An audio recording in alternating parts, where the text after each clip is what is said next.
Oh man, so we are live, good folks. We are live, my good people, man. This is my B-Day stream. 12 o'clock will be the B-Day, so we leading into the B-Day. We're streaming, hanging out, going over topics, wrapping up the week. There's a lot of things to talk about. We're gonna hang out, chat it up, and go through these things. You know, it's Friday night. Friday night, you feel me? You finna big hang, big sip, whatever you do for your recreation. Go ahead and do that. Go ahead and do that. But we had a long stream. Let me make sure. I know we all good on all fronts. Let me send the notification to people. If I can, you know, YouTube be gooking on the boy. But all right, let's do this right here. Boom, boom, boom, boom. All right, send that on out there. Let folks know we hanging. We are live. One more time. Gonna hear a little noise for a second. Boom. All right, there you go. There you go. There you go. Let me switch this because my sound setting's a little off over here. But how y'all doing, man? Happy Friday, happy weekend. We done made it through another week. Bless God. Thank God for that. God bless you. Thank God for that, man. Hold on, join the live. Let folks know that we live. All right, so I got a lot of topics we going through. A lot of topics we're going through tonight. We're gonna be going through some topics. Then we're gonna just be hanging out towards the end of the stream. You know, when it gets to late night vibes, we're gonna be hanging out and stuff. All right. So y'all see, you about to go through this one right here. Let me make sure the title's right. Sometimes these things be tripping. Boom. So 1090 Jake is spoiling Larry Hoover's his good news, the celebrations about him getting his commutation, although it's still, you know, not technically him being fully pardoned. He did get commutation, but he's still locked up. But we'll get into that as far as what his son has to say about that, so hold on tight about that. And some more topics we're going to tap in with. Zion Williamson being sued by a crazy ex-girlfriend. We don't know who it is right now because it says it's a John Doe, but it's very much so maybe Mariah Mills, all right? It's some context clues that his lawyer is leaving out there. We're going to tap into that. Hold on tight, hold on tight. I never spoke on the boss Man DLO situation. We got to tap into that too. A lot of craziness going on with that. And speaking of that, we may have to segue eventually into the Jess Hilarious back and forth that she had on the Breakfast Club with the trans advocate over there. We gonna talk about that. All that stuff correlates. Then we may have a Diddy trial update. You know, we got to see what's going on with that. Haha Davis had a situation where he was allegedly arrested for domestic violence. He's responding and shutting that down with him hanging out and posting videos with his ladies. Hold on tight for that. Dr. Umar Johnson has finally, you know, spoke his piece about the RG3 and Ryan Clark situation with them going back and forth. You know, he's saying all the coons and snow bunny hoppers, all that shit. He's finding everything off. And then when we chilling out, man, towards the end of the video, I'm gonna react to things with y'all that's just going on the internet. Or some videos that I be wanting to watch on my own and just chill out. Like, I love body cam videos. I like watching them type of things and seeing what's going on and breaking them shit down. So, may check them out and stuff like that. So, where y'all from? Let me know in the chat. Hit the like button, all that good stuff. We about to get into this first topic, man. Y'all know we always streaming out of Miami. It's the B-Day. We streaming into B-Day at 12 midnight, man. So, we just hanging out, vibing tomorrow, you know, doing some stuff with the fam and my old lady. So, I'm not gonna be streaming tomorrow, so he's streaming tonight. We vibing. All right, so let's get to the first topic. So I think the GD's trying to, you know, they trying to go in and wage war against 1090J because he put out a video earlier today. We're gonna come back to this, but this is a response to people being on his head after he put out this video earlier, basically saying that 1090J told he's a rat. All right. Now I told y'all before, when my stance when it comes to this rat shit, all these discussions about rat things, all I care about is I don't care if civilians corroborate if something was done to them. I don't give a damn about that shit. But if someone is doing some crime and they get caught up, do your time for it. I feel like it's a coward way to go ahead and tell on somebody else to shorten your time. Now they going to jail or whatever. I think that's cowardly. So that's the only type of rats that I would ever chastise in any type of way because I think that is cowardly. Kinds of states. But let's get to the 1090 Jake and see why the GDs are on that boy head for calling out Larry Hoover, man. Because some love a sunny resort. Hold on. Others? So, all right, so if you guys don't know, I'm pretty sure he would explain that in the video, but if you guys don't know, Donald Trump recently commutated Larry Hoover's sentence, which means that he will no longer shorten his sentence when it comes to his federal crimes, his federal sentence. but he still has like 200 years in Chicago, okay, in Illinois specifically, okay. So we don't know what's going on with that. His son is going to speak towards that in a few. I'm gonna play that clip for y'all. But first thing first, let's see what 1090 Jake got to say. Man, what's up, everybody? Welcome back to another episode of EOS. It's 1090 Jake, man. I'm rocking with y'all and y'all rocking with me. And for this video, we're gonna be speaking on some prehistoric paperwork that hit the internet that I'm not even responsible for. Okay. But I fact-checked it. And in this video, we're gonna be speaking on Larry Hoover identifying 2 rival gang members to police that shot him. Tell him, bruh. Who free, bruh? My mother, he free. Who? Larry Hoover, he free, bruh. Yes, sir. Ah, Larry free. They mad that we is Diddy. Ah. Free them gangsters. Free Larry Hoover. Now, President Trump. I mean, of course, gangsters gonna want they people's free. That's how that shit work, you know.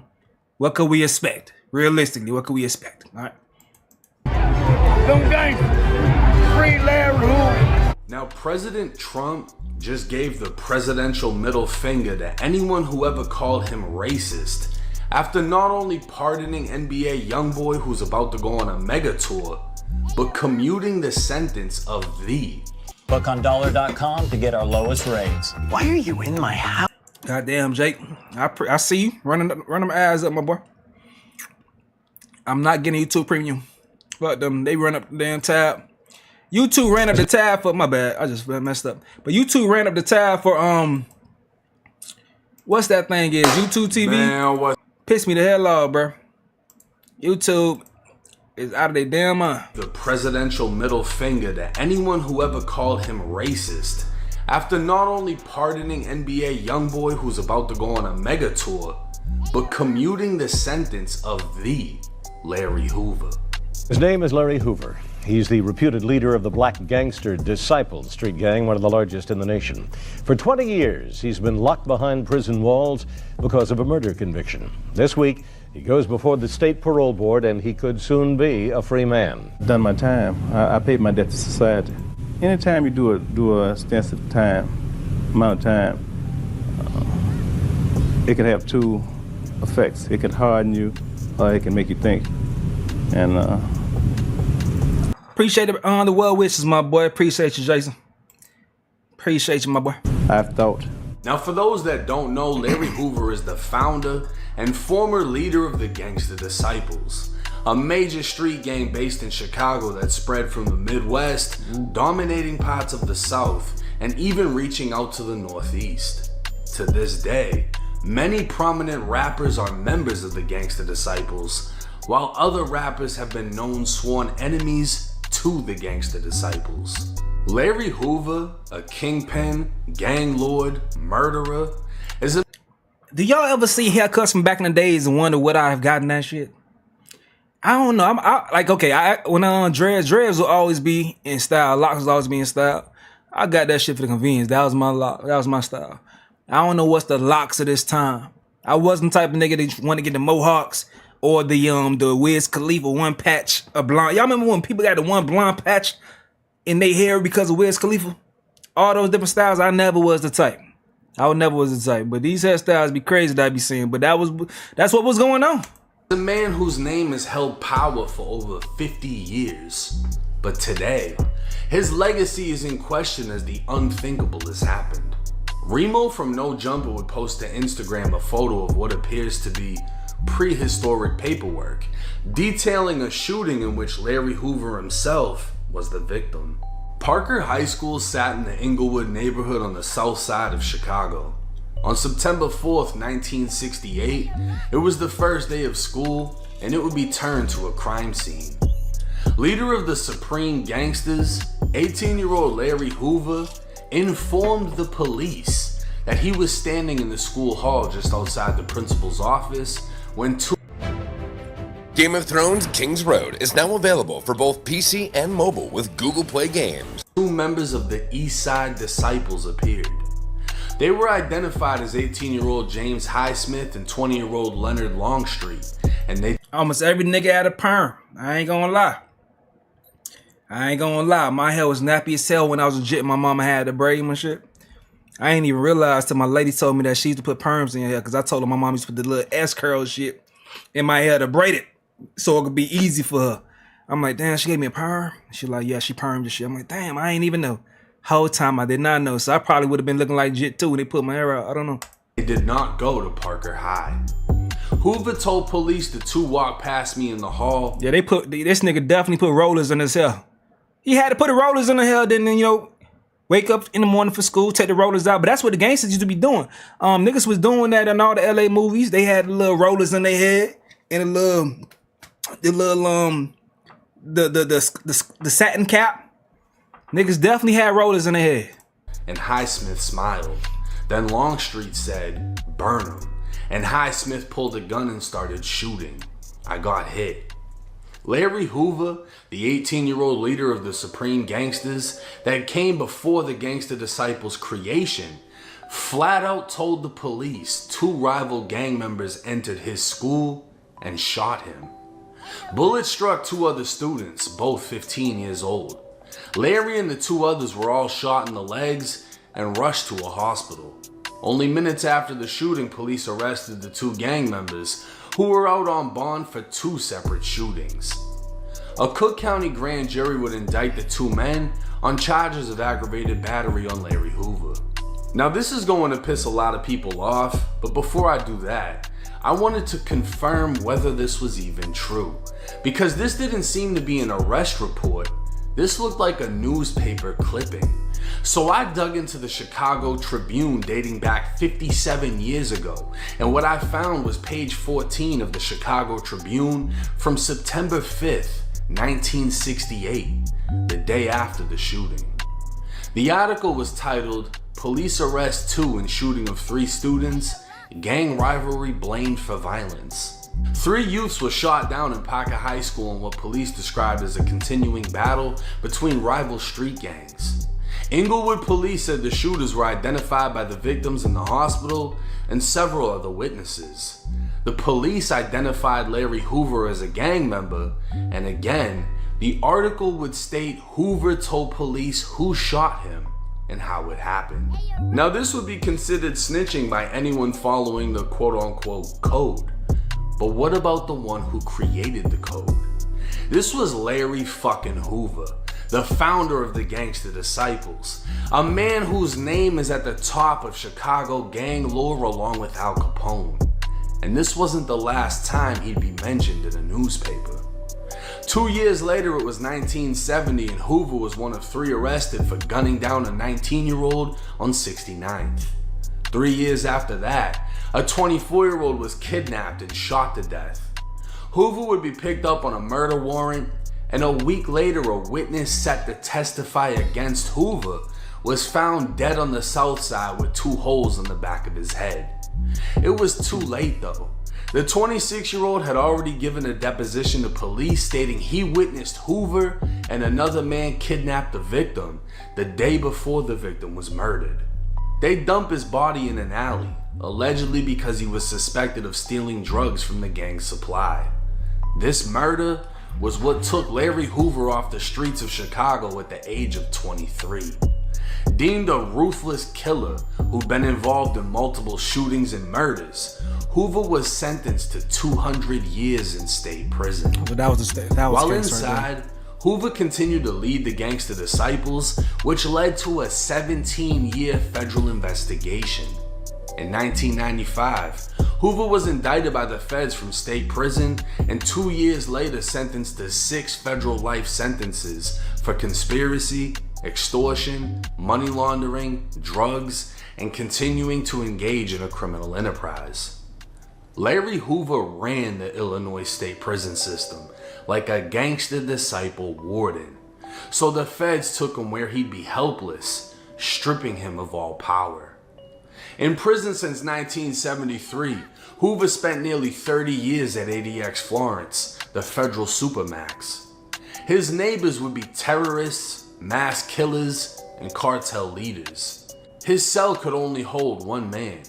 A shower would be brought to his cell, and his mail would be seen through a screen, as physically touching it was too much of a privilege. Larry Hoover, for the last 30 years, has been in a cold concrete hell until now. This is Pod 5, the first fully immersive sleep system. Intelligent. Trump commuted the sentence of Larry Hoover, which led many to believe Hoover was going to be a free man. But many fail to realize Hoover was serving 200 years before the feds stepped in, and he has to finish it. A bittersweet victory for those that know him, as he's one step closer to home, being now that he'll be back in Illinois. But at 78 years old, it isn't known how long he has to continue fighting for his freedom. One would assume he'd be treated like a god in Illinois State Prison. The man is a Chicago legend, but one can also wonder, why is it always when someone's about to be released, paperwork comes out of nowhere? We saw the same thing happen with Big Meech, and how everyone, including Meech, thought he'd be welcomed home like royalty, and instead, the former drug lord is doing Instagram promo. I think, bro, the streets is ruthless. The streets is ruthless. Niggas always trying to get over on the next nigga no matter what. No honor amongst these, regardless, bro. Regardless. So, yeah, this situation, things like this gonna keep popping up. That's why Jits gotta pay attention to see what's going on. Like, that shit ain't it. That shit ain't it. And instead, the former drug lord is doing Instagram promo. But what about the GDs? How are they gonna react to reading the clear black and white of Larry Hoover, the very founder of their beliefs, identifying the two rival gang members who shot him when he was 18? Does it not count because it was so long ago, or because Hoover became so Appreciate you, Zoe. powerful, nobody dared talk about his statement without the risk of being killed? As of May 29, 2025, Larry Hoover is no longer in federal custody, and according to the Illinois Department of Corrections, he's been transferred to Dixon Correctional Center, a medium security prison. Hoover's current release date is October 25th, 2066. Now I'm gonna say this first and foremost, and with all due respect. If you weren't born in the 50s or the 60s or are a direct relative of Larry Hoover, I don't give a fuck what you have to say. Because if you're one of these GDs that's my age, 30 or younger or even older, talking about why are you talking about it, he don't even know who the fuck you are. This man's been in prison since 1973, so you can save all that gangster shit. I don't want a bunch of pitchforks emojis on my fucking Instagram. I don't give a fuck, to be honest. Bruh, but you gotta understand. I get you. I understand what you're saying. But them niggas treat that shit like a religion. He's like a pastor to them in their minds. And I'm not trying to say it's a religion, but the correlation, they treat him like a pastor with that type of respect. So with them not being known by him no matter what, the same way how people treat Muhammad or Elijah Muhammad, Farrakhan, that's the way people treat him. So that's the reason why you're getting that energy. You may not agree with it, but just the mental makeup of these people, that's just their mental makeup. That's why they speaking with that type of vitriol towards you, my boy. Honest, but it's very interesting. Josh, more appreciate you. Gemini season, man, for sure, for sure. That this paperwork came out of nowhere, right? I don't know who had this shit. I don't know if the Stones was holding it. I don't know if somebody was waiting for it, right? But they literally waited until his sentence got commuted, which nobody expected, and then boom, this shit hits the internet. I didn't do it. I don't know where it came from.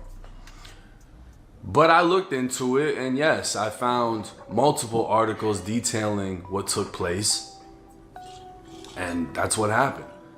Larry Hoover got shot on his first day of school. He was most likely a senior since he was 18. Two rival gang members walked into school and shot him out front of the principal's office. That's some gangster shit. If this doesn't make you look at Chicago like, holy fuck, it's been like that forever. This was in the 60s.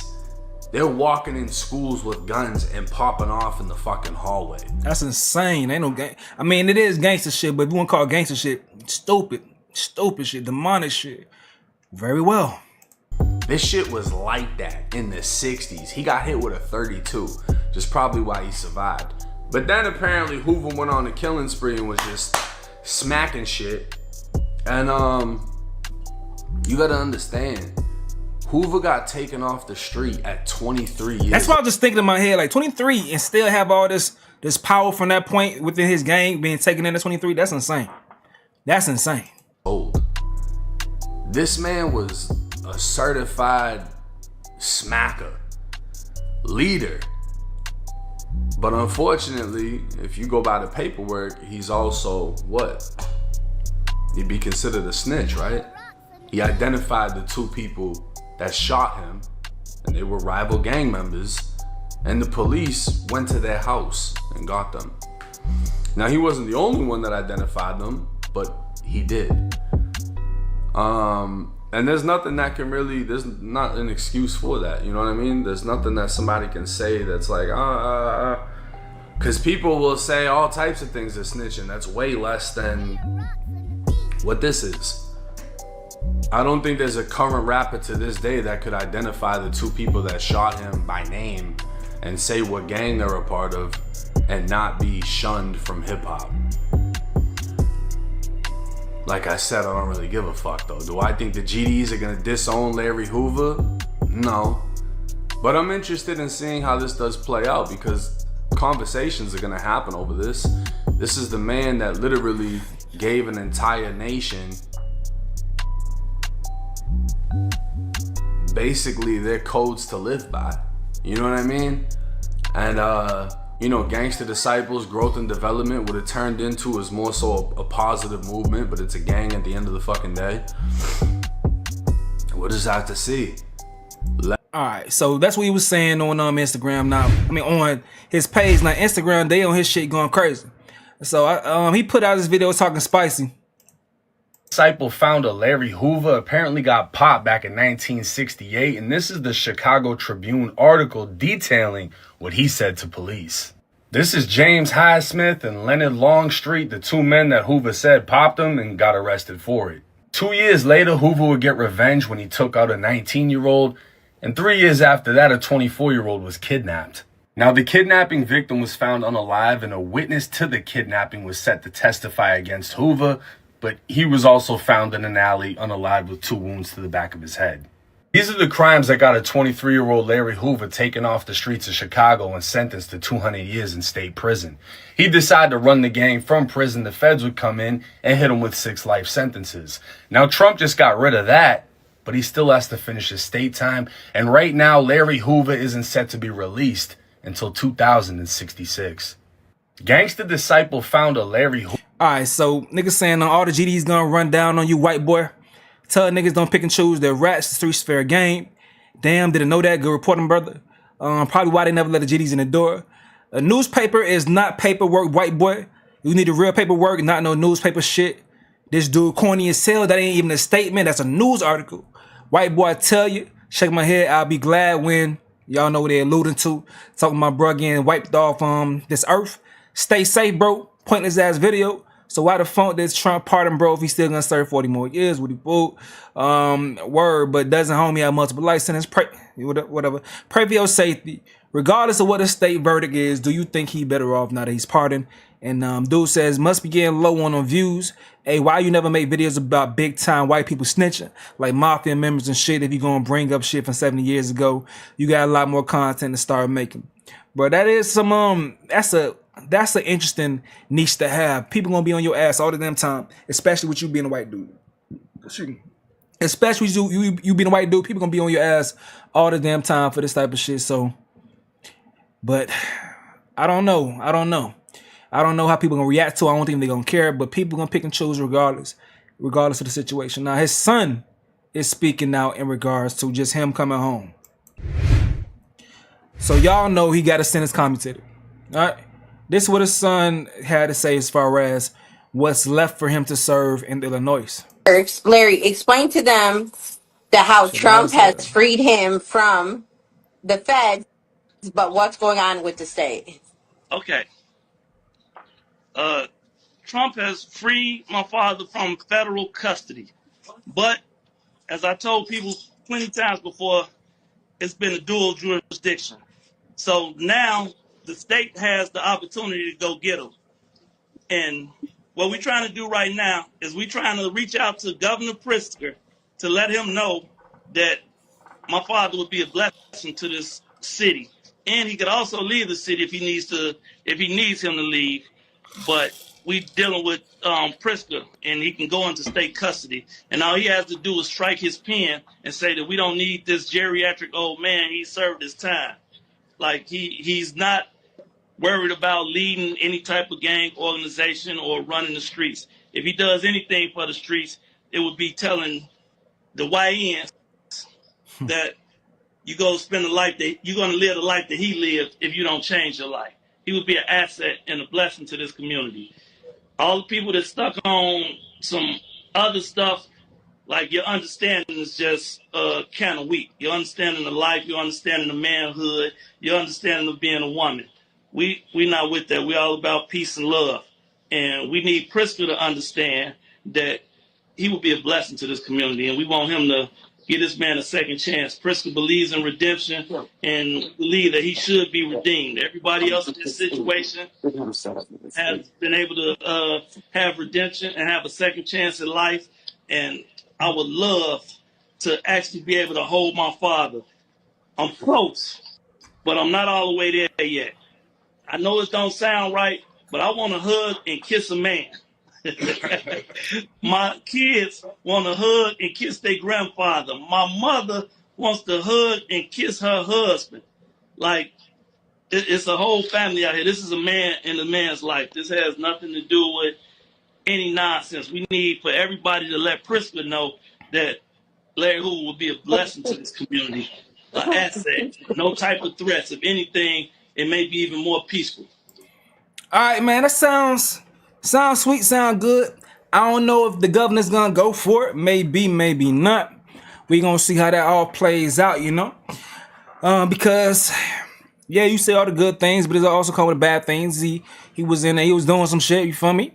And he did do some damage to the community. Whether you want to look at it as far as you want to just weigh on the positive shit or negative shit or not, the facts are he is someone who has contributed to damage and things in the community. Like I said before, in regards to all the niggas that's still killing in his name or being killed because of his name, but because people are repping him, you know. So it's like, regardless, they are going to try to make him atone for that.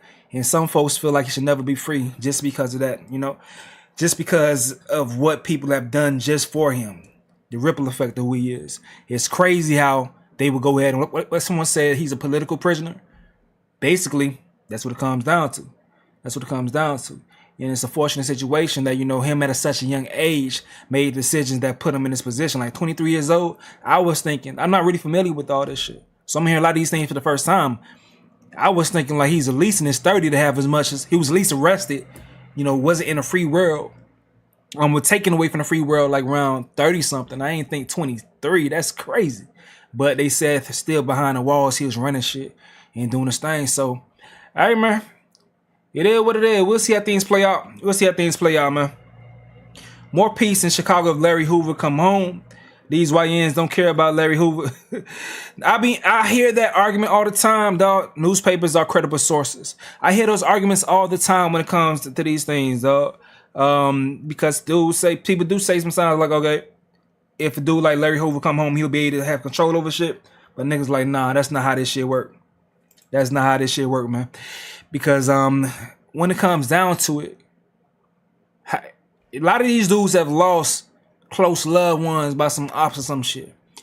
And sometimes you can't tell these dudes how to react to that. If they some crash outs or they were just born in that lifestyle, that way of thinking, they don't see nothing past, they don't see no future for themselves, they will crash out and kill just for their loved one because their life was taken away. And it just continues. The cycle continues. It's sad as hell, but that's how a lot of people think. It's hard to get through to them. That's just the facts. But, hey, man, that's that right there. Let's go ahead and move on to the next story, though. So, Zion Williamson, man, freaky diggy Zion Williamson got himself in a situation. But I don't know if this is his fault or not. I don't know if this is his fault or not, but he is being sued by an ex-girlfriend. All right? So, we gonna get through it. Let me where's this little article from TMZ over here? Boom, here it go. Let's tap in with this article from TMZ so y'all can see this shit. Let me see. Maybe it's better over here. Let me see. Bada boom. All right, here you go. So Zion Williamson sued, allegedly raped and kidnapped and terrorized ex. So a woman claiming to be one of Zion Williamson's exes filed a lawsuit against the NBA star, alleging he raped, kidnapped, and terrorized her on multiple occasions throughout this years-long relationship. The explosive suit, which has been obtained by TMZ Sports, was filed in Los Angeles on Thursday by Jane Doe, who said she began dating Williamson in 2018 while he was playing for the Duke's men's basketball team. All right? See what I mean? All right, see me. So the woman alleges that in 2020, a little over a year after Williamson left the Blue Devils to join the New Orleans Pelicans, the basketball player raped and assaulted her in Southern California. According to the suit, the violent incident took place on September 23rd, 2020, after the woman had gone to Williams' Beverly Hills home. The accuser said she told Williamson that she was tired and wanted to go to sleep. But he called her stuck up in a bit and told her she could not go to sleep without having sex with him, allegedly. All right, so Williamson then allegedly pinned her down on the bed and then sexually assaulted her. Afterward, the lawsuit states Williamson took her phone, threw it, and then yoked her up, choked her up, and screamed at her for talking too much. The woman alleges Williamson emitted an odor of alcohol throughout the encounter. So days later, on October 10th, 2020, the accuser alleges Williamson raped her again after he got angry that she wanted to leave him to visit friends in San Diego. According to the suit, Williamson took her phone and laptop following the sexual assault, preventing her from getting medical care. These two incidents were not isolated, the lawsuit states. Williamson continued to abuse, rape, assault, and batter plaintiff in California and other states, including Louisiana and Texas, until the relationship ended in 2023. 2023, you say? All right. So the lawsuit states Williamson strangled the woman with such force that she reasonably feared for her life and eventually lost consciousness. Multiple times between 2020 and 2023 in California and Louisiana. The woman also claims Williamson threatened to have security guards shoot her in the head multiple times. She alleges Williamson threatened to have security kill her parents as well. She got Zion sounding like a monster, bro. Do y'all believe this? Let me know if y'all believe this as we reading this. So during one 2022 incident in Louisiana, the lawsuit states Williamson pointed a loaded firearm at the woman's head, causing her to reasonably fear for her life. The accuser says in the suit, Williamson often kicked her with his feet and beat her with his hands. She also claimed 24-year-old will force her to leave her apartment and intentionally imprison her in a car until he transported her to a different location. She said one time as he tried to stop her from escaping the vehicle, he hit her head in the head with the door and caused her to lose consciousness. Why this girl? Well, this sounds like some Diddy shit. She got him sounding like he Diddy in this casting. All right. So according to the suit, when many of the wrongful acts were committed, Williamson was either drunk or on cocaine. They go to drugs. Okay, so we don't want to litigate this case in the media. Those attorneys, Sam E. Taylor of the Lanier Law Firm, told TMZ Sports on Friday. But I will say this is a very serious case as reflected in the pleadings that have been filed, and our client looks forward to her day in court to seek justice in this matter. So they reached out to Williams' reps. They reached out to him. We got the response from Zion's team. This is what they saying right here. All right, let's get to it. All right, so they say we take these allegations with the utmost seriousness and we unequivocally deny them. The allegations contained in the complaint are categorically false and reckless. This is the plaintiff's third set of attorneys. This appears to be an attempt to exploit a professional athlete driven by a financial motive rather than any legitimate grievance. Mr. Williamson and the plaintiff never dated, but he did maintain a consensual casual relationship that began more than 6 years ago when he was 18 years old. That means he was just clapping the cheeks. So that relationship ended years ago, and at no point during or immediately after that relationship did the plaintiff raise any concerns. Only after the friendship ended did she begin demanding millions of dollars. That sounds very familiar. Sounds very familiar. All right, so Mr. Williamson reported as a plaintiff's extortion attempts to law enforcement. So he reported her extortion attempts to law enforcement, and we understand that an arrest warrant was issued in connection with that report. and we are prepared to provide the court with documentation that supports these facts. Mr. Williamson also intends to file counterclaims and seek significant damages for this defamatory lawsuit. While these allegations are false, we recognize the seriousness of the claims and welcome the opportunity to prove the court and prove the truth in court. We are confident that the legal process will expose the truth and fully vindicate Mr. Williamson. All right, so I ain't gonna lie, my boy. If like y'all, I've been seeing a lot of parlays out there. I've been seeing a lot of bets. If I had a bet on who this Jane Doe might be, I'll put a ban on Mariah Mills right now. I put a ban on Mariah Mills, and if I lose that ban, I just lose that ban. But with Mariah Mills, you guys remember when she was harassing Zion, bro? This lady right here. Y'all remember when she was harassing this man, dog? All right. So last year, I believe, or a year or two ago, when this lady found out that Zion Williamson got a woman pregnant, she started going crazy online. I don't know what this is, but so she posted this right here. One of these things, she said, NBA have sex tapes of me and Zion Williamson, and he also has them on his trap phone. NBA Pelicans, NBA trade him now. He doesn't deserve to be in New Orleans. Sex tapes dropping soon. Some more things. These are more in-depth shit. So adult film actress Mariah Mills exposed as alleged Snapchat messages between her and Zion Williamson. Better pray I'm not pregnant too, because I'm definitely late. So I don't know if this is her, as far as her being a John Doe, but she has shown some behavior that showcases harassment. I would say that for sure. Let me bring this up so y'all can see that. Hold on, let me see.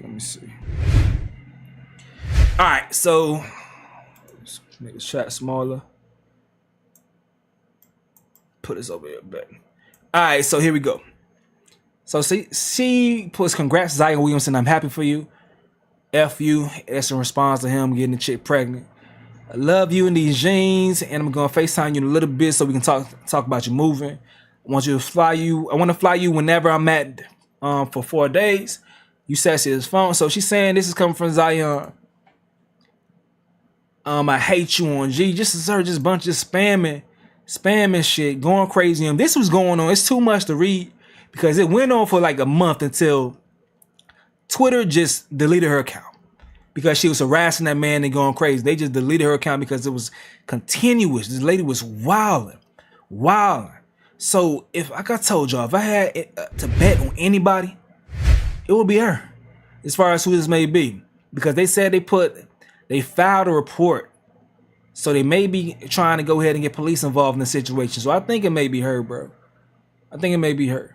Now, I'm not gonna get into more of the details, but we're gonna keep seeing this over and over again with people seeing what happened with the Diddy and Cassie shit. And people are gonna continue to try to replicate it. Diddy getting his ass towed up in court. He getting towed the fuck up in court. So I know people are like, damn, if Cassie was out here being freaking, and my story may be a little bit similar, it don't have to be exactly similar. If my story may be a little bit similar, let me go ahead and see what I can throw against the wall to see if that shit can stick. But speaking of Diddy, let's go ahead and get a little recap for the past couple of days as far as that trial. I'm gonna go ahead and tap in with Lauren LaRosa to see what's going on with the Diddy situation, see what the fuck up. Give me a second. Boom. There you go. So Lauren LaRosa has been giving recaps from the trial. Let's see what she's talking about. All right, y'all. If I'm being honest, I really don't understand why don't the prosecution just arrest right now? You messing up my video. Charlamagne. Why the prosecution just doesn't rest right now? I think at this point they can sit back, they can let Diddy's team come, try and debunk whatever they want to debunk, bring on whichever witnesses they want to bring on. But I really think that we've established everything that we need to know and understand for the charges that they are alleging. I still stand by the fact that I don't think that he is going to be under the jail the way that they threw this out there when the indictment first came. But he's definitely not going home. And that for me was wrapped up with a bow maybe second week of testimonies. All right, y'all. If I'm being honest, I really don't understand. What a full video. Fuck, that's it. Goddamn. I thought it was a full video. The hell? Give me a second. If not, I'm gonna go ahead and tap into I'm Not a Lawyer Buck, because she gives real concise breakdowns in these situations. Because I would tell you right now, I think Diddy cooked. I think Diddy cooked based on after being explained the charges. I think he's cooked right now. I did see a criminal attorney speaking on the situation, but I don't know. Things getting worse and worse every single time I'm seeing people speak on it. But you gotta take third-party information with a grain of salt because we are not in the courtroom. We don't know what's going on in them jury's minds. And I'm telling you right now, I learned that you cannot trust third-party information, or you cannot, assume what the jury thinking. What the hell is the lady? I'm not a lawyer, but because I got to get mine, get my little update too. So what the hell is going on in this damn courtroom? What's the latest over here? Let's tap in. So someone named Deontay Nash. Now I want to hear. I think we already heard this shit, but all right, let me see what's going on. This person right here. We've got passion, we've got determination. And if we set our sights on something, you better believe it's happening. We feel like I'm not a lawyer, but court was back in session for day 12 of Diddy's federal trial. So let me fill you in on what happened before lunch. Deontay Nash was back on the stand, and he was still just as blessed as he was yesterday. Diddy's defense attorney, Xavier Donaldson, continued on with cross-examination, asking Deontay about the time Cassie wore green to the BMAs. And if you recall, Capricorn Clark also testified about this, saying that Cassie had input into this look and this decision. Deontay says that this look was a group idea, but it also required Diddy's approval. Xavier Donaldson confronts Deontay with some of the things he testified about during direct versus what he told prosecutors in previous interviews. In one example regarding Cassie's eyebrow and the bed frame incident, Donaldson points out that Deontay didn't tell prosecutors in the interview that Diddy kicked Cassie while she was bleeding. And to this, Deontay says he only answered what was asked. So anything they didn't ask specifically, he didn't mention. In another example, Donaldson brings up Cassie's 29th birthday, and he seems to suggest that Deontay never mentioned Diddy telling Cassie she couldn't do this, quote, one thing, or that he was in the corner pointing in her face that night. And again, to this, Deontay says he didn't answer what wasn't asked and that he never wanted to be involved in this case. Moving on to relationships that Cassie had with other people, when Xavier Donaldson asked Deontay if he knew Cassie was still in a relationship with Diddy while she was in a relationship with Kid Cudi, Deontay says, quote, oh, okay. Donaldson says, you didn't know? To which Deontay says, I thought she and Puff broke up. Next up is questions about Cassie and Michael B. Jordan. Deontay says Cassie was in South Africa and he was at a Revolt conference in Miami. Donaldson says, so you... And before he finishes, Deontay, seemingly unprompted, says, quote, yes, I did hook her up with Michael B. Jordan. I know where we're going with this. He fine, she fine. I mean, why not? Donaldson says Gina, who Cassie and other witnesses have testified was another woman that Diddy was seeing, was also in Miami too, but Deontay says don't put that on him. He says he was kept away from seeing Gina. Donaldson then clarifies, quote, so you set her up, her being Cassie, with Michael B. Jordan? Deontay says yes, and Mia, the anonymous assistant, drove it home making sure she had his number. Donaldson then doubles down saying, quote, so a bad boy employee set her up with Michael Jordan. And then Deontay clarifies, saying, that's Michael B. Jordan. Don't mess that up. And then two athletes Cassie apparently had a relationship with are also brought up. An NFL player named Andre Branch. Andre Branch? Goddamn. Which Deontay says he doesn't know him, but he does call him a cute football player and confirms he was aware Cassie was in a relationship with him. Bro, that's crazy, bro. You don't always be the stars at the lead that be getting the chicks.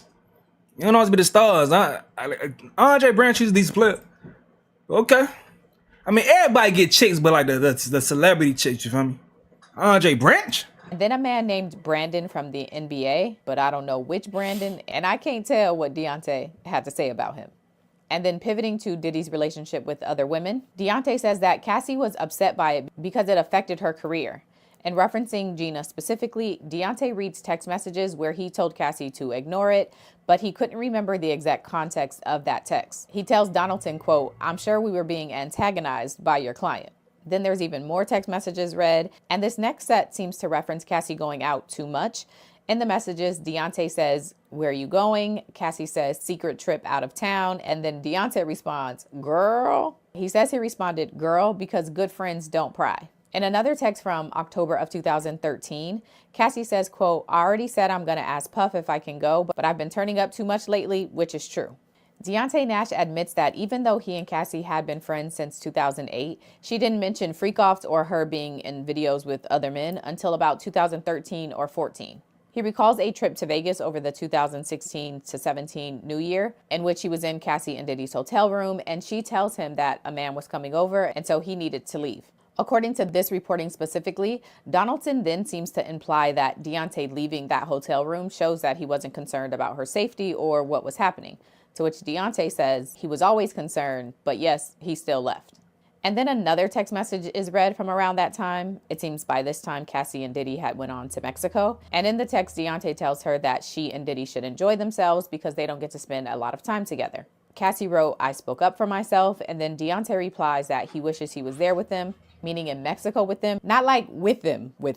Deontay finishes off that text thread saying, "Girl, you always on vacation," which again is the defense trying to show that Cassie had agency and freedom. She was out on trips, she was hanging out with friends, she was seeing other people, and the Vegas example used to show that she was a willing participant in the FOs. Deontay Nash's cross-examination is wrapped up with him confirming that he did stay in contact with Diddy after he stopped working for him. And he says it's because Diddy was, quote, cutting up. He confirms after Andre Harrell passed that he sent a text to Diddy to make sure he was okay, and Diddy wrote, quote, "The trainer, you could have given me a heads up," with a black heart emoji. And then Diddy wrote, "How is she?" She, meaning Cassie. Deontay says he has never spoken to Diddy without Diddy asking about Cassie. In a 2020 text to Diddy, Deontay wrote, "I love you. Anything you need, I got you."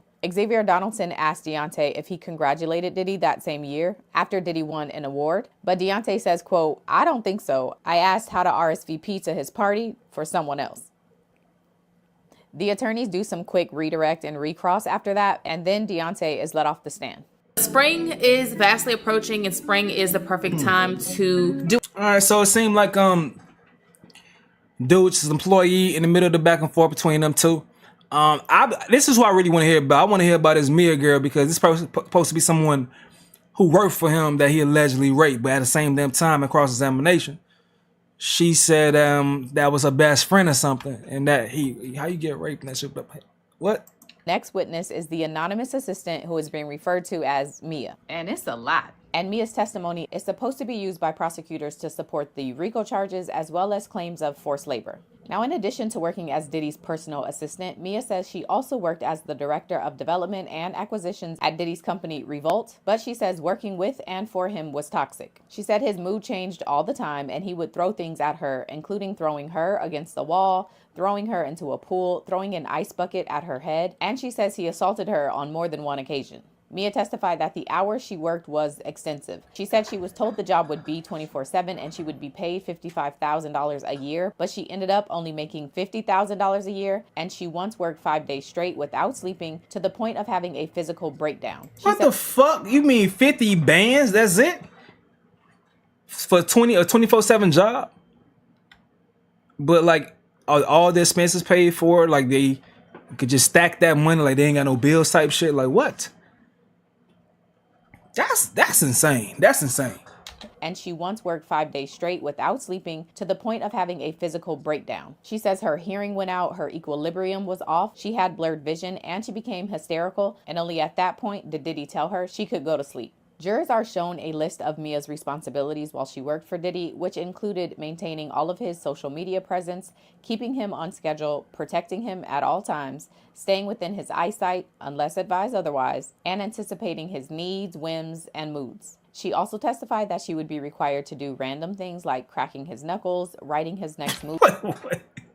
Nigga needs somebody to crack his knuckles. Hey man, when niggas rich, they get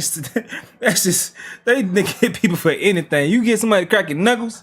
And doing his taxes. While on the stand, Mia recalled a time in 2009 or 2010 when she left Diddy's home after he fell asleep, but she says she got in big trouble for that. According to her, Diddy sent his security team to go find her. Mia also says that when she would stay at Diddy's houses, because he had a house for staff and also staff members would stay at his house, she says he would say, "This is my house, no one locks my doors." And so she wasn't allowed to lock the doors on any of the bedrooms, but his security personnel was allowed to. Mia says that eventually she was able to progress from being Diddy's assistant to working at Revolt, but when she first got the job, she was still maintaining her duties as his assistant. According to her, she and Diddy started Revolt together, and getting to work there finally reflected the work she was actually doing, because according to her, she had been... Home said, can we call Lynn about Larry Hoover?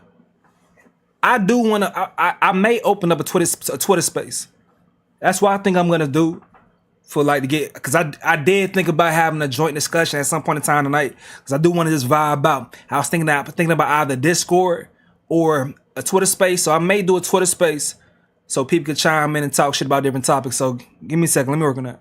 Basically been running his production company. If you guys don't know, my Twitter is the same as the channel name. Let me go ahead and give y'all a link for the Twitter. I'm gonna pin it, the Twitter over here. So if I do open up a space, you guys can join the space, and then we could talk about different topics, and you can hear it on the stream as well. For years. When she started at Revolt, she said she was making $70,000 a year and then eventually moved up to $100,000. But she says they were supposed to also be getting bonuses, but she never got any. From there, prosecutors move on to asking Mia about her relationship with Cassie. Mia says she and Cassie appreciate the birthday wishes, homie.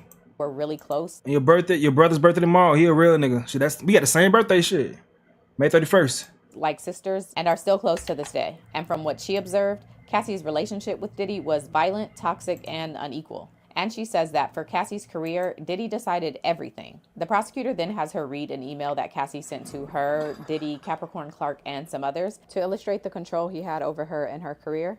Hold on. You're still purchasing B-list singer? I ain't gonna lie. B-list singers, that is a stretch. I'll give Cassie a C. I'll give her a C to be nice. I'll give her a C to be nice. But if it wasn't for a relationship with Diddy, she may be here today, gone tomorrow, forgotten about type shit. If it wasn't for the Diddy relationship. I, meaning Cassie, have been informed that I cannot perform on Monday due to overage and costs. I have worked very hard, but I cannot support myself on the things that I need in order to move forward and make this show happen and run smoothly. Diddy responded to the email telling her to find another executive and also that she wasn't ready and doesn't want to embarrass herself again. Cassie responded to this saying, quote, "If that were the issue, I would. So since you no longer want to support your artists, I have to pull out. No label support, no show." Mia says Diddy didn't only just oversee Cassie's music career, but he also inserted himself into her movie career. She says he would show up on set and the production would stop. She says everyone would be nervous and he would be asking a lot of questions and making suggestions about Cassie's hair, clothes, and her nails, and she would have to send photos to him for approval. Mia also testified that if she or Cassie did anything wrong, they would be punished and the punishments would be scary and unpredictable. Diddy at times took away Cassie's car and jewelry, but she's also... Kia, you always pop up in the chat. You don't even say how you pop up in the chat, Kia. You just popped up saying something disrespectful about whoever we talking about. You wait for your perfect time for your interest. Saying she's an artist singer. Goddamn. You crazy. What's good, Kia? Throw Cassie on the ground, chase her, crack her head open, and she once heard suitcases being thrown in the foyer, and when she saw Cassie afterward, she was outside crying in a bush. From there, the prosecutor has Mia tell her version of events for the bed frame eyebrow incident, the incident that Cassie and Deontay Nash both testified about. Mia says she, Deontay Nash, and Cassie were all in Cassie's apartment preparing for a trip. Diddy was able to get a key from the front desk, and he came in the apartment yelling and asking Cassie if she had been drinking because she wasn't answering his calls. According to Mia, Diddy threw Cassie to the ground, and when she and Deontay tried to jump in, Diddy at one point had Deontay in a position where Mia says she was scared he was going to kill him. Mia says she jumped on Diddy's back, but he threw her off, and that's when she realized that they were in real danger. According to Mia, Diddy slammed Cassie's head into the corner of the bed and she began bleeding. When the attack was over, Mia says that Diddy told her to schedule an appointment with a plastic surgeon and tell the surgeon that Cassie fell when she was drunk. Mia also testifies about the Prince party that Cassie testified about. Mia says that night Diddy told her to stay with Cassie and that he was going to be at his house with his kids. But then Mia heard about the Prince party and her and Cassie began debating like little kids on if they should sneak out of the house and go to the party. The two of them ultimately decide to go to the party, and while there, Mia says she saw Diddy's bucket hat come through the door. She says the two of them locked eyes and then Cassie just started running through the house to go outside and hide. Diddy was eventually able to catch up with Cassie, and according to Mia, he threw her to the ground and started attacking her. Prince's security team intervened to stop him, and the next day, Mia says she was told she was being suspended without pay for being insubordinate. In detailing another example of violence, Mia talks about the time that... How you whipping ass at a Prince party, bruh? Like some areas you supposed to have some type of coof. Some type of decorum. You whipping ass at a Prince party? God damn. Nigga. that she, Diddy, and Cassie went to Turks and Caicos in 2012. She said she was in her room and was woken up to Cassie saying, "You've got to help me, he's going to kill me." The two of them then pushed furniture to the door to block Diddy from coming in as he was banging and screaming. Mia says her room had a patio that led out to the beach, so her and Cassie ran through the back, and she remembers, quote, being amazed that even while running fast, you could be attacked by bugs. During another trip to Turks and Caicos, Mia says that she and Cassie were again running from Diddy, and so they got on paddle boards and went out into the water. She says Diddy was on the beach screaming at them, but as they got further and further out, the sky got dark, and so the two of them began debating if it was scarier to deal with Mother Nature out on the water or if they should just go back and deal with Diddy. According to now, once again, I know it's still gonna get blurred between whether this domestic violence or the RICO stuff, so I understand that, but just the fact this man just loves going on chases like he fucking Tom and Jerry or some shit. He just keep chasing her. This nigga sick. To her, they eventually went back to land to deal with Diddy. When the prosecutor asked Mia why she never called the police, Mia says, quote, "I believed Puff's authority was above the police. This was before social media and Me Too. There were no examples of people standing up successfully to someone in power such as him. I thought it was under the confidentiality deal." Gemini Bottle, what's good, my boy? Appreciate you, bruh. Appreciate you. With Puff's business. Mia then testifies about more injuries that she saw on Cassie, as well as an audio recording that she says Cassie took of Diddy attacking her. Mia then describes Diddy finding out about Cassie and Cuddy's relationship. According to her, when Diddy found out, he was heartbroken. She says she'd seen Diddy angry, but this was different. So much so that she emailed Diddy's security guard, D-Rock, saying that she was worried about him and that this felt different. Moving on to hotel rooms, Mia says that she would sometimes be the one who took Diddy and Cassie to the hotels. She would unpack the bags and set everything up, as well as bringing them things they needed while they were there and cleaning up when they left. Mia says that the rooms would be destroyed and really nasty. She said there would be candle wax, broken glass, blood, wet towels, and oil on the walls. At this point, the testimony transitions into experiences Mia had with Diddy herself. She testifies about feeling forced to take narcotics at Burning Man, as well as the time that she saw Diddy taking some narcotics on his way to an appearance with Chelsea Handler. Y'all know this trial is full of name drops. She says once she started working at Revolt, Diddy would constantly threaten to take her projects away or take away her credits on projects. She said their relationship would alter between her feeling like his best friend to him then berating and humiliating her. Mia says Diddy threw things at her, including a bowl of spaghetti, because he once told her to go get D-Square, appreciate you, homie. Buy a cake or about happy B-Day. Appreciate you, homie. Appreciate you, fam. some people, but she That's was on love, her cycle man. and Appreciate needed to you. change first. And so in response to this, she says he threw the bowl of spaghetti at her and told her to get the F out of his house and then chased her outside while she was barefoot. In another instance, Mia says that she was in a trailer, Swiss Beats was there, and the Wi-Fi wasn't working, so she went to go check on it.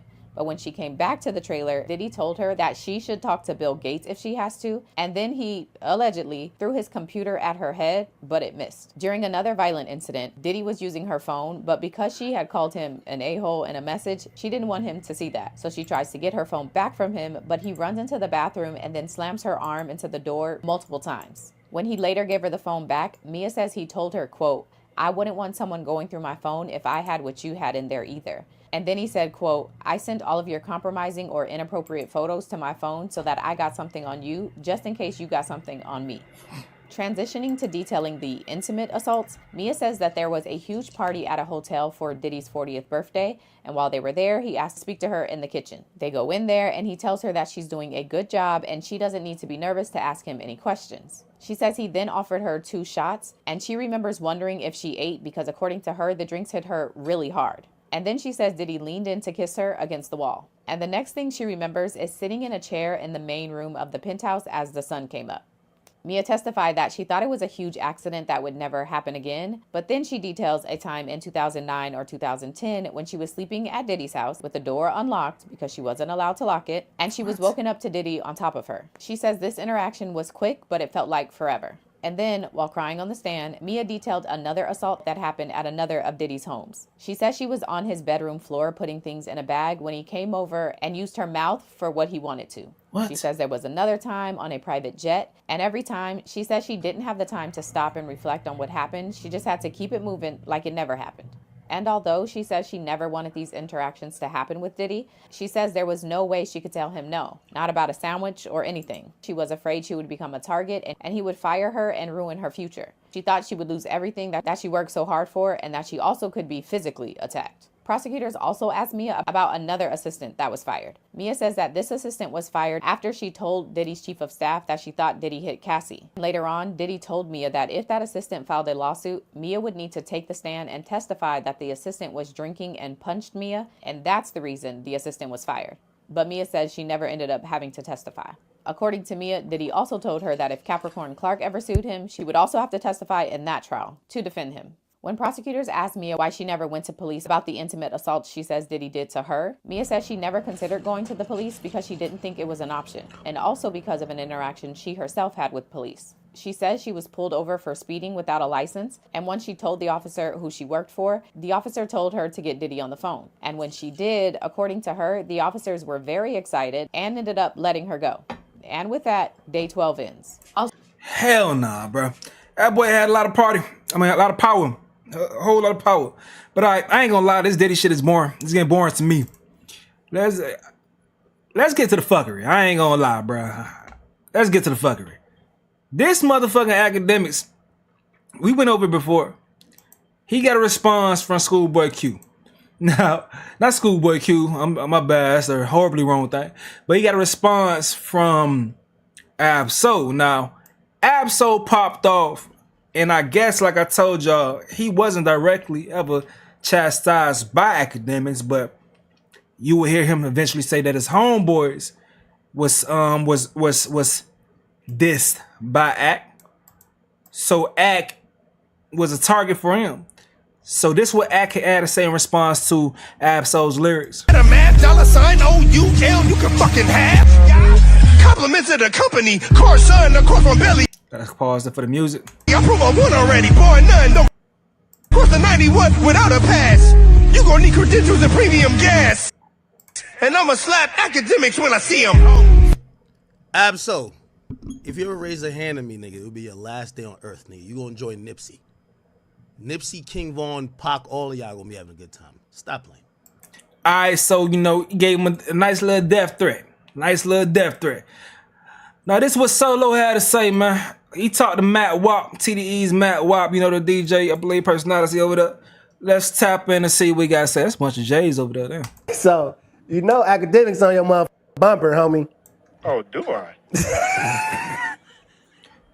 Yeah, learning Braille right now. Yo, for real. So, what's your quarrels with that, man? You got this on your bumper, bro. We're gonna have to pack that out, man. Listen, man, it's been a, you know, I mean, I'm gonna keep it 190, bro. Like, you know, he gotta do his job. Like, I think that's it. I think he doing. I want to think he like doing his job. That's just what he do. He just, you know, he clickbait, controversy or whatever. Yeah, for sure. But like, what he don't understand is where it's, you know, like, in essence, bro, like I kind of was trolling him. Like, you know what I'm saying? Like, Cut has, you know, spoke on the homies real, you know what I mean? Like, you know, and it is like that, like, bro, like, you know, if I see, you know what I mean? It is like that, but at the same time, like, I was kind of trolling him, and a side of me thought he might have laughed at it. You know what I'm saying? But like, that nigga, how your immediate thought is, well, yeah, that's amazing, but your funeral not gonna be as big as Nipsey's. Like, what? Like, yeah, he crazy. You speaking on the dead homies, bro? Bro, I don't need that many people at my funeral. What are you talking about, bro? Like, throw your hands up. Like, what do Nick got to do with the like, fade, nigga? Like, that's the fade. Like, bro, I said I'm gonna slap you. Like, why are you bringing the dead homies into this funerals? Like, dang. Like, yeah, nah, for real. That's where it's like, and then you know, he go on, I'm watching it. He's entertaining, right? But then I'm really paying attention though, cause you know, a nigga got kids now and all that. Yeah. You know what I'm saying? So I'm watching him, paying attention, he crashing out, like, and he don't know, even like he throwing up handicap placards and the Braille thing, like, bro, like you disrespecting the whole whole you thing. disrespecting the whole like suicide, like that's really happening. Yeah, he like he brazy. He really brazy for sure. That's like that certain get crashed over, but yeah, like bro, like you know, brazy. it's I ain't know Act was doing all that. I ain't know he was doing all that shit. Y'all know Act when he take that shit to the ground though whenever he in some type of beefs. really on some God bless him, like for real, like you know what I mean. And now I really want to slap him. yeah. Now that nigga. I really want to slap him though, like I feel you. Like, you disrespect the whole community, man. It's a blessing. I'm still walking, Mac. Like, yeah, facts, you know what I'm saying? Facts. It's like for real, like, and I'm really legally blind, bro. But I can see,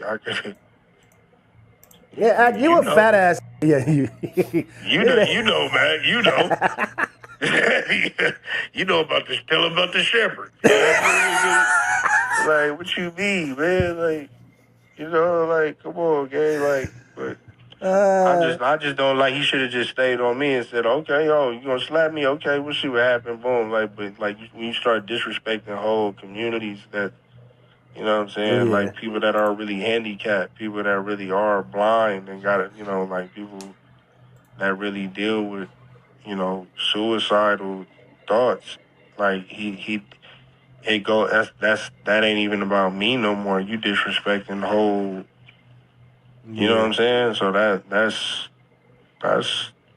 sad, bro. No, that's the only way you can receive that type. Is like, oh, that nigga really brazy, like. Yeah, like it could be fun. Like it was funny up until that. Yeah, he had me crying at certain points, but Yeah, I'm like, it was funny. Like, yeah, it's entertaining, but like, I'm like, oh no, he pulled out Braille. He pulled out Braille. Like, man, I'm gonna have to learn Braille. Like, oh man, that's kind of funny, but he had a prayer for me, bro. That is kind of funny, bro. I like dark jokes. I ain't gonna lie. I like dark jokes. Dark jokes is funny to me. I ain't gonna lie to y'all, man. Bro, I'm the pastor, bro. He said a prayer for me. Yeah, no, that's brazy. Yeah, he but that's how them be on the internet, bro. They be rage baiting. That's rage baiting shit right there. Yeah, exactly. And guess what? Like, I ain't never knocking no hustle, but like I'm curious to know if he really feel like that or if he came to pod. He came to pod. Man, Ack ain't gonna fight nobody, bro. Ack not gonna fight nobody. He want a nigga to swing on him, then someone on his team to shoot him. That's what he wants. He wants to catch a body. He's not gonna fight nobody. Come on, man.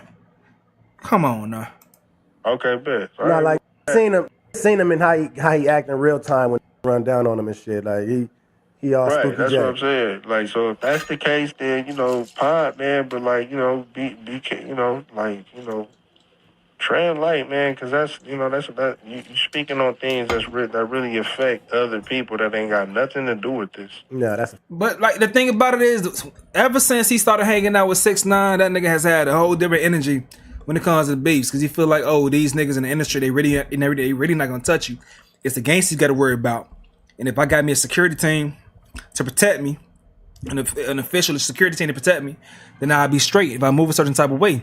So he's like, I'm gonna talk crazy as hell now. The fact. That's all I got to say about that. You know what I'm saying? Yeah. That nigga that had me crying though, Aki. I mean, so he said you ain't gonna be able to see him in that room though if y'all. Oh man. Hey, them eyes, tell him them eyes kick in, bro.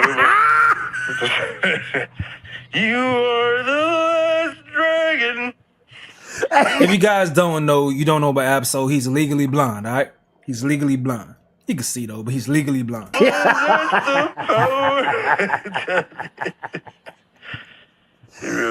Oh my God, homie, you funny as dog. Leroy. Like for real, bro. Like you speaking on we really from the land like that, bro. Like niggas have to get down for. Yeah. Facts though. Come on, like I said, I'm gonna slap you, nigga. Keep it right there, bro. Yeah, that's a fact. You know what I'm saying? Hell nah, man. But yeah, though, somebody slap you, gotta get down. But I mean, sometimes I remember when I was in middle school, niggas came around playing slap box and jumping niggas and shit. Bro, all the time I played slap box, most of the time it turned into a fight, bro. I don't know why. Once I start swinging, bro, it get physical with me. I don't like playing slap box, no type of fighting games, cause I get serious. I don't know why, but I get serious. You slap me, I'ma slap you harder. And that slap may incidentally turn into a fist. I can't do it. Now, I watch my homies play slap box and shit. But I was always the bigger homie, so you're not gonna play. You don't want to play games with me like that, because I hit harder than everybody. But alright, so that's the situation going on with academics and Schoolboy. Not Schoolboy. I keep saying Schoolboy Q, man. I hope Groovy Q in a good mood today. I keep saying homie name. But some other shit was going on with Ack. So they caught Ack in some shit because he's still going on with this beef shit. He still can't let it die, so he's still pushing narratives. And I seen him get caught into some shit just saying he's trying to push a narrative and, you know, getting low key. Not exposed, but looked that funny. So if you guys did not know, Not Like Us technically dropped out of Billboard Hot 100. Drake fans celebrated that. Ack was one of them. I'm gonna tell you why I'm saying technically, but peep this first. Not being funny. I know y'all think I'm being funny. What I'm saying is that I'm a little bit alarmed that the song has meteorically just dropped off the charts that quickly. Chat, I study charts for a living. For example, I study charts for a living. You sell 200,000 and it's not some botted or you sold merch. If there's streams next week, say you sold 230. Next week, I could bank on it. I could bet $10,000 you'll sell over 90,000 the next week, because the average fall off from first to second week is usually around 50 to 60%. That's always what it is. I make bets on these type of things. What I'm saying is that with the dominance of Not Like Us, when I'm seeing it ain't on the charts, I'm like, what do you mean it's not on the charts? Ain't no way. And it's not because I know it's old. It's a year old. Which, by the way, it got a boost because its anniversary was 4 weeks ago. The anniversary for the song was 4 weeks ago or 3 weeks ago, whatever you want to call it. For it to just like, hold on. All right, so now maybe I'm misinformed. So I'm going to do my due diligence. Let's go. Okay, we're going to go to all charts. So it's not on this week, which is crazy to me. This is crazy to me. Could I go to... Look at this energy that he has. I need to go see last week's charts. I want to see last week's like as he's talking, I want you guys to imagine a bubble just blowing up as the more he just continue to talk with the braggadocio, you know, the energy, the benediction. Like, listen to him just talk his shit. No. How do I? Fuck. I gotta. It used to have the thing where you could just select the charts. Oh, okay. Here. Okay, so good. So let's look at last week, the week before, right? So let's look at that charts. Is Not Like Us there? Not Like Us. Bro, stop it, my nigga. You tell me this shit was 23 last week and now on the charts? Yo, chat, stop playing with me, bro. I keep telling you, it's supposed to fall down gradually. This shit was top 10 for dumb long. It's supposed to fall off gradually. It's supposed to fall off gradually.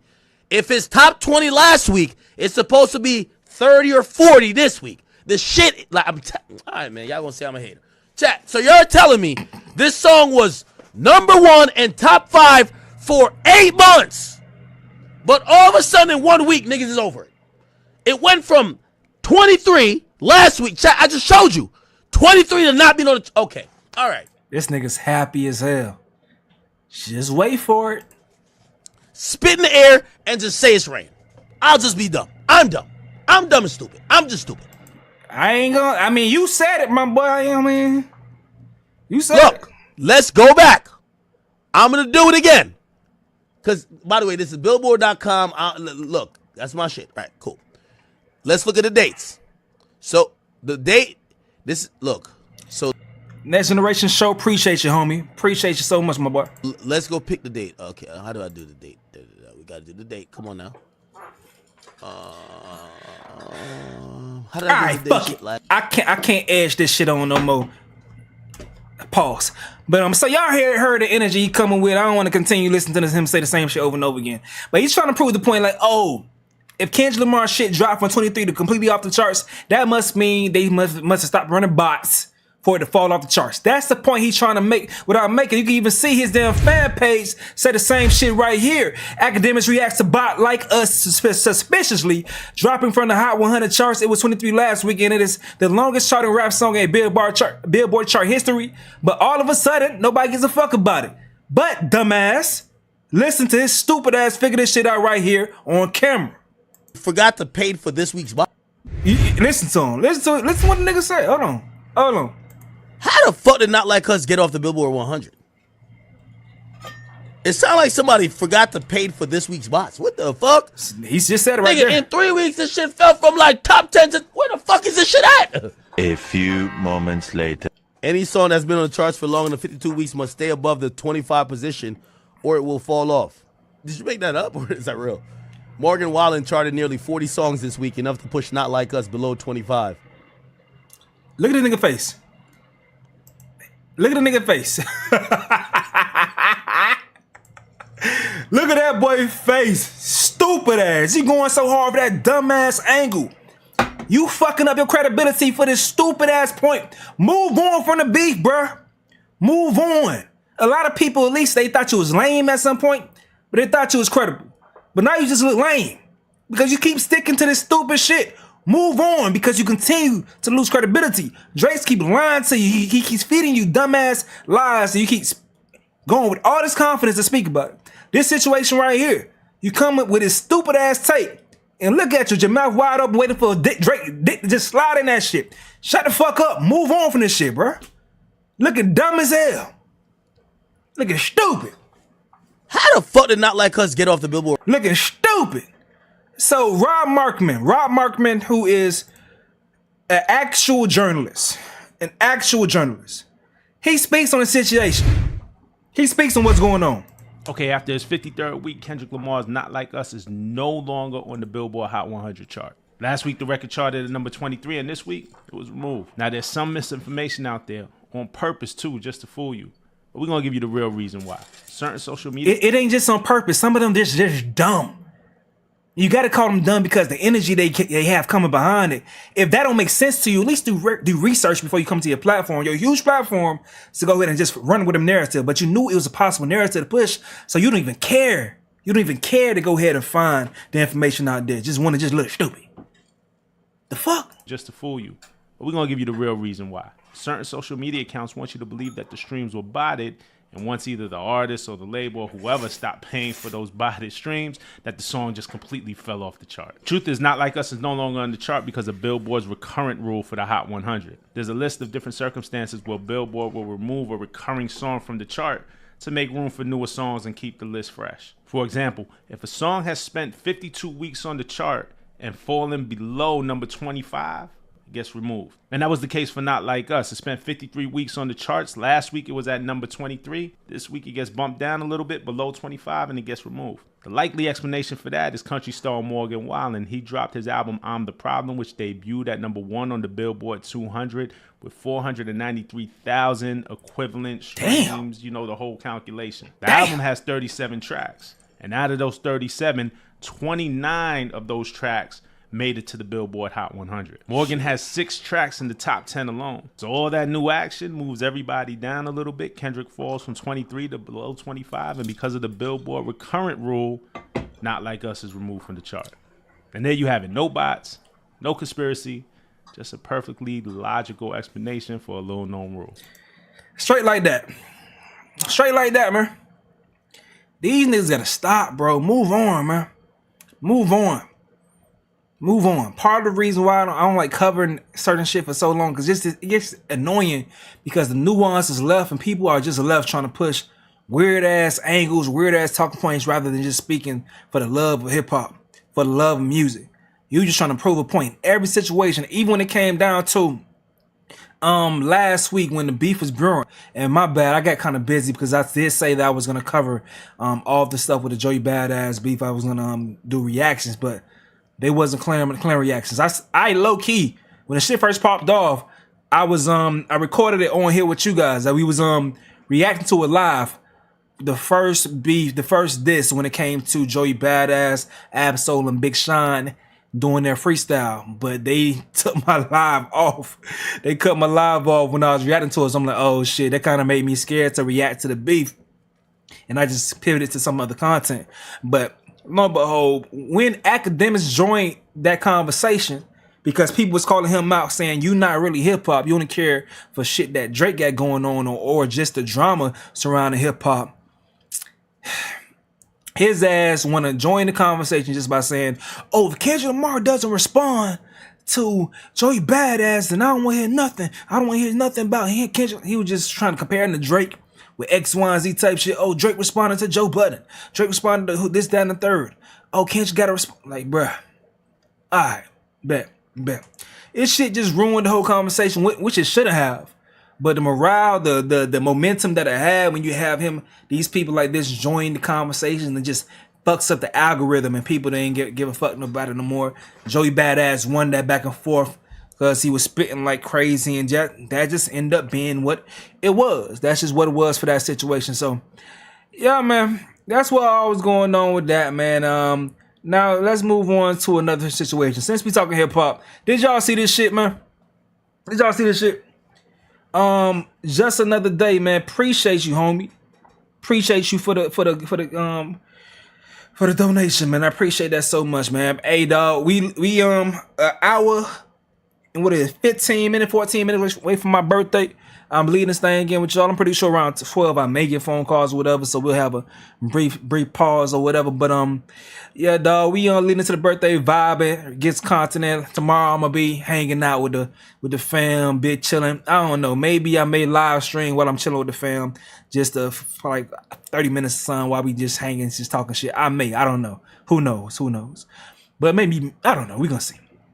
But yeah, so I'm going over the topics right now, getting content out, so tomorrow I could just vibe out and just relax and enjoy my birthday. You feel me? But alright, so did y'all see this bullshit? I don't know what to believe. Man. But I'm gonna tell you right now, this is not good for these folks over here, for them people. Y'all know what people I'm talking about. If y'all watch the Illuminati, he called them the TOS boys. But alright, so Boss Man DLO last week or some change had this dude come out here and say he was DMing him and trying to get with him, but didn't want to pay him no bread. Trying to get some head, but didn't want to pay no bread from this dude with him after he found out that it was a dude. But today, a couple days ago, dude came out and said, I was lying for some clout. Folks are going back and forth. I'm going to tell you what folks are saying, but they going back and forth in reactions to that. But peep this shit real quick. I'm coming on TikTok to address the Bossman situation. Bossman DLO never messaged me. It was AI. It was edited. It was photoshopped. I did everything good with the video of him texting me because my homegirl, it was my homegirl's phone. He messaged a real female. She's a popular influencer that I hang out with. So I made it seem like he messaged me, but he never really messaged me. And I made a fake thread of me texting myself back. I know it sounds crazy and I just did all this stuff on the internet for attention, but a bitch was bored. And I thought it was funny, but now I know it's not funny because I'm really fucking with this man's career and his money. I'm sorry, you guys. Y'all can bash me. Y'all can hate me. I really don't give a fuck. If I say what I really want to say, this live stream will be cut off by some motherfuckers I don't know in the higher ups. But let me not say that. I'm not gonna say what I want to say. But all I would say is that type of energy is expected from someone like him because I think he got some issues. Period. But I know some people think Boss Man paid this motherfucker. Let me just scroll down a little bit. We can go through some things, but I'm gonna tell y'all why I don't believe Boss Man DLO paid him off. And it's just some simple shit. Because when I first seen it, I'm like, this don't add up, and I'm gonna show y'all why. So so boy, how much he pay you? Now, if he don't sue for defamation, fake accusations, after this video is out, then he paid this nigga to put this up. Translation, Boss Man DLO check cleared. On everything I love, this is why people kill them. Oh shit! Why does damn? I should have read that first. I should have read that first. I'm glad I am not on Twitch. Goddamn. Well, okay. All right, nah, I ain't buying it. Him and D-Lo was in there like, probably. D-Lo paid, bro. Now he paid just. Everybody's saying he paid him. Fruity ass nigga. Woody whoop. Everybody's saying that he paid, buddy. Did he pay him? I don't know. But this is what make me think I don't know if he did pay him. Cause look, let's get to these text messages. All right, there's a fool. This type of nigga shit nigga saying. This who boss man D-Lo was trying to smash. Y'all niggas capping if you say you wouldn't. Watch out for this nigga right here. All right, if you his friend, do not drink behind this nigga right here. You go to his house. Be careful. Be careful. All right. So. I'm not opening this, but over here, I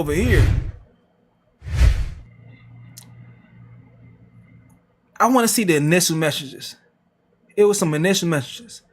So this is September 27th. I think this is the first thing right here. Do ask Boss Man D-Lo for a real name. What for the real name? Boss man respond, I ain't giving mine, you ain't give yours, and confusing how. Just my real name, Allah, so you is that. That shit definitely confusing. Yeah, I'm sorry, God made me this pretty. LOL, understand if you not effing with me now though. I appreciate you being real, I never did that. I don't want to be all over the blogs and shit. Just looked at your Twitter too. Like he knew I was a boy. Now, this person said that Boss Man D-Lo initially first. This what was posted. Going through the DMs. But I don't know who page that is. If that's his profile picture, whatever. Cause y'all see that? I don't know profile picture that is because that's whoever profile this is. So go to the DMs. Boom. It loads up. Boss Man D-Lo messaged this person. Now this person's name on social media is Timmy Benson. I'm like, bruh, the motherfucking name is Timmy Benson. It's a man calling himself handsome. Of course it's a man. So this threw me off when dude saying, oh, you is that. You are a man. That threw me off. Now, maybe I'm just being forgiven for Boss Man D-Lo. Maybe that may be it. I don't give a damn. I may be wrong. Shit. I may be wrong, but I think this shit fake. I hope this shit fake. If not, then goddamn. But dude says I can see why people. This dude was trying to say that Boss Man was still trying to press him to try to talk to him. I can see now you just do people any kind of way. In response, I haven't done nothing to you. So what you talking about? I'm just saying you not genuine for real. And there's all this shit like dude flirting with him, trying to see him and stuff. And that's all that's going on back and forth, all this shit. And then I believe they post a full number, whatever, woody. And then eventually dude came out and apologized. But I'll just say this right here, bro. You can't. This is not how you advocate for your community in no type of way. This is how you continue to drag your community down as far as the LGBTQ. You can't do these type of things, dog. If you want people to go ahead and be comfortable with the lifestyle, you gotta let them go ahead and express that shit. They want to do that on their own. You don't go ahead and force them into this type of shit by just spreading this type of rhetoric or this type of actions. That's messed up. That's fucked up. That's fucked up. I don't know. Maybe it was Boss Man D-Lo texting him, but it's not how you do it. For what reason? Just for clout? Just for clout? And that's why somebody said under earlier, this shit right here, this message that I'm not going to read out loud, because that's what happens. We know how people feel about being exposed for that. And people have taken people off this earth because of the threat or the chance of being exposed for that. And you guys may call it transphobia, whatever you call it. I don't know what the guidelines will allow me to say, but I just say people may say call it transphobia. I don't know, maybe. But it does happen, especially in these situations. But this only leads to more of those things happening. I don't get why. And it always makes me think like, bro, I know people who are a part of LGBTQ may be upset with me trying to express myself when I say this shit. But let me try to go ahead and say this right here. It always makes me think like, dog, if you don't think that this is something wrong, then why expose someone for it like it's something wrong? Why use it as a trump card like it's something wrong to live this lifestyle? If you don't think there's nothing wrong about it, then let him be. What's the point of exposing somebody about that shit? I don't get that shit. That sounds stupid as hell. That sounds weird as hell. And if you continue moving this way, you are going to continue the stigma behind you and your people, you and your community. Stop this shit. This shit's dumb as hell. Like, gotta leave this behavior alone, man. Leave it alone, man. Believe none of what you hear and half what you see. Pete, the money part, I don't believe it. So D Square don't believe it either. I ain't scared of no ghost transform. He accepts the transform. Just on time, say happy birthday. Appreciate you, family. You know, the fam putting up in the chat today, man. Appreciate y'all, dog. Appreciate y'all, man. But yeah, man. Yeah, man. I don't believe it personally, but if it is true, this ain't how you move. Even if it isn't true, this isn't how you move because it still does the same thing. Why are you playing with that? Why are you playing with that? You are continuing the stigma about yourself. Like the fuck? And the fuck? That's like imagine, like just imagine being, I don't know, like back in the days or something. It's like similar to being a black man dating a white woman or some shit. And the white woman saying, and something that's whatever's taboo. And the black man saying, knowing that me being this person is taboo, but he never actually did it, but going and saying, oh, I was with this person, and people reacting to this shit in disgust, like, damn, how could you sleep? In disgust with a white woman, like, damn, how could you sleep with a black man? To the white woman, because like it's trying to like further this person is actually lower than that. I don't get it. Why they even do that shit? It's stupid. It's stupid to continue pushing that narrative for your folks, like you're not worthy of being dealt with. But people may feel that way. I think it's stupid as hell, but let's go ahead and move on to the next story though. So, Jess Hilarious, man. Like I told y'all, let me bring that shit up. Jess Hilarious was on the Breakfast Club. And she got into a back and forth with a lady. And it got kind of tested. I may have to put something over the screen as I play the audio. But let me go ahead and see if I can find it. Boom. Here we go. It's over here. Boom. But I gotta put something on the screen as I play this audio. So she was talking to someone who happened to be similar to be like a trans advocate. I guess that's what you may want to call the lady. May want to call her that. Boom, boom, boom. And the conversation got contentious after Jess wanted to make it clear about the distinction between a real woman, a biological woman, and a trans woman. Let's go ahead and get to it. This isn't just time in this battle, but let's get to it. I got to cover it because of copyright. You have to have some things ingrained in the way that you move about your day, period, to understand that the work never stops. So we just got to find that balance. And for you, I want somebody who knows that women can have babies. Oh, okay. Only women can have babies. I just want to let you know that. Interesting. There are other people who can have babies. Okay. Yeah. I mean, if they have a uterus, they can have babies. But they just might not identify as women.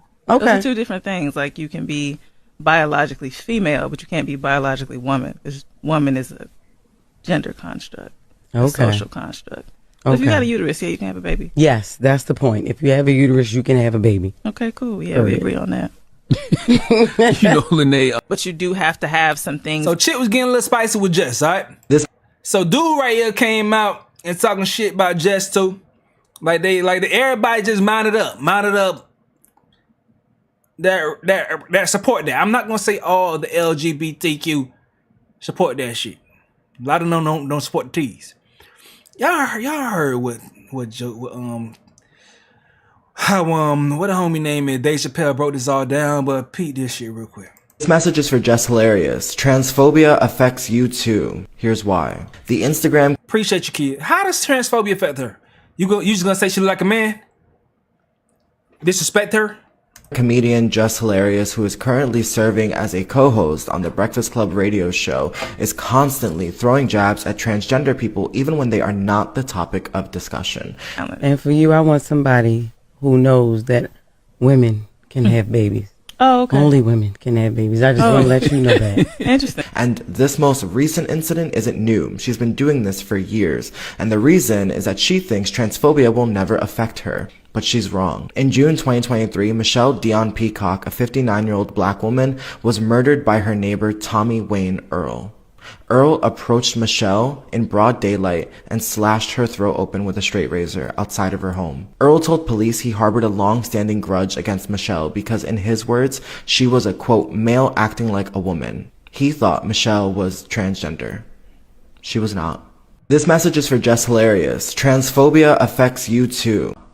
She was just an older black woman who didn't fit his definition of femininity. And guess what, Jess? Neither do you. What you don't understand is that the transphobia you helped to spread and normalize will be used against you and women who look like you.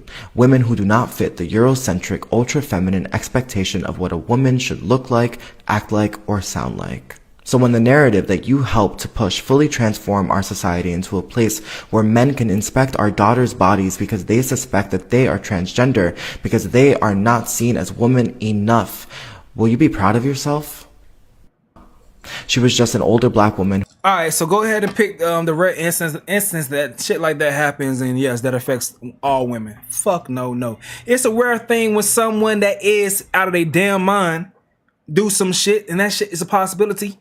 But it's very rare that can happen. Now, we're not going to go ahead and continue to let women be minimalized as far as their struggles, what they go through.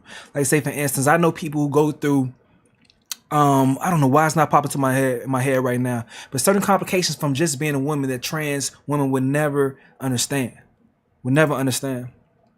So there's no way that you can go ahead and try to go ahead and continue pushing this narrative like that, bro. They're not women. No matter what they want to say, they're not women. But you do have to have some. But Jess came out and she started posting this stuff like this. My uterus is my power. Signed a woman and shit like this. You want this? Whoop. And I ain't gonna lie, bro. I'm not into politics like that. But one thing that I do appreciate from this new administration that's in right now is that this PC shit is going down the tad. People have reached their limit. They've been fed up with all this PC shit. They're not going through all that shit. They're not putting up with all that PC shit. As you can't say what you really truly believe in all this stuff. They're not fucking women. No.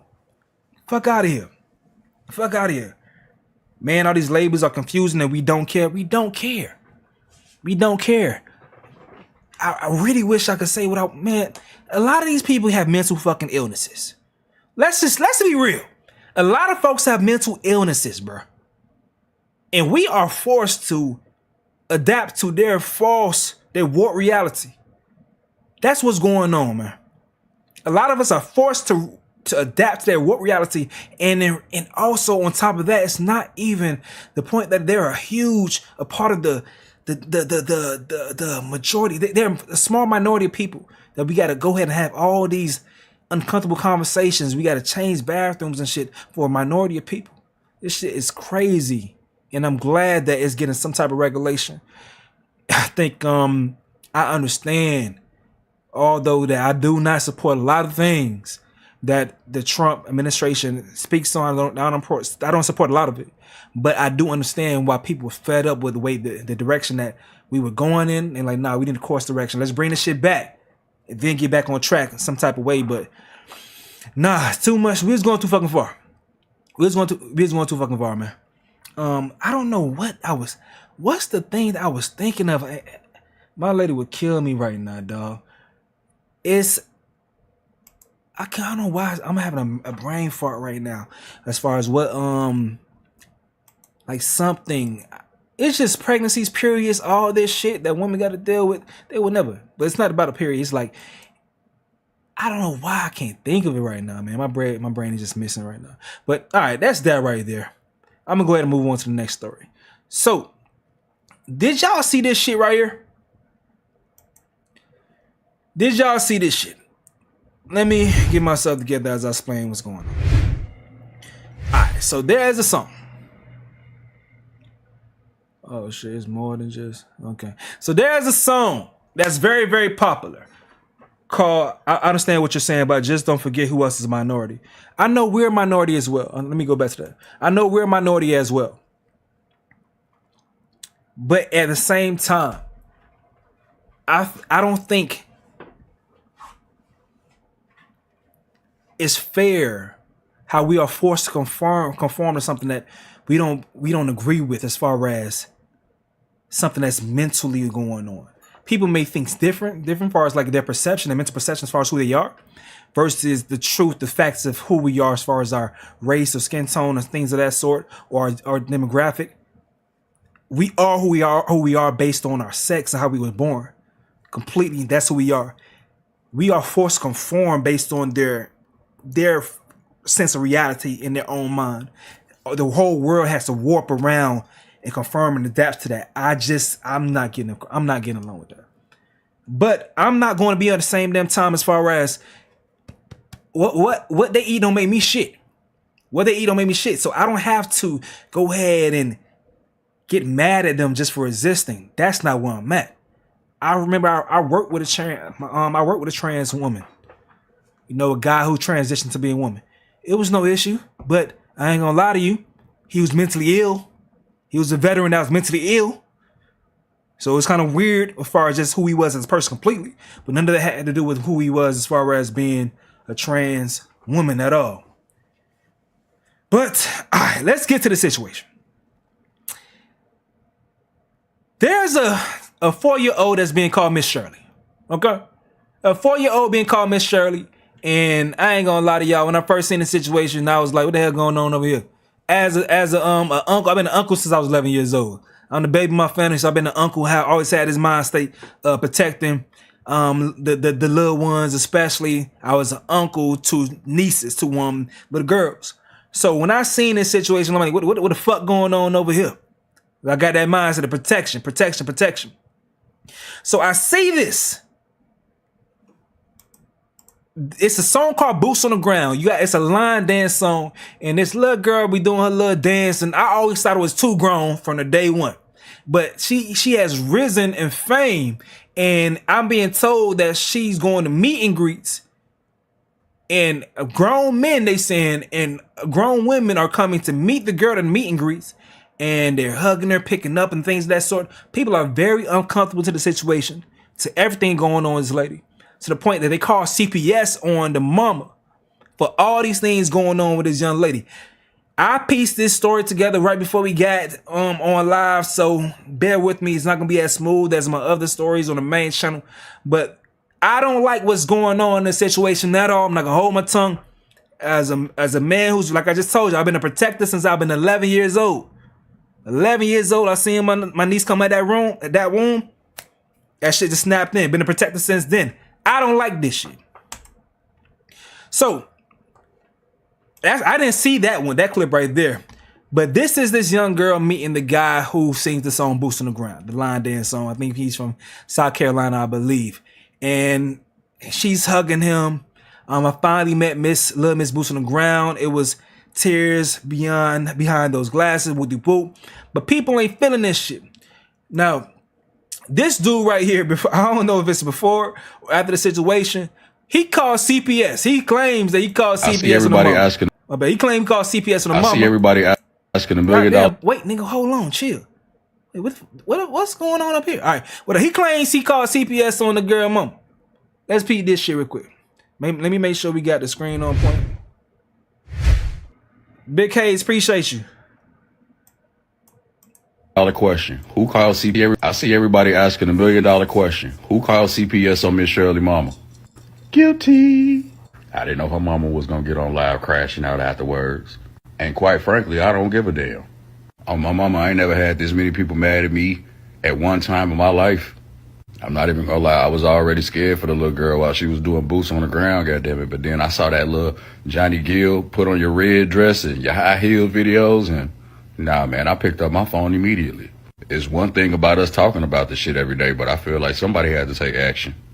I mean, it ain't really that bad either. If CPS find out it ain't no case, they gonna drop the case. But if they find that it is a case, then maybe I did do the right thing.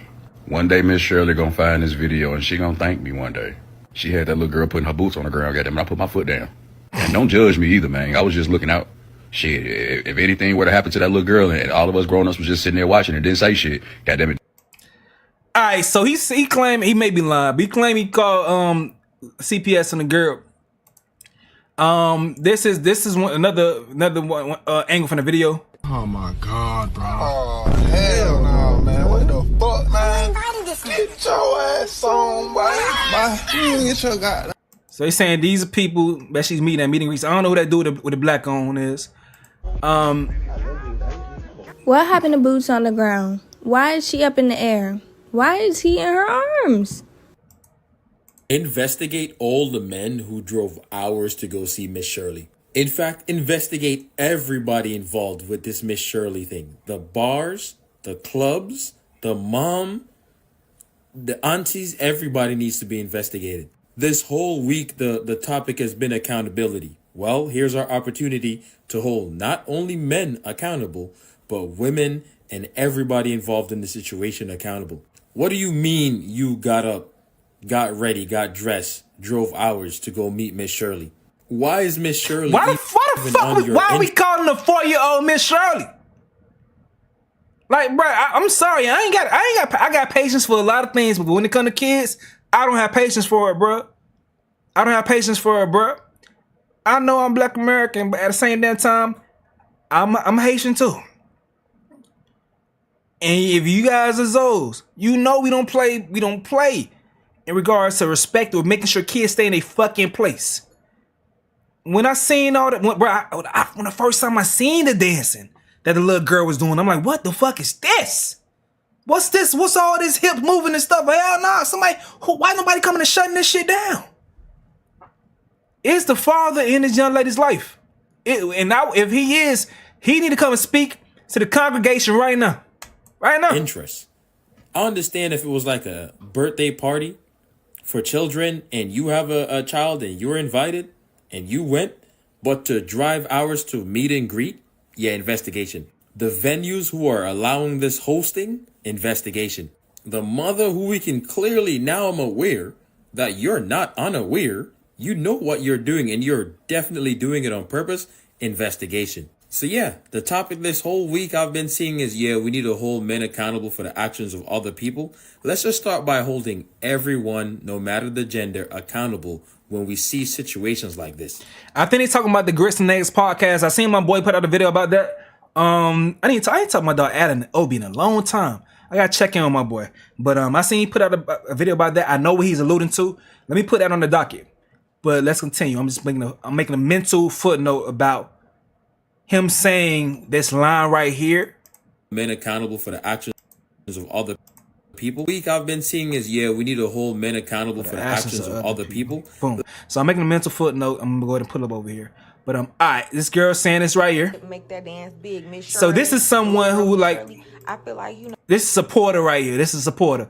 And people that's wondering the type of dance this little girl been doing, boy, the belt would have been out, boy. Make that dance. What's wrong with the little hip? You know what's wrong with the little hip, baby love. You know what's wrong with the little hip. There ain't no little hip. That's too much goddamn hip. Get pow pow. Make that dance big, Miss Shirley, the little girl, Miss Shirley. I feel like, you know, that baby did make that dance big. So good, have her in the video. But it's almost like they got a little girl on a timer, like a little wind up tool. It's like they crank it, and let her go. Where them things? If you ask me, as much work as this girl putting in, she deserves 75% of royalty. Honestly, maybe she deserves like 98% because without her, that song would be. All right, so that's what they saying right there. So It's this. We need to get to the mama. Where's the mama, man? Where's the mama? I know I got a clip of the mama. Where the mama at, man?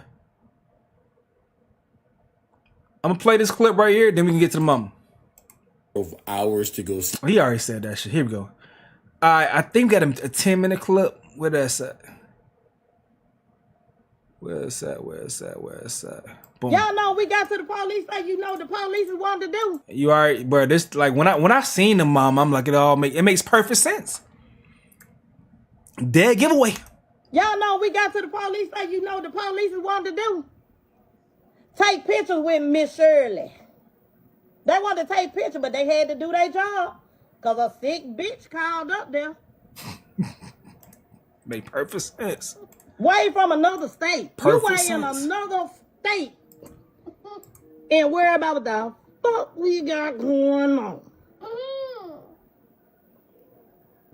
I'm at wit's end. Y'all doing too much. I ain't reading no comments. I ain't responding to no comments. I don't care what it is. I'm not responding. I'm at wit's end. I did not know it was this many miserable people in this world. Y'all literally sit at home all day. All day. Them the ones it is. You sit at home all day with nothing to do but sit and worry about what Tish Tucker and Miss Shirley got going on. It's sickening and it's fucking sad and I'm fucking fed up with it. For a miserable motherfucker to call DHS on me about my child that's well taken care of. Y'all are fucking sick. To the old bitches that sit in my mother. Kia said not 10 minutes of yelling. I'm gonna make sure we get to the meat and potatoes, then I'm gonna move on. I got you. Motherfucking inbox, disrespect me, inbox me, calling me bitches, hoes, sluts, and all that. I'm sick of it. I'm a motherfucking mama before anything. But my generation was shaking ass and nobody called CPS. The little girls wasn't shaking ass now. They wasn't shaking ass. They wasn't shaking ass. And we ain't had social media. So it's more eyes to watch the kids and to help out. You know, they say it takes a village. And we village around this motherfucker. I'm sick of you low-life bitches trying to discredit me as a mother. And to anybody, any elder that's on here, I apologize for my cursing. I apologize if you feel I'm being disrespectful, but I am tired. I'm tired. I'm one of the sweetest people you would ever fucking meet.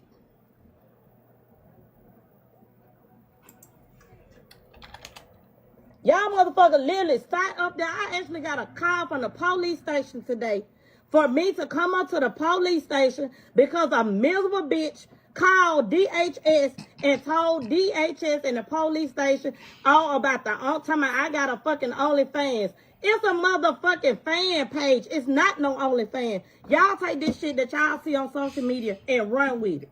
All right, so what happened was it was a Facebook page. It was a Facebook page for man. What's the girl real name? I don't feel comfortable calling this little girl Miss Shirley, man. Baby girl. I'm calling. The little girl. I don't want to call her Miss Shirley. That sounds weird. All right.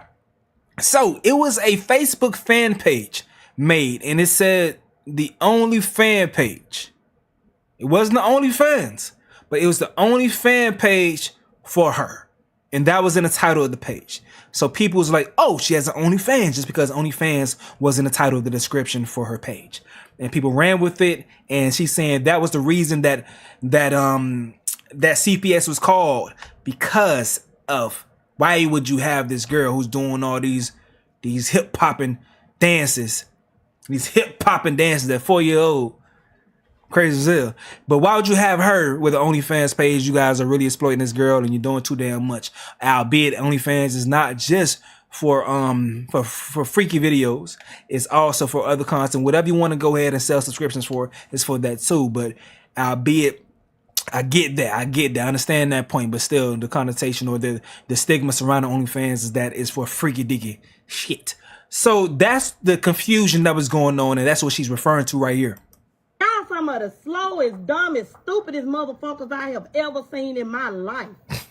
And it's sickening. It's a disgrace. And it's the black ones. Y'all are fucking sick.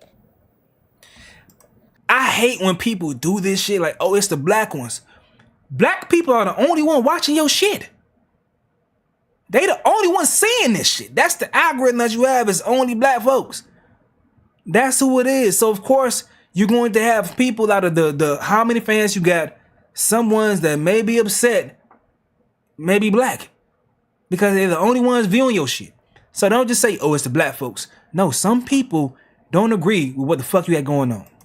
I had to go to the police station today. They did a fucking investigation asking me about the OnlyFans, where people picking her up. Where do she only get booked at adult events? Y'all literally got a video going around talking about she only get booked at adult events, but kids in the background. Make it make sense to me. She got her OnlyFans. If you go to Miss Shirley Dance Universe, in parentheses, it has fans only. It's for her fans only. Not no fuck. What the fuck I look like putting my baby on OnlyFans? I'm not even on there. What sense do that make? Make it make sense. Y'all so damn slow and damn. Y'all take anything y'all see on social media and run with it. I don't believe shit I see on social media. It's 24 hours in a day, 365 days in a year. You think my motherfucking baby sit up and dance all motherfucking day? Hell no. You see what I put on social media. Some of that shit be old content. I'm right there every step of the motherfucking way. When they called me in the room today and told me they had to do an investigation, and my baby had to literally sit outside in a motherfucking chair by her motherfucking self because some stupid bitch to called in. Now they want to come in and take pictures of my motherfucking house. Cool beans. Tuesday, she got to go in for a motherfucking forensic investigation. They want to know, has somebody touched her? Why the fuck my baby 4 years old got to go through some shit like that? That is tough, though. That is tough. That is tough, but stop exploiting your child, man. And I said, I never scream at a motherfucking phone, but y'all bitches are sad. This shit is sickening and motherfucking sad. My baby can't even have no regular childhood, enjoy her childhood, because there's sick bitches out there like y'all that ain't got shit going for yourself. I ain't never left the motherfucking street you grew up on. That ain't got shit to do with me. I make sure me and mine good. We was good before boots on the motherfucking ground. She been wearing boots and she been clacking motherfucking fans before boots on the motherfucking ground. She been selling lemonade. My oldest one got an ice cream truck parked in the backyard. I got a whole motherfucking store bill that I just bought back in November. Don't nobody just know about it. It's a whole motherfucking custom building that I purchased to do hair in my backyard. But y'all don't know because I ain't posted did it. Nah, she just talking about random shit now, man. But lady, your daughter needs to be a child, basically. You gotta let her be a child, man. And you exploiting her. She's adorable, we get it, but you exploiting her, man.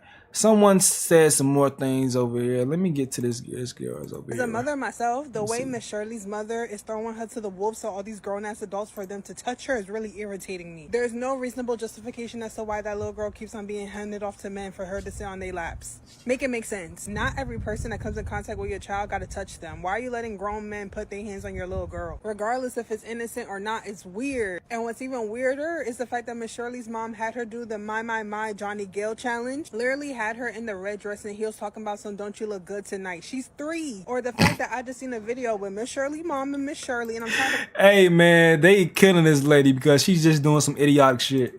Calling this little girl Miss Shirley. She's 3, like I said. I just seen a video of the mama and the oh, she's 3? I thought she was 4. Hold on. Doing the Glorilla challenge about some don't you look good tonight. She's 3. Or the fact that I just seen a video with Miss Shirley mom and Miss Shirley, and I'm tired of calling this little girl Miss Shirley. She's 3, like I said. I just seen a video of the mama and the minor toddler child doing the Glorilla challenge. And if you don't know which one I'm talking about one of the most inappropriate ones. Hair, face, ass, titties. What? That one. And the mama got the little girl doing all the motions and everything. And what? The little girl here?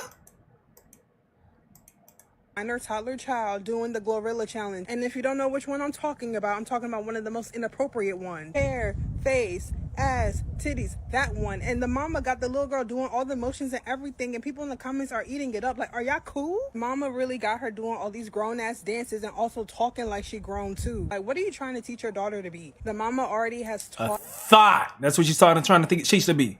A thought early, and I ain't cool with it. Hell no. Nope. No. It ain't going down. Like she grown too. Like, what are you trying to teach your daughter to be? The mama already has taught the little girl to call herself a bad girl. She be encouraging her to respond mad snarky to the hateful comments, and it's not even hateful. The comments are real. The comments are people that are genuinely concerned for the welfare of the child, even though the mama isn't. Because this diva that she's trying to raise her to be may be cute now, but it's not going to be cute in 12 years when that attitude sticks for real, for real. And all you grown-ass adults that spend money to go see that little girl dance are weirdos just like the mom. Y'all literally paying to go see a little girl's hip-hop. Like, shame on y'all for spending money on that, and shame on the mama for giving y'all the opportunity to do so. That's crazy, bro. And Shirley mama was on live crashing out bad. I think yeah. So this right here. CPS got called on her, and now they're doing an investigation. And my thing is, I don't know why she's shocked. She's like, look at it. Look at this shit, bro. Like, someone broke it down perfectly. She's mimicking what she sees other people do. She's learning behavior, and that's not cool. That's not cool. These are the videos that people make. She sees the outrage. She just don't care. She justified every single thing that she allows her daughter to be around. Literally justifying having random men hold her daughter and have them on her lap, talking about some, oh, I'm always there. I protect my daughter. How are you protecting your daughter by allowing a grown man that has a hat that says strip club veteran on it holding your daughter in a nightclub at that? Why are you bringing your daughter to nightclubs? Why are you bringing your daughters to adult spaces and then having her perform in these adult spaces? What audience do you want her performing to? Talking about some, there's a petition to cancel Miss Shirley because people are hating at our elevation. First of all, that's not... Cancel Miss Shirley. She's a fucking kid. Cancel her. Who cares if she's canceled? Send her to sleep. She don't know. Canceled? Oh my God. Oh my God. What have we done? What have we done?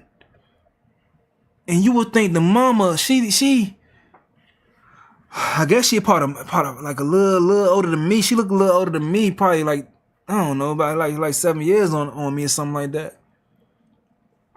So I don't know what generation she a part of, but to be worried about this shit as far as really about your, instead of like really your child well-being, you worried about her being canceled, this little child being canceled. How? Like, imagine going to talk to your friends and saying, yeah, they canceled my 3-year-old daughter. What?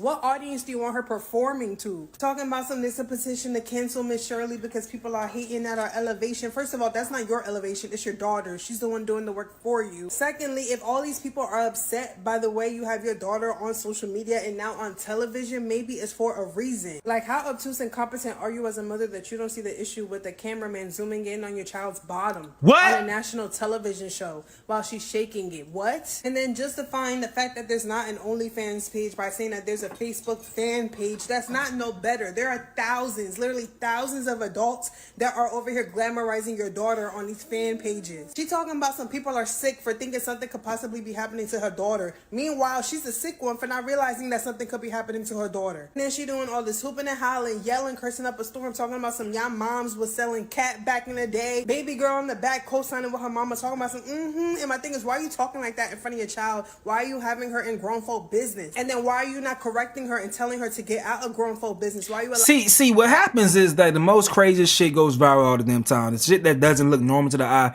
gonna pop out to you, and it's normally some wild shit. It's normally some wild shit. That's what's happening. And so and that leads to a lot of the degenerates to get fame. It leads to a lot of the degenerates to get fame, and once they get it, of course they don't know how to handle it. Of course they don't know how to handle the attention. And they exploit it in the worst ways possible. In this situation, it happens to be a child being exploited. Because this shit is not fucking normal. allowing her to intervene? Like, what? I pray that CPS finds that nothing has happened to this little girl after they complete their investigation. And I pray that the mom realizes that this is not the avenue to show your daughter's talents. There are so many kid-friendly collabs that Lariah could be doing, but instead you got her performing at nightclubs at 4 years old. And I'm tired of... Do y'all remember when they was mad at Van Van? Give me a second. I'm going to get back to that, right? Give me a second.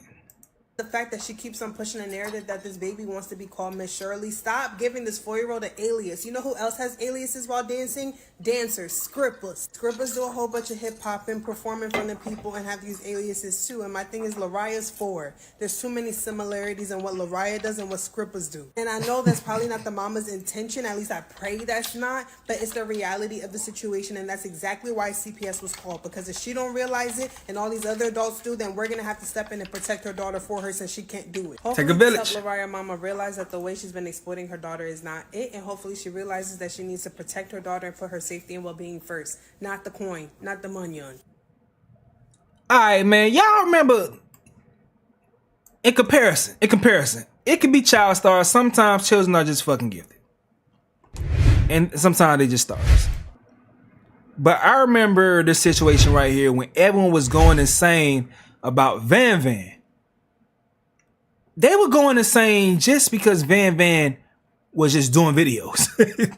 they was upset with the dad for filming her videos, but lo and behold, Van Van was directing everything and things of that sort, and everything was just very, very chill. She was just doing her little rap songs that she created, telling her dad to do this with a camera, doing all these things, and it all led to just pure fun. So I'm not saying that I don't think kids that happen to be talented, to be just natural stars, they just born with the light. I'm not saying that you shouldn't, as a parent, go ahead and nourish that. You need to go ahead and just feed into that. I'm not saying that, but you do have to draw a line when it comes to the type of content that they're doing. Van Van went from her videos that she was doing with herself, then went to go ahead and doing things with T.I.'s daughter. She's doing features with other kids, and all that stuff from the support after the initial hate that came from the dad. They kept pushing through, and then she led herself all the way on to Abbott Elementary. It's possible for the child to go ahead and be doing clean things, and she was funny as hell on Abbott Elementary. Dogs, good clean comedy. This girl's a little star. She's a little star. Her dad did it, and he did it in the most tasteful way possible. All her rap songs and stuff she had was nice. It was nothing crazy. It was not exploiting her in any type of way as far as, putting her in uncomfortable positions. I think this dad did the right thing. I'm not just saying mom, dad, or whatever as far as genders, but I'm just saying this family. But the dad is the one that's front facing. The mom plays the back scene, but she's there as well. I'm pretty sure she makes decisions as well as far as what she's comfortable with her daughter doing. But it's possible for you to go ahead and feed into your child that wants to be a star if they have that thing that clicks in them early that we've seen. And I know we've seen a lot of child stars grow up and we have some things going on with them. I hope that's not the case for Van Van, or definitely the girl that they call Miss Shirley. I hate that name. But I just want people, especially their moms, to just take a step back and really evaluate what's going on and the type of content that her daughter's making. Like, you ain't got to do all that. I think I've seen the dance be done, and you ain't got to throw all that hip. You ain't got to throw all that hip. Too much hip. Too much hip, man. But what else we got on the docket? We're gonna wrap this up right there. What else we got on the docket? Okay, let me see. Ha Davis. Now let's get to what's going on with Ha Davis. Let me close that down. We covered that already. Let me close that down too. Boom.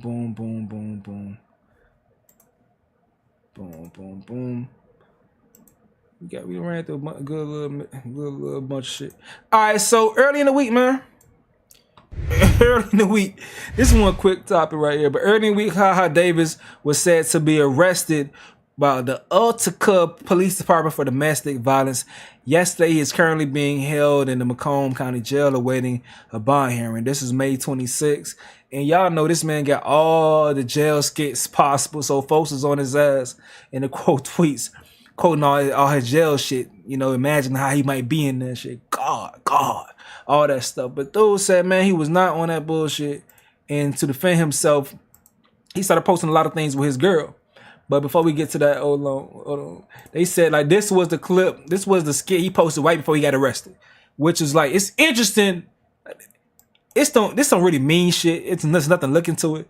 But this is the skit that shows that him being a little, like, insecure as a boyfriend.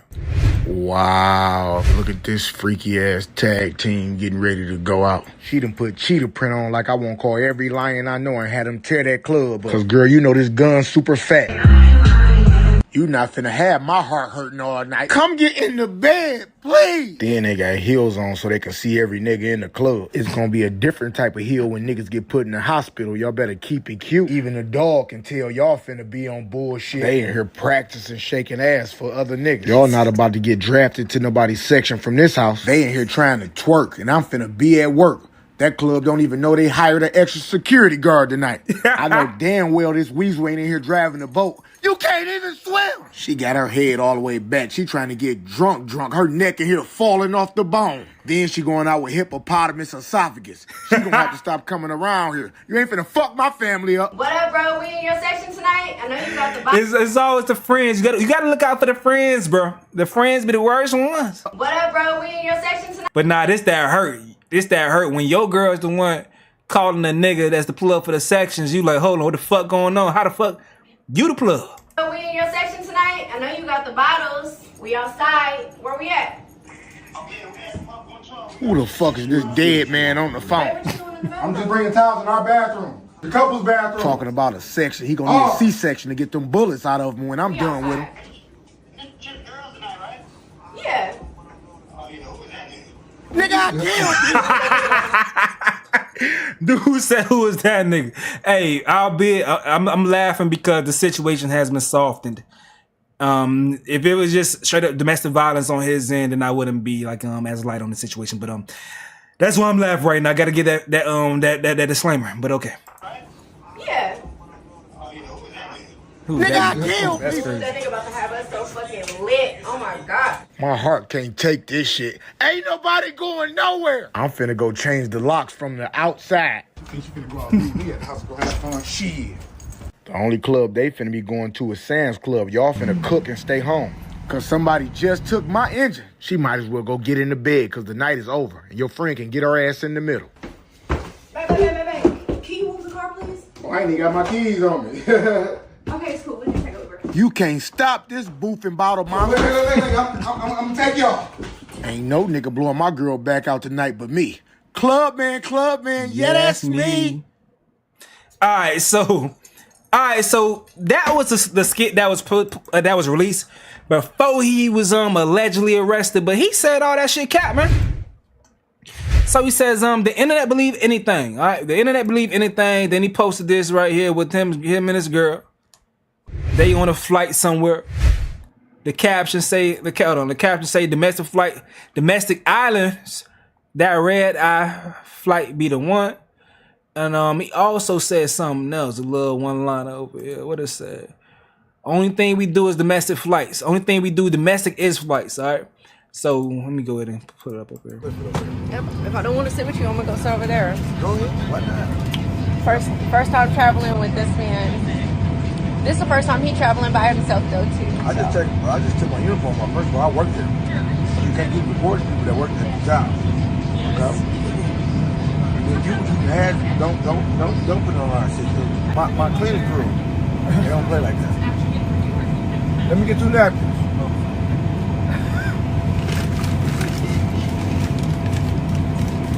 So he's trying to show him and his girl they cool. So ain't no whipping ass going on around there on his end. That's right. That's what he's trying to portray. Also, he posted this right here. Let me see. Let y'all see the caption. See, when you and your girl mad at each other, but y'all both hungry. This is a skit posted after the alleged arrest. You talking to me crazy? I'm out this bitch. Girl, fuck you. Fuck you too. Need this shit? Bye. Stupid. You still home? You still want to get this steak? Yeah. All right, you do it. Come on. Let's go. Damn, po dog. Okay, you gotta. You can't just leave the dog back there. Girl, you ain't finna keep talking. All right, so they said someone says, they gonna quote the Kendrick Lamar lyrics. You hired a crisis management team to cover the fact that you beat on your queen. I'm a fan, big fella, but I had to. Not Kendrick Lamar, but that's the Drake lyrics about Kendrick Lamar. But Welcome home, big fella. So we just gonna pretend like nothing happened. Big fella, you free man. Yeah, that's you. A good meal would save a relationship. The skits hitting different, big fella. So it's everyone think that him and his girl is doing damage control by the situation. Something happened. What happened? I don't know. I didn't see any like reports as far as the details of the situation, but if he was arrested, something had to happen to lead to the arrest, and she must feel like she don't want him to lose his career for whatever reason. So she's complicit in these skits. She's trying to go ahead and make sure shit cool too. Who knows what happened in that situation? But yeah, it is what it is, man. Now next story though. So Dr. Umar is going the hell off on RG3. Now, last week we covered the situation with RG3 and Ryan Clark and their back and forth that spawned from, discussions about the Angel Reese and the Caitlin Clark rivalry. So Dr. Umar is responding to the things that RG3 said to Ryan Clark after he chastised him for mimicking or mocking Angel Reese and saying that she obviously, or he knows for sure, that she hates Caitlin Clark. So let's peep in and tap in and see what Umar has to say. And this is him on the It's Up There podcast with Loon. I think that's on name, Loon. But let's peep in. Now let's get to RG3 and Ryan Clark. RG3 does a podcast a couple of days ago. And with his white wife in the background, sitting there like a slave master supervising her slave on a plantation. With his wife in the background, RG3 proceeds to insult, denigrate, incriminate, and insult and belittle Angel Reese. He mocked her using stereotypical, exaggerated black ghetto behavioral demonstration. Yes. Talked about how she hates Angel Reese. He said, Angel Reese hates Caitlin Clark. He said, blatantly, Angel Reese hates Caitlin Clark. And I know this. Excuse me, RG3. Angel Reese hates Caitlin Clark? How do you know this? I'm a psychologist and I can't read nobody's mind. I tell people all the time, I'm not a psychic. I'm a psychologist. Difference. I can't read your mind. I can analyze what comes out of it, but I can't read it. RG3 became a psychic in front of his snow bunny, telling the world that I can read Angel Reese's mind. First of all, even if you were a psychic, you done been around snow bunnies too long for you to even understand black women. First of all, he was already married to a snow bunny. Right. That's what Ryan said. Yeah. Got a divorce. Yeah. Second was one. Cheating on the first snow bunny with the current snow bunny. So you went from snow bunny to snow bunny. And then you got the audacity to try to belittle a black woman to make your white wife feel better about herself. You don't ever, no black man should ever insult or criticize, even honestly, a black woman in the presence of a white woman. Yes. Because guess what? If Angel Reese was white, he would have never said any of that. Right. If Angel Reese was white, RG3 would have never said none of that. So Ryan Clark spoke the truth. Yes. Ryan Clark said, listen, you don't have conversations about what black women go through. You've dedicated your life to not one, but two snow bunnies. I'm going to call him RG2. I'll call him RG3 when he get divorced and get a third snow bunny. So he's RG2. Two snow bunnies, RG2, right? Yeah. And then you got her in the background showing the world how proud I am to be married to this white woman. See that? First of all, you know my position. Yeah. Black men who date and marry white women wish they were white themselves. Let's just keep it a buck. You're talking about a group of people who have historically and systemically devalued, dehumanized, and destroyed African life and culture, and you want to marry one of them. To marry a Caucasian is to play for their team and fight for their army. To marry a Caucasian is to play for their team and fight for their army. And then RG3 like a coward like a coward. He comes back at Ryan Clark and he says, you hit below the belt when you brought my family in this. Loon. He didn't bring his family in it. Right. He said you married 2 white women. Just say your decisions. Your were decision. informed. He talked about your decision. By something. Yeah. Who don't know you got 2 snow bunnies? Ryan Clark ain't talking about your wife. He didn't say one bad thing about your wife. He said nothing bad about your beautiful children. He said you chose to marry 2 white women. But look at the double standard and the hypocrisy. You just disrespected a 23-year-old girl, Angel Reese.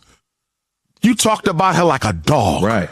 Told her she hates this little white girl. Yeah. Disrespected her, insulted her, mocked her. This is what you did, RG3. And because he reminded you that you go home to a white woman, he's wrong. Look at this. Ryan Clark is wrong for reminding me I married 2 white women. But I'm not wrong for disrespecting Angel Reese. Do you on the internet? Do you think that him saying you went too far bringing my family in is him signaling to ESPN? Of course, because he said ESPN. He said this is not a good look for ESPN. See, he said, y'all see me, Master, standing up for white folks now. He is a house Negro.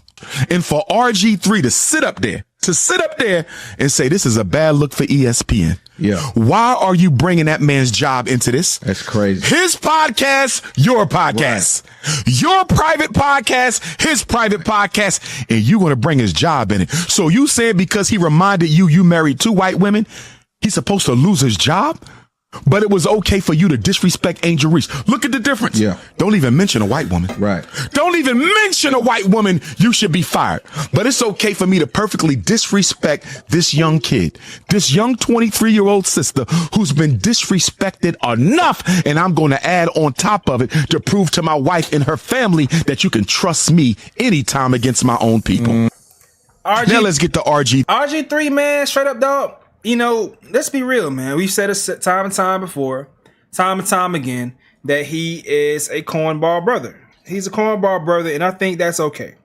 It's okay to be a cornball brother, and you got to get in where you fit in. And I think it's a lot of situations where I think he may not be a lot of black women's first option.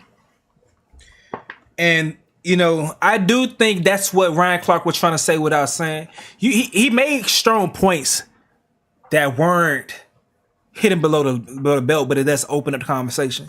Like, you know, with you not being a lot of black women's first option, a lot of times when someone doesn't have something as an option, they just naturally try to say, without saying it, oh, I didn't even want that in the first place. So they downplay whatever that thing may be, which in his case may be black women, because, you know, they want a certain type of guy. People always say all the time, oh, black women always love someone that's like a little rough on the edges, or they say Pookies and Ray Rays. I don't know if that's a terminology or a little YN. Whatever folks want to say about black women's type, you know, just cool. Having some swag to yourself. Or how the jit say the rig, having some riz. So, you know, it's cool. He ain't that. So the man is loyal to his options. And that's what he had going on. His options is white women, and that's what he's going to go ahead and praise and make it seem like, hey, I love this shit anyway. And I ain't gonna lie, dumb shits be ugly that he deal with, in my opinion. That's my opinion. You guys may not agree. May not agree, but they be ugly. But all right, so that's that situation. Now, I'm glad I ain't put no money on this shit, but I would have lost some money.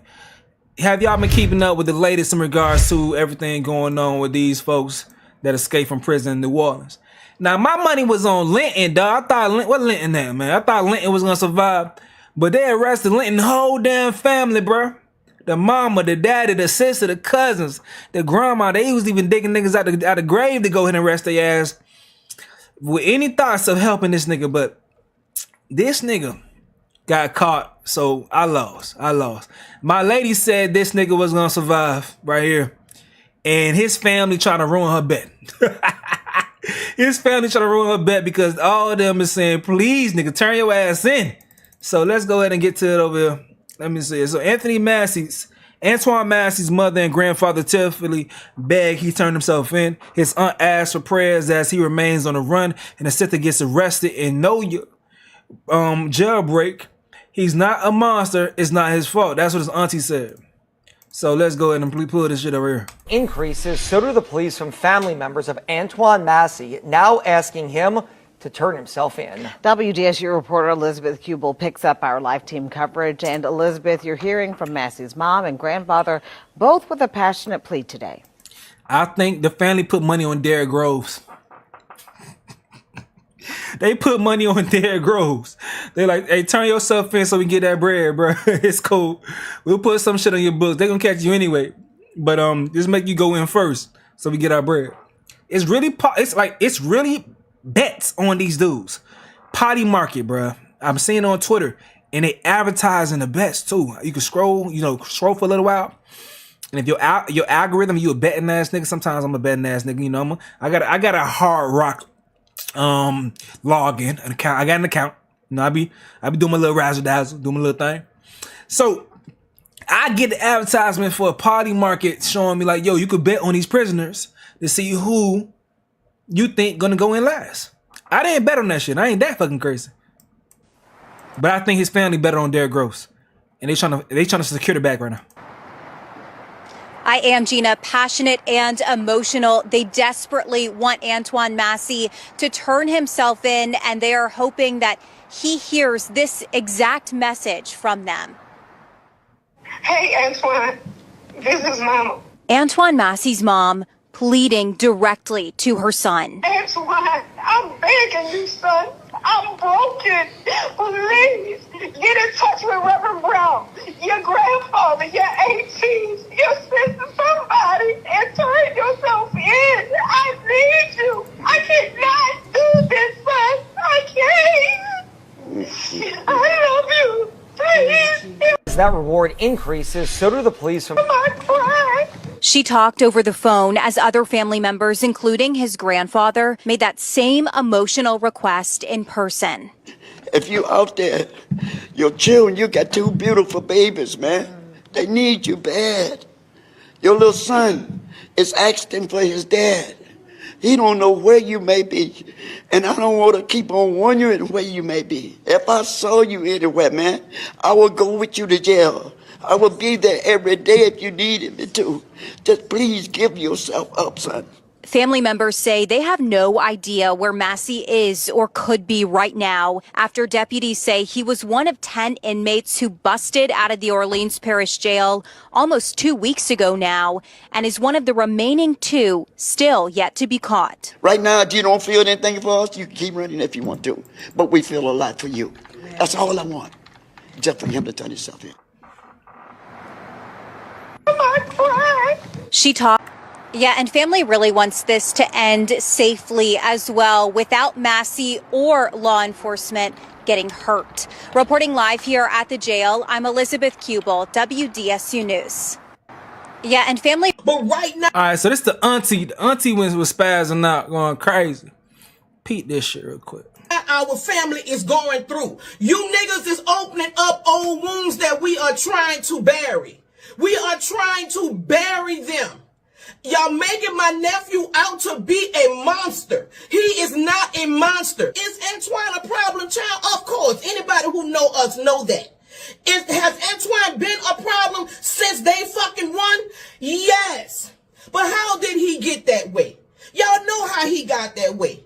From watching his father get executed in front of him, but he's not the only one that it done affected. It affected his sister, it affected his mama, it affected all of his siblings. Do you understand what I'm saying? It affected all of them. But this is his story with it. His sister right now is locked up and incarcerated from allegedly helping him. Allegedly helping him. She ain't been right since she seen the murder of her father. I need for y'all to lift this family up in prayer. To tell us where y'all at. But right now, auntie, why you mad at us? We ain't even do shit. We ain't even do shit. Why you mad at us, man? I think like the most people we just betting. We just betting to see who's gonna go in last. People just, if anything, more people probably rooting for the nigga to go in and make sure they parlay is on point. You feel me? Like I don't even know why you mad at us. The nigga gonna get caught eventually. eventually. But like, why you so mad? Hey man, do y'all want to relive this shit again? Y'all still ain't healed from my brother dad. Y'all still ain't healed from his dad. And y'all gonna watch this shit go down in national TV, bro. I'm trying not to get upset because I've been crying all day at work today and I had to flip tables and now. This not his fault, y'all, and I'm not taking no sides. And I'm not trying to make excuses for him. But this not for him, y'all. Because trust me, he's scared right now. He's scared. He want to go home. Because he the type of nigga, he would make decisions and think afterwards. Because he not all there.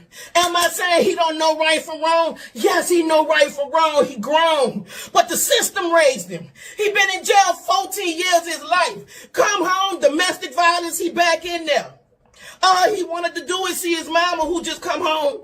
All he wanted to do is see his baby graduate. But we know that's not the way of going by doing. But in his mind it is. It's his mind he can't, man.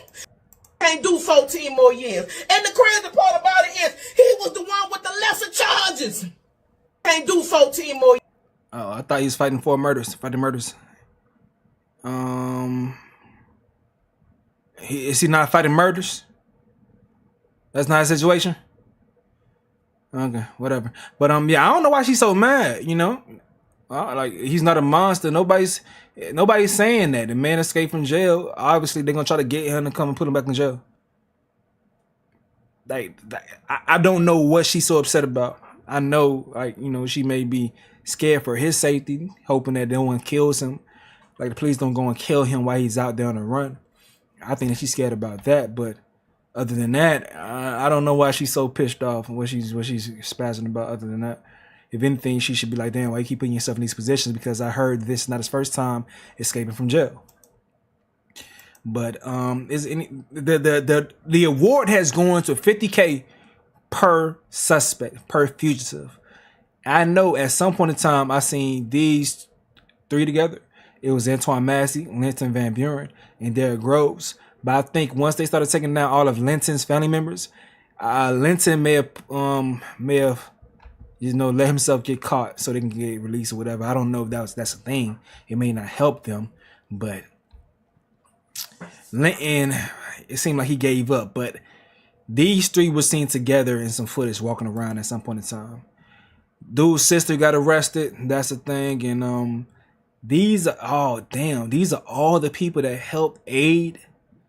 Now, they saying this dude right here, they saying he really was caught up in a situation where he was overwhelmed by the guys, and he's like, he a little wet behind the ears. He not a street nigga like that. They say he's like a nerd. So he was put in a position that he had to help them, and he shouldn't be arrested. Anyone that knows him knows that he wouldn't be a part of helping something like this unless he was forced to by the inmates. Let me see if I can find someone, the girl that's saying that. I know it was, I know I had it saved somewhere. Let me go ahead and see if I can find it. Give me a second. Let me see if I can find that shit. With the lady speaking out for dude over here. Boom, boom, boom, boom, boom, boom, boom. Where's that at? Here you go, boom. Yeah, a lot of things that I don't cover, I do be having saved. Just in case. I know Sterling Williams personally. All he does is play games, and he is so, like, I'm not gonna say he green, but he is.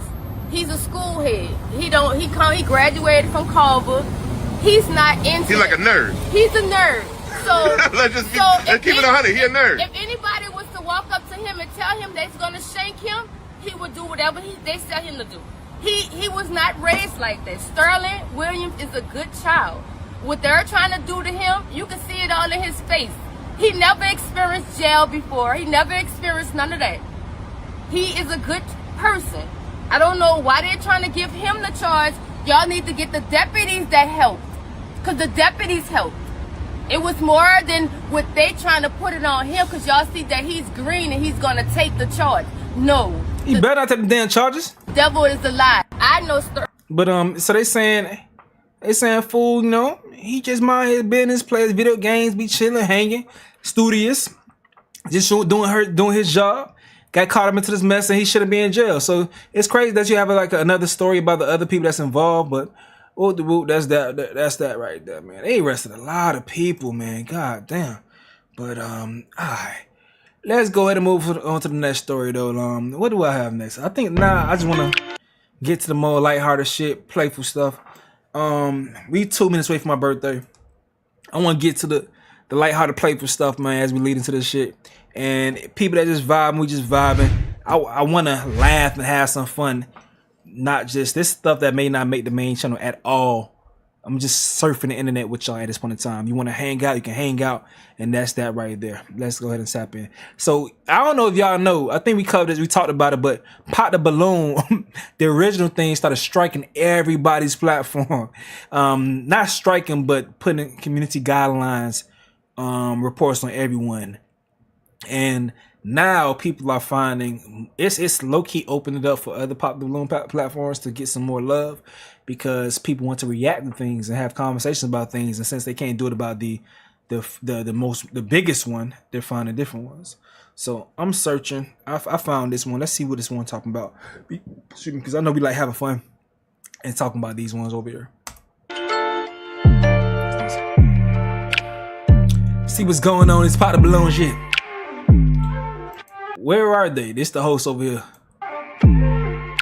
She like an auntie for real. Got tattoos on the chest. Yeah, I know what you about.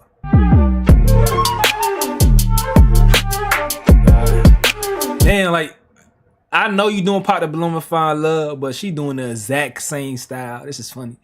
It'd be funny how motherfuckers don't care. No shame when it comes to stealing content. You know, in the Pop the Balloon Find Love is originally, I believe, King Sid's concept. The concept comes from King Sid, but the way that she's doing it, this is all that girl Arlette. She's doing exactly Arlette style.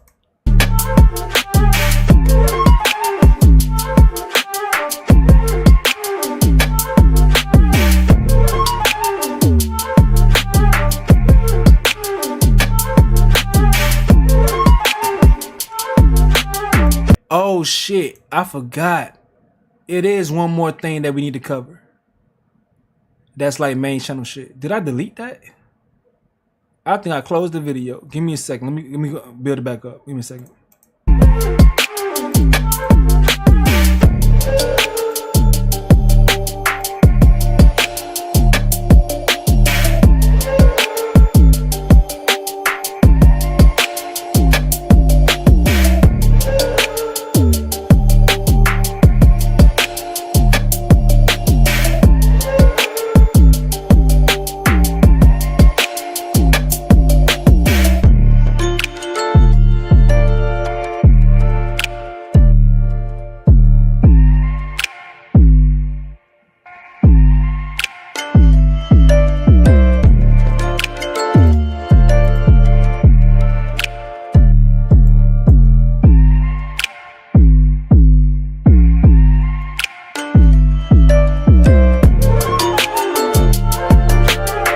God damn, get to the fucking story. This is the auntie shit for real.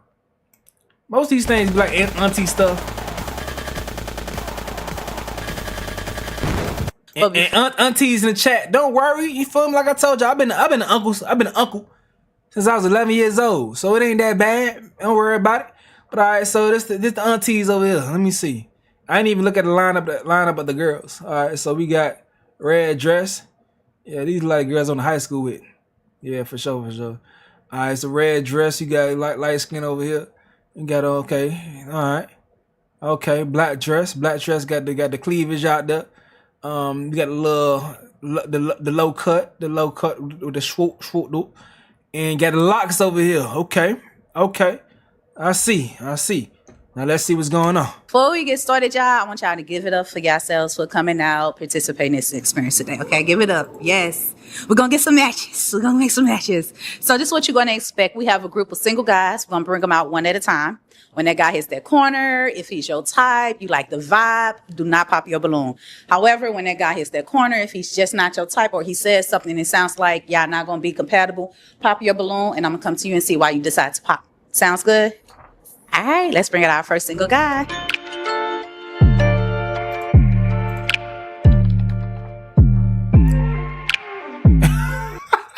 Hey, this the straight version, bro. This the hood nigga version, huh?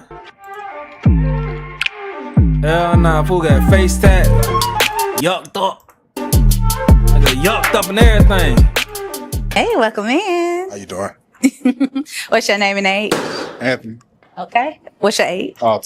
Damn, they suspended the Milagro girl.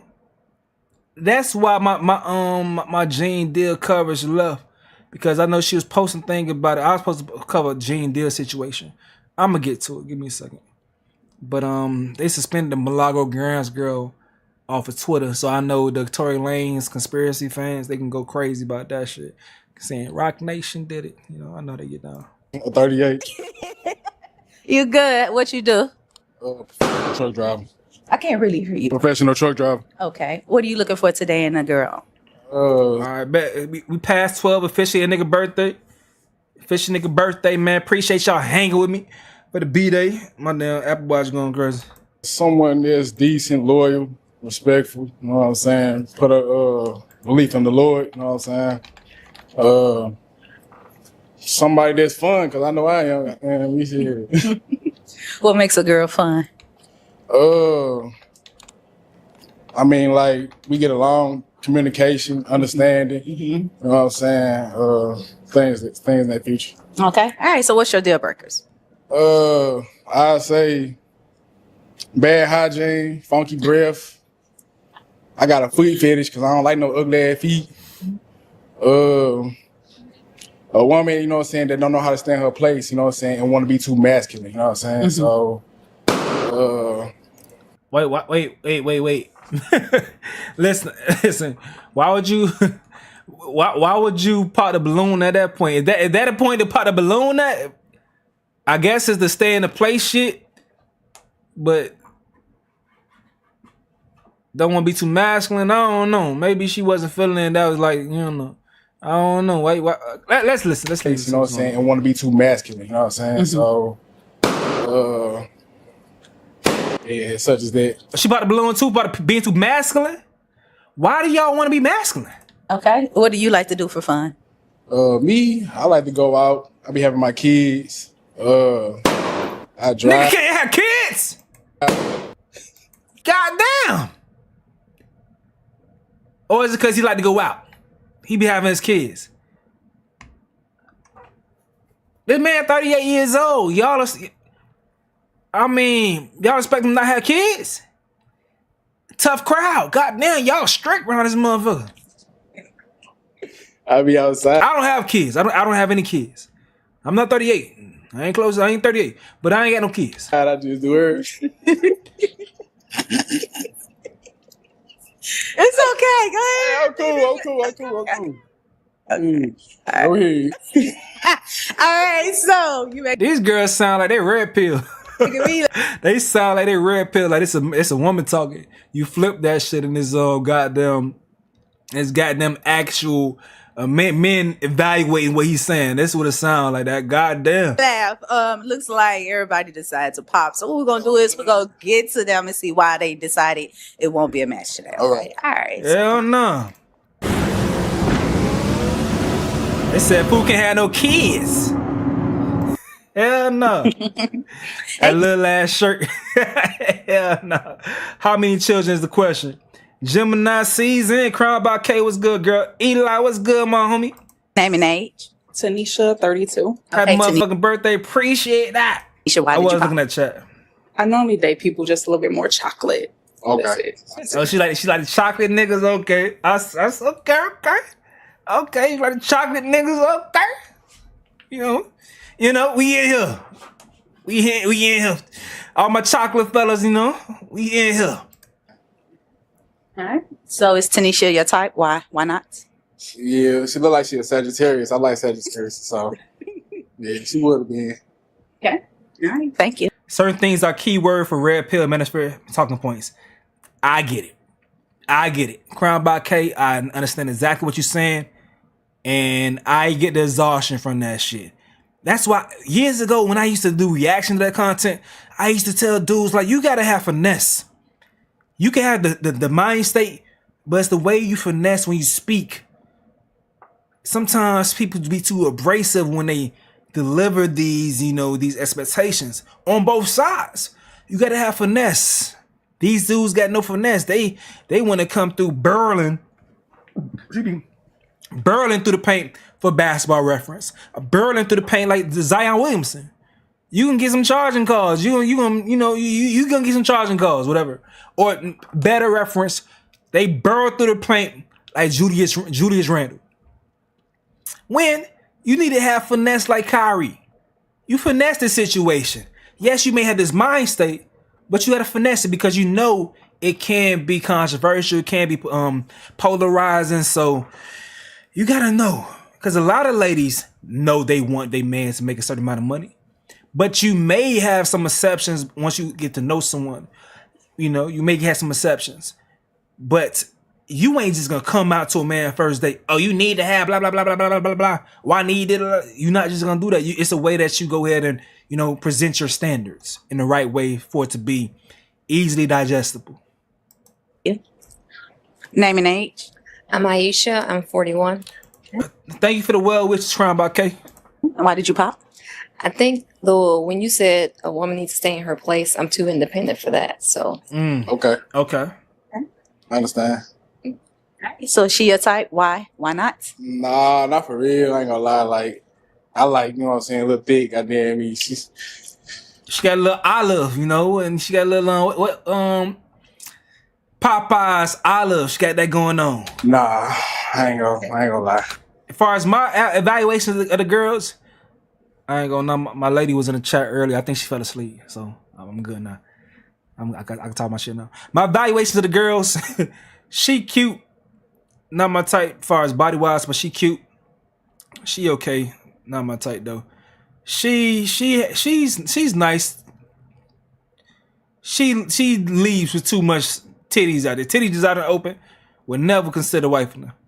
And that's probably it. She's okay over here. This girl, she's okay. She has a decent outfit on, decent face. She could be considered for things, but yeah, if she was a little bit more modest, just ain't had the titties out in the streets, then she wouldn't be thought as, she just look like someone you just smash. You feel me? Like someone you just smash. She leads with sex. But you beautiful though. Thank you. The girl over there wouldn't deal with her. Yes, ma'am. All right, thank you. Yeah, she's not my type. Name and age. Hi, my name's Shakia. I'm 31. I think the same with her when you said a woman to stand in her place. I feel like that's like some past trauma. Like, I don't know why you even need to state that for. And she got the black China piercings. This is a scripper. Date. I feel like you just should be open to everybody. And then like initial attraction isn't really a problem for me. I feel like that can be built when you get to know someone. So it was just that statement. All right. So is she a type? Why? Why not? Kids, Kay say his hair shows he operates in confusion. He got a whole fade faux. Back his locks like a picker style. Yeah. I never understood how niggas did this type of shit. I never understood this. I never got that. Like, you definitely gotta pick a style, my boy. I ain't gonna lie, no. Like, she look, no disrespect, you know what I'm saying? You got too much makeup for me, baby. And then too many periods, I don't do that. I need straight natural. So she like a stripper. Yeah. Thank you. Name and age. I'm Melissa. I'm 23. And the reason I popped was nothing else you said. I just don't have kids. She know how to cook. And I ain't even saying it like on no a big woman type shit. Nah, because she don't. She's not a fat woman, like fat. She's not like that. But she look like she look like a. She look like how most niggas' wives may look. She look like a wife. I ain't gonna lie. She like a mama, like a wife. Probably know how to cook and stuff like that. You have nice, cool, simple life. Your kids gonna be taken care of. That's how she look. This how this woman look right here. So I want to be a man's first and only everything across the board. She look like Thanksgiving is at her house. Every wife, Thanksgiving don't be at their crib. She look like Thanksgiving be at her house. And she has her husband there too. You feel me? Understood. Yeah. Deji in the chat. Deji, what's good? Appreciate you, Deji. All right. So is she your type? Why? Why not? I ain't gonna say, yeah, you beautiful and all, but I don't like tall women. Like, we looking eye to eye. I'm 5'4" without my heels. Damn, bro. You 5'4" in heels ain't looking eye to eye with you? Damn. Damn. Damn. He don't like tall women, so he must be kind of short. I can't tell. I'm 6'1", so that shit crazy. You look tall as me right now, baby. So damn. So you still beautiful though. Damn. How tall are you? I'm 5'11". That don't make no sense then. Name and age. Mia, 22. Okay. Why did you pop Mia? It's just I like his style and everything, and I like that he believes in God, but he's just not my type. All right. Mia, your type? Why? Why not? She beautiful now. You say you're 22, so you know what I'm saying. That's a little too young. I ain't looking for nothing that young right about now. I'm past their age, so Respectable. Respectable. Same to you. Appreciate it. Thank you, Mia. Name and age. R10, 26. Okay. And why did you pop? It was the stand in place. I'm very dominant. I'm an alpha female, so it wouldn't work. An alpha female. An alpha female. Now, what's an alpha female? Like, what is that? What is that? What is that? I know there is a certain thing that some women sometimes have a lot of they do have some there are some women that have a lot of aggressive energy, or energy that's overwhelming, I would say. Me myself in relationships, I'm really chill, dog. I'm a real chill dude. I'm real chill. I know in my content, I'm very, very, I have to be outspoken. I have to be, extroverted. But I'm really like I'm an introverted extrovert, low key. If you know me, if you friends with me, I'm a character. I talk to you a lot. Other people come around, I got to get comfortable with them to talk to them. If you know me, that's how I am. But if you see me in public, you come across me, I meet you, I talk. We cool. I'm a talk shit with you. Ain't no problem about that. But I am a introverted or extroverted, introvert, whatever.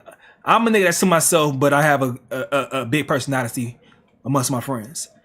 So in relationships, especially after doing content, my lady say all the time, oh, I just be chilling. I talk so much on content, but when I'm with her, I be chill like I'm a phony. Because when I'm with her, she's the person that has a big personality. So I don't know if that's like alpha or whatever or not. I don't know. I don't get that. I don't know. Homie says I'm exact. What's up? Mean Gene? What's good, homie? I didn't even know you was in here. But yeah, I don't know. I'm really chill. I'm really, really chill. I'm really, really chill. Like when I was legit, they used to call me two nicknames, big. Like I told y'all, if y'all know my name Cleve. Stacy's my middle name, but first name Cleveland. Big Cleve and cool ass Cleve. That's me. Big Cleve, cool ass Cleve. Those are my nicknames. I'm always chill. I'm always cooling. That's me. I'm cooling. I'm chilling. So my girlfriends have always had bigger personalities than me in relationships. But does that mean masculine, dominant? I don't know, because usually when I say something and I really mean it, it's heard. Because I pick and choose my battles. Now I don't know. All right. She a type? Why? Why not? I mean, you the same hood, like you tall, so. But I see you got them. I'm very short. But you are beautiful though. So thank you. Yeah. When you said that stay in your place, you see all the women, perceive that as you would reject a more independent woman. Is that what you meant by it? Or yes. Okay. Yeah. She remind me of my uncle wife, Michelle. Right then. I just wanted to make sure. You said, yeah, they're right. Okay. All right. Well, we definitely appreciate you coming out and participating in the experience. We did. Maybe type A personality, but stop comparing yourself to animal dynamics. That goes for males and women. My lady says she's a type A personality. Whatever the hell that means. And have a match today, but again, we appreciate you coming out. So thank you. May walk off. Thank you. And please give him a hand clap. And Pop the Balloon SCL, we got my homeboy Anthony here, man. He a fellow baby daddy. They didn't like that. Yeah. How many kids you got, bro? I got 3 of them, man. Yeah, just 3 kids? They ain't let me get none of it. All I say, I got kids. Bow, bow, bow, bow, bow. Yeah. And they ain't even listen to you saying you want a woman to stay in her place. They say not masculine. They ain't heard that part. Yeah, like, They ain't listen to like you a woman, so let me do my manly part. You know what I'm saying? Yo. Yeah, they don't care. Yeah, They don't care. But what you try, bro? Ambivert. What's an ambivert? Let me look it up. Give them your social media handle. Don't say the same thing you said in there, though. Go ahead. You said my social media? Yeah, tell them your social. Just don't say the same thing you said in there.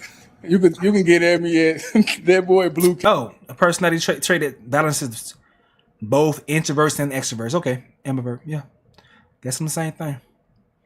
And I hate that because people are like, oh, you a true Gemini. Sometimes you quiet, sometimes you crazy. One, I'm never crazy. I'm very expressive sometimes, but I'm never crazy. Like I'm never like Kanye or some shit like that. Cats on Instagram. All right, brother. Go find you some love, my brother. Appreciate it, man. Rough. All right, let's bring out our next single guy. And one thing, Game of Thrones, King. I do hate that about the Gemini stigmas out there that they be saying, oh, y'all crazy, y'all this, y'all that, and the third. Oh, they got dude look like he Guyanese or something like that. But yeah, they be you this, you that, y'all all this and the third. And I'm like, bruh, I think the personality traits they try to just give to Geminis, I think every human is the same way. Your mood gonna change based on who you deal with. It's like chemistry. It's called chemistry because like the equation of the people that you deal with creates different things, or the different situations create different reactions. So that's why I say chemistry. Chemistry's a thing. So yeah, dog, I don't believe in zodiac signs for the reasons of like, what people say. I know people in the chat may love zodiac signs. Like, is anyone in the chat believers of zodiac signs? Is anyone in there? I don't care for them for that reason. Only reason I care for zodiac signs is for gang shit. Like on some, this is my gang, this is my group of people that I claim because we all have a similar birthday time. So I like repping it on some shit like that. Like especially it is a thing. Like I think a lot of creatives that align with my line of thinking are Geminis, but I don't know if it's really something to that. Because sometimes I think you pay attention more to something because they are similar to you. I don't know. Whatever. CR_Diesel. This nigga definitely look like he Guyanese or something like that. I had a friend in middle school that was Guyanese. He looked just like him. Welcome in. Hello. Name and age. Antonio, 34. All right, what do you do, Antonio? I was a diesel mechanic for the last 12 years with the railroad, but I have a lawn care business now. Okay. All right, what are you looking for today in a woman? Just someone to build something with. Build something. What's something? Something. Something. Yeah. All right. I'm a goal-driven person, so gotta get some. Okay. What are your deal breakers then? I'm not really one to write off people, so I don't really have deal breakers. So like, if you smoke cigarettes, I'm just not gonna kiss you. If you do something, it's just something I can work with. Okay. What do you like to do for fun? Work on vehicles, skateboard, hang out with my daughter. What the fuck? What's wrong with her kids? Every single time somebody say something about kids, they be popping it. And here she go. She better pop that shit too. Okay. All right. So She's dead. it looks like we got a couple of pop. I ain't gonna lie. I'm gonna be real. I'm sorry. Let me go ahead and be honest because y'all ain't here for me y'all not here for me to be PC because I hate PC content creators.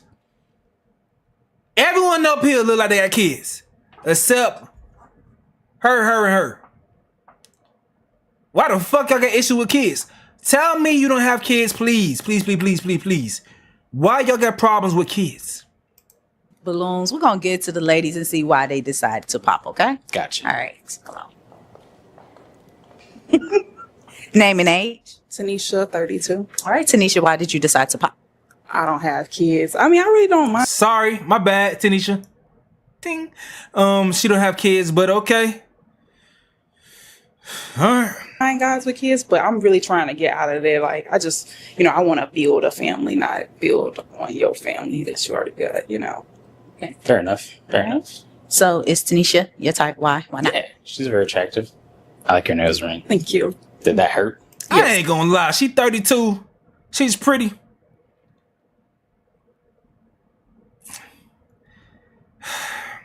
I ain't in a position to talk. Let me shut the fuck up. Yeah. Thank you. Okay. All right. Name and age. I'm Melissa, 23. I pop because I don't have kids and I want to be a man's first and only. Okay, so both of them don't have kids. And how old she is again? She's 33? 3. All right. Name and age. I'm Melissa, 23. Did I miss that earlier? She's 23? She's 23? Okay. All right. Name and age. I'm Melissa, 23. She did say that earlier. I just skipped over it. Because she's 23. This woman is 23.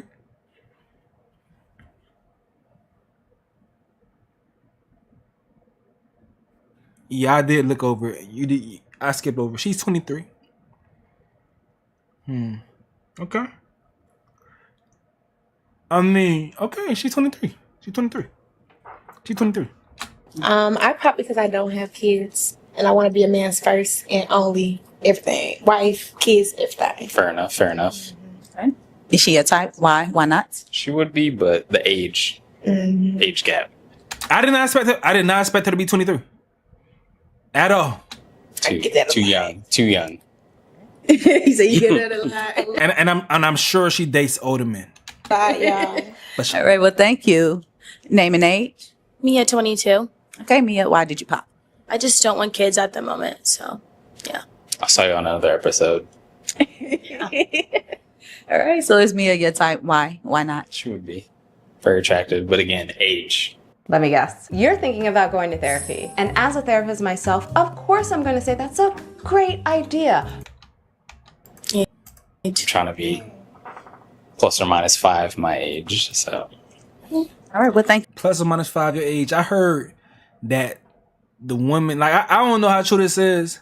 Me and my lady, we within months of each other, so I ain't even worried about that. But I heard other people say, like, you know, for a man, you supposed to date a girl that's half your age plus 7 years. Half your age plus 7 years. That's what people say. I don't know how true that shit is. That people be saying, man. Thank you so much. All right, so we still have a couple of pop balloons. What we're going to do is have you ask the ladies a couple of questions, get a feel for them, see who will be the best match. What question would you like to kick off with? What is something you would like to accomplish by the end of the year? Okay, all right, so let's start down again. Thank you, guys. Hello. Well, name and age. Aisha, I'm 41. Mainly, I feel like I'm a little more accomplished. So just trying to go on trips, have fun, be in peace. So, okay. You've accomplished it all? Yeah, I'm in my second career, so. You can have 4, 5, 6. I'm tired. I can't go back to school. Fair enough. All right, thank you. Name and age. Shakia, 31. You answer this question. So something I like to accomplish, like I'm always trying to accomplish something. So I think right now it's mostly just graduating with school and just trying to finish my degree. So. What's your degree in? Anesthesia. I'm in my last year of anesthesia school. And CRNA school. I feel like people never know what it is. So it's just a small niche, but just really that and just gaining confidence as a provider. That's awesome. That's so awesome. And congratulations ahead of time. Yeah. Okay. As a provider, that's how you know that bread coming in. Once you're a provider at your job, whew, hey, you good. You're passing student loans and you good. Name and age. R10, 26. Answer this question. I want to accomplish maybe my fitness goals, be more, fitter. Get that summer Pretty bod. much. Yeah. Yeah. I can't believe you guys watching this. Send me something else, all right? Send me something else so that you may think you want to watch whatever one reactions to. Send me whatever, dog. You funny as hell. I want to find something else too, but sometimes other things, like I prefer the other pot of balloon shit. You funny as hell. Let me see something else to find. Thank you. Let's ask another question. I just wanted to find something while I was filling text messages. Once we cross 12 o'clock. Get a feel. Another question. What do you guys like to do for self-care? Mental health is key, especially nowadays. Okay. Well, we right here, so we're gonna just start up here. Okay. Meditation. For the most part. Praying. You do like Stuff the like that. crossing the legs and No, I lay down on my back. Straight. Yeah. you don't fall asleep? No. I didn't fall asleep. That's pretty much. Okay. All right. Thank you. That's good. That's good. Okay. Same question. For me, it's just like the classic exercise, and I'm in a book club. I like to read books, and just simply talking out loud. You got a specific type of book you like? Genre? No, any genre. So the book club, it just chooses a book every month, and whoever picks hosts. So I didn't choose a book this time, but we're reading The Nightingale. It's pretty good. The War II story. Cool. Thank you. Same question. For my self-care, it's really, unfortunately. All right, so did y'all see this shit? There's been a lot of controversy around this one right here. I don't know how I really feel about this. I haven't really cared about it, but I've seen this controversy around the period. Y'all want to get into some topics? We here. Let's get into some topics. I judged her to school. CNRA is hard to fuck. Do y'all want to finish that one? Let's finish that guy, and then we're gonna come to this topic, okay? Because there's a lot of folks talking about this shit. I see my boy. We Need to Talk covered him. I may need to pay for his membership because I want to go with what he got to say. I need to pay for his membership to see what we got going on. Because he's usually very, very on point. I wish I'd have been a part of the discussion. Let's finish this. Right on the scene, these are Stacey's no window for me. Let's finish this right here, then we're gonna move on. I'm gonna finish with his shit right here. I'm gonna tell you what I truly watch by myself, bro. I watch body cam shit. I be like piecing together stories. I understand why a lot of people love true crime shit. I be like seeing them things pieced together. I wouldn't say being about me, just making sure my mental is good. Mm-hmm. The whole trip thing, that's my mental because I work so much. So you like solo trips? I wouldn't say, well, I like to go trip with like one person because I'm an introvert and I don't like a lot of people, unfortunately. But just being happy, hanging out with my son, just making sure he's okay. He's actually finna go to high school, so I'm trying to get him prepared. So I put all myself in him. So that's good though. So what do you do? Me? Self-care. Yeah. What's your self-care looking like? I do a lot of manual labor. So I do Epsom salt baths. I get ashiatsu massages. That's where they walk on your back. Those hurt, but they're good. So they hurt and they good. Yeah. Okay. I do like self-care while I'm at work. I'll have headphones in and I don't listen to music. I listen to audiobooks. So that keeps me like focused while I'm on somebody's yard. Okay. All right. So you can. All right. Poems by Kia said, heard the new clips and it was good. Wayne let me down. See, I think that's why me and you cool, Kia. Wayne pissed me the fuck off. Every single time I hear that damn auto-tune, I get so fire ass hot, bro. And it made me even more mad when he got towards the end of his verse, his actual verse he was spitting. I'm like, bro, you spitting? We know you a great rapper.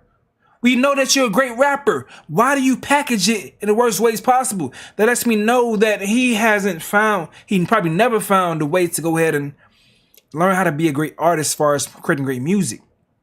Or he hasn't paid attention enough. or giving it that much care to create great music. I love music more than anything. I remember being a child listening to Kirk Franklin because he knew how to arrange music. Kirk Franklin arranges music amazingly. And that was where I started from. My first albums that I remember listening to was Kirk Franklin God Property albums, learning harmonies from that, and then also goddamn Guerrilla Warfare, Cash Money. So I have an affinity, have love for these ways of creating content as far as this music in that way. So I love Wayne and I love his whole entire story, but what he became to be as far as an artist, I hate it because I feel like he's shortchanged hip hop in so many ways. So many ways. I don't like what he does as far as creating music. You gotta make music, man. He don't make music. He think he's doing it. And I don't know what's up with his team around him that doesn't inform him that this shit doesn't sound good sonically. Sonically, that shit sounds horrible. But his saving grace is that he raps good. Of course, we know that. We know that. That's like Mike Tyson. We know Mike Tyson could punch hard. That's what he does. That's who he is. He punches hard. But can you put together a full boxing match that's flawless still today? I don't know. We know you're a knockout artist. Just like Lil Wayne's a punchline artist. But can you put together a full project still today? I don't know. And that's what has me scared about the Carter 5. Because Carter 6, because I don't know if I'm going to hear music that I actually want to hear. I want music. Like, even when he did his freestyles back in the days on the Carter 1, the Carter 2, it was still sonically pleasing. Birdman Jr., that shit was fire as far as the instrumentals. Or, Oh No, fire. Fly In, Fly Out, fire. Walk In, Walk Out, fire. Those are songs when he just sat there and just spazzed, no hook, just rapping. The instrumentation was fire. No auto-tune. No, none of this weird ass trying to harmonize shit. Just spit. Say what's on your mind. Talk your shit. Cool, I fuck with it. But nowadays, this singing for no reason, just for the point of just doing it. I don't like it. I was the biggest Wayne fan. My sister knows I was the biggest Wayne fan. She used to pick on me about it, my big sister. But nowadays, I feel like, damn. I feel even bad discussing him on my platform, knowing that the bigger I grow, the more influence I have. But I can't lie. I gotta tell my truth. And I don't like what I've been hearing from Wayne. I don't like it. Every single time he announced a new album, I cringe. Because I'm like, damn, I hope it's not trash again. Clips got Ye Coppin' Please, man. Fuck Ye. Fuck Ye. I couldn't get past auto-tune, man. I hate that shit so much, man. I thought about the song Tennessee when I saw Arrested Development. Man, listen. What else? I want to put a name on it. Stop subbing. GP, are you with me? Yeah, man. I love music, though. I love music, but I love music when it's done the right way. Do it the right way. Do it the right way, man. I love music, but do it the right way. I'm not just going to just because you have a name, I'm not just going to go ahead and just fold and just listen to it and just accept whatever you give me. Nah, give me some good shit. And y'all know how much I love Wayne, bro. I haven't been doing it lately because they've been striking my damn streams. But I always start a stream off with Lil Wayne music because I love Wayne that much. But this latest shit, I'm just not here for it, dog. I'm not here for it. There was what it was. Matter of fact, let's go ahead and move on. This one thing that I think I may cover for the main topic shit, main channel shit. I don't know. Let me see, because I don't even know if I care. Excuse me. About this talking point enough, but I know men are upset with dude. First, they was praising him. They was praising him months ago about his takes, but now they're upset with him.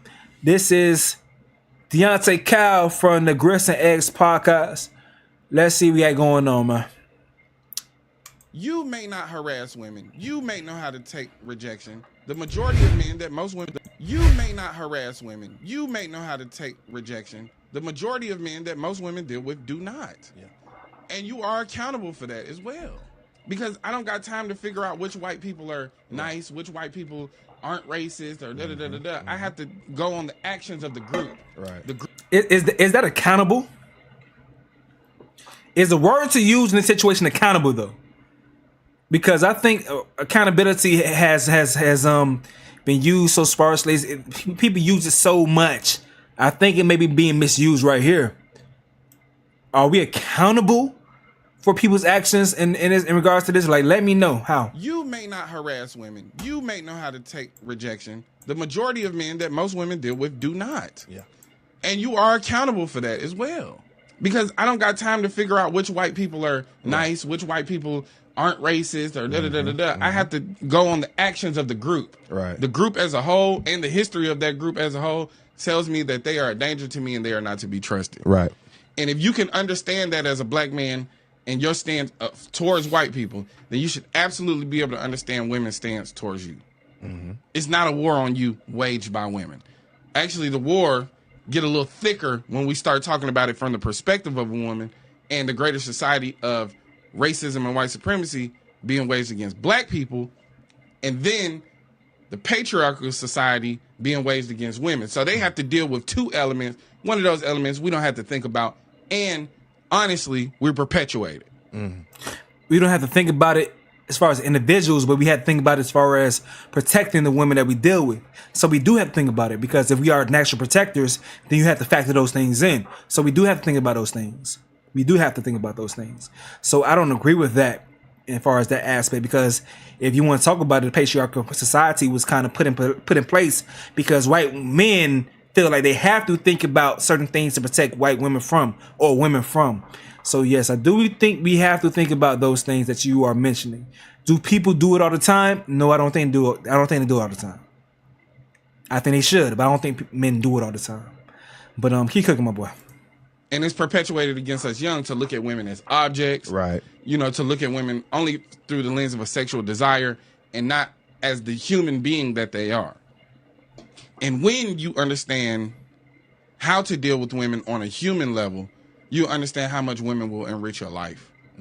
And I agree with that point. You know,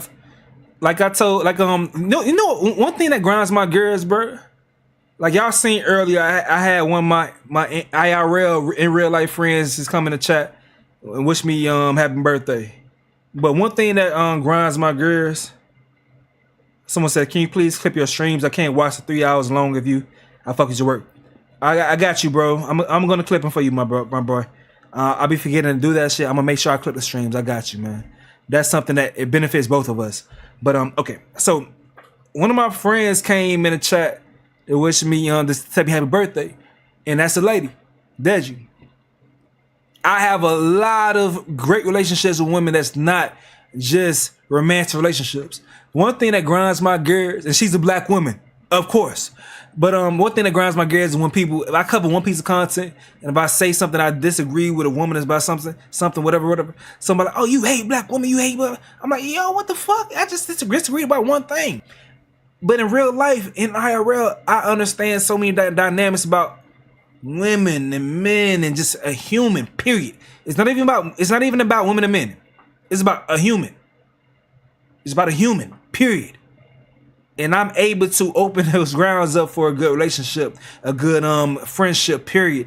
That we ain't even got to get into all this extra stupid ass shit that people want to get into. So that's one thing that really bothers me when I do see that in the comment section, when people say some shit about me having a disdain about a black woman because I cover the content where I feel like a black woman may have done something wrong.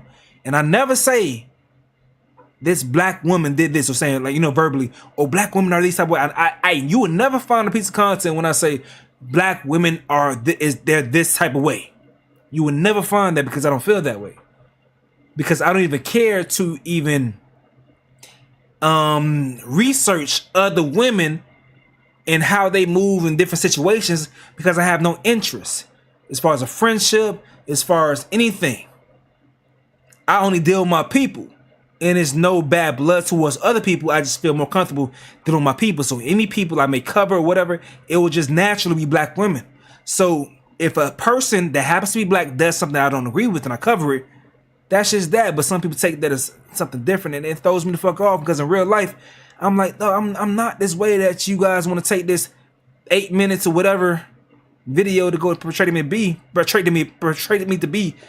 And it really pisses me off, bro. That's something that really grinds my gears. It bothers me a lot. I'm like, damn, bro, that shit crazy, bro. That shit crazy as hell.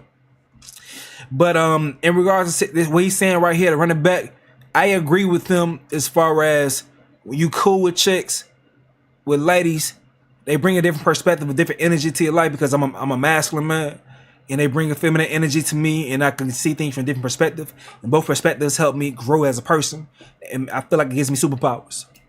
To be completely honest, I feel like it gives me superpowers. So I embrace the perspective from my female friends in my life, because it helps me understand everything. I'm open to everything. The human being that they are. And we don't have to think about, and honestly, we're perpetuated. And it's perpetuated against us young to look at women as objects. Right. You know, to look at women only through the lens of a sexual desire and not as the human being that they are.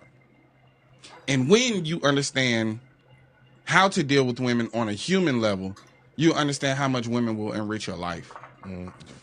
Yeah. Amen. Amen. You want man, women are very patient, dog. Women are very patient to a fault. To a fault. Especially black women that really care about black people. Not all black women, but black women that care about black people, they are patient to a fault. They fuck up their own lives sometimes when it comes to how patient that they are. Just being completely honest.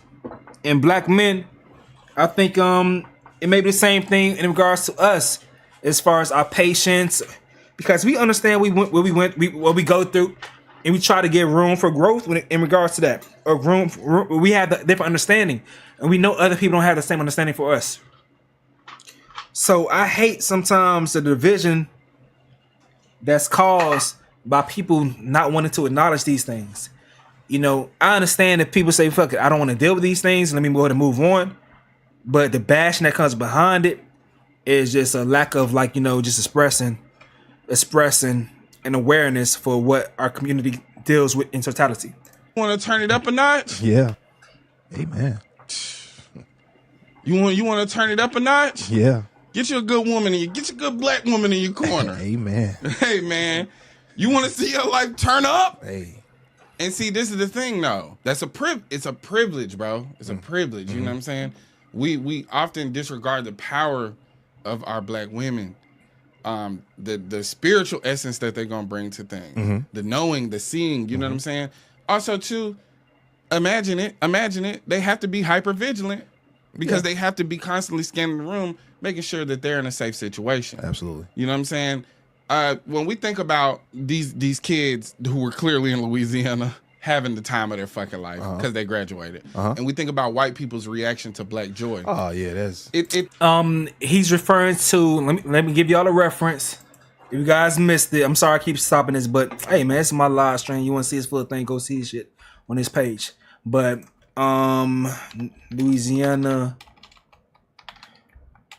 graduation.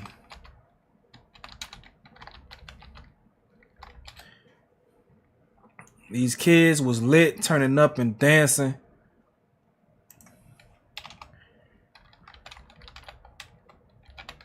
Let me see, where is this? These kids was lit, turning up and dancing, and people was mad about it. I can't find it. Damn, I thought it would pop up. I thought it would pop up, but it hasn't popped up for me. There you go. Here you go. Boom. Here you go.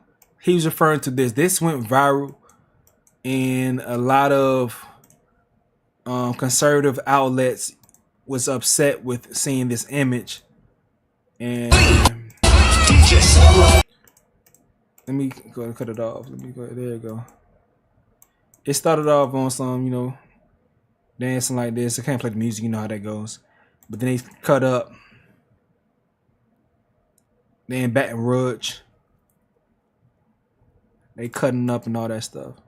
So people was upset about that. Bunch of think pieces. Woody woody woo. Think pieces defending it.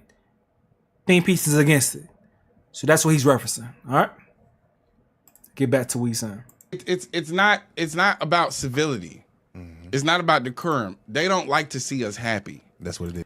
Am I sipping tonight? Oh yes, I am, bro. I'm definitely sipping right now. I'm sipping some cognac right now, my boy. I'm sipping some cognac right now. Yes. Now, how often are women just having a good time, and here come a nigga trying to ruin their fun? Yeah. Let's just be honest.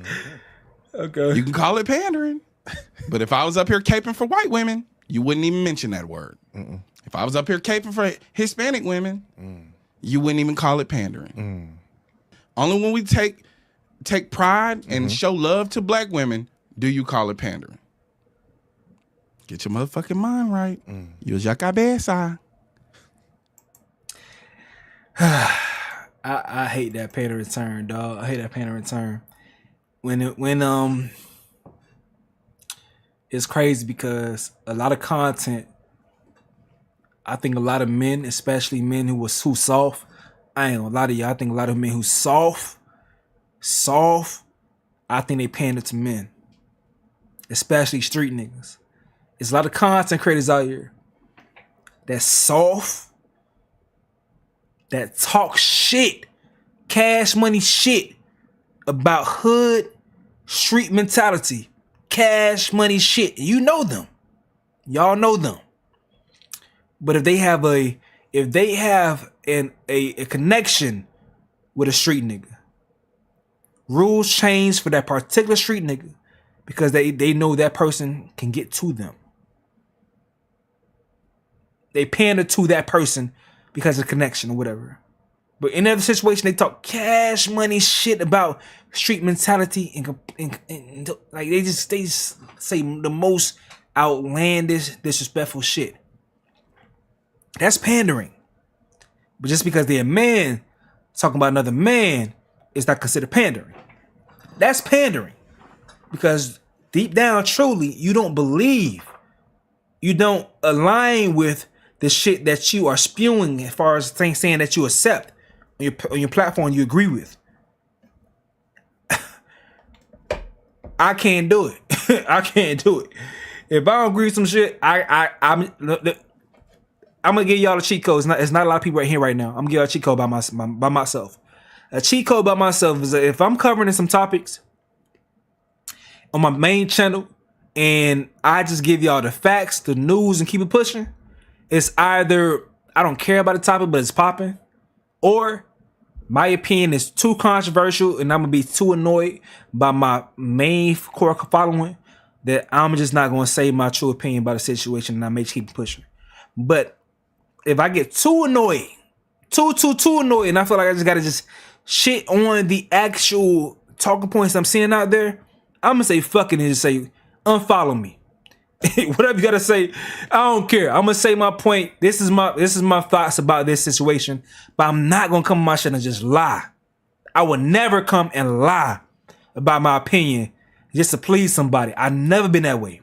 I've never been that way.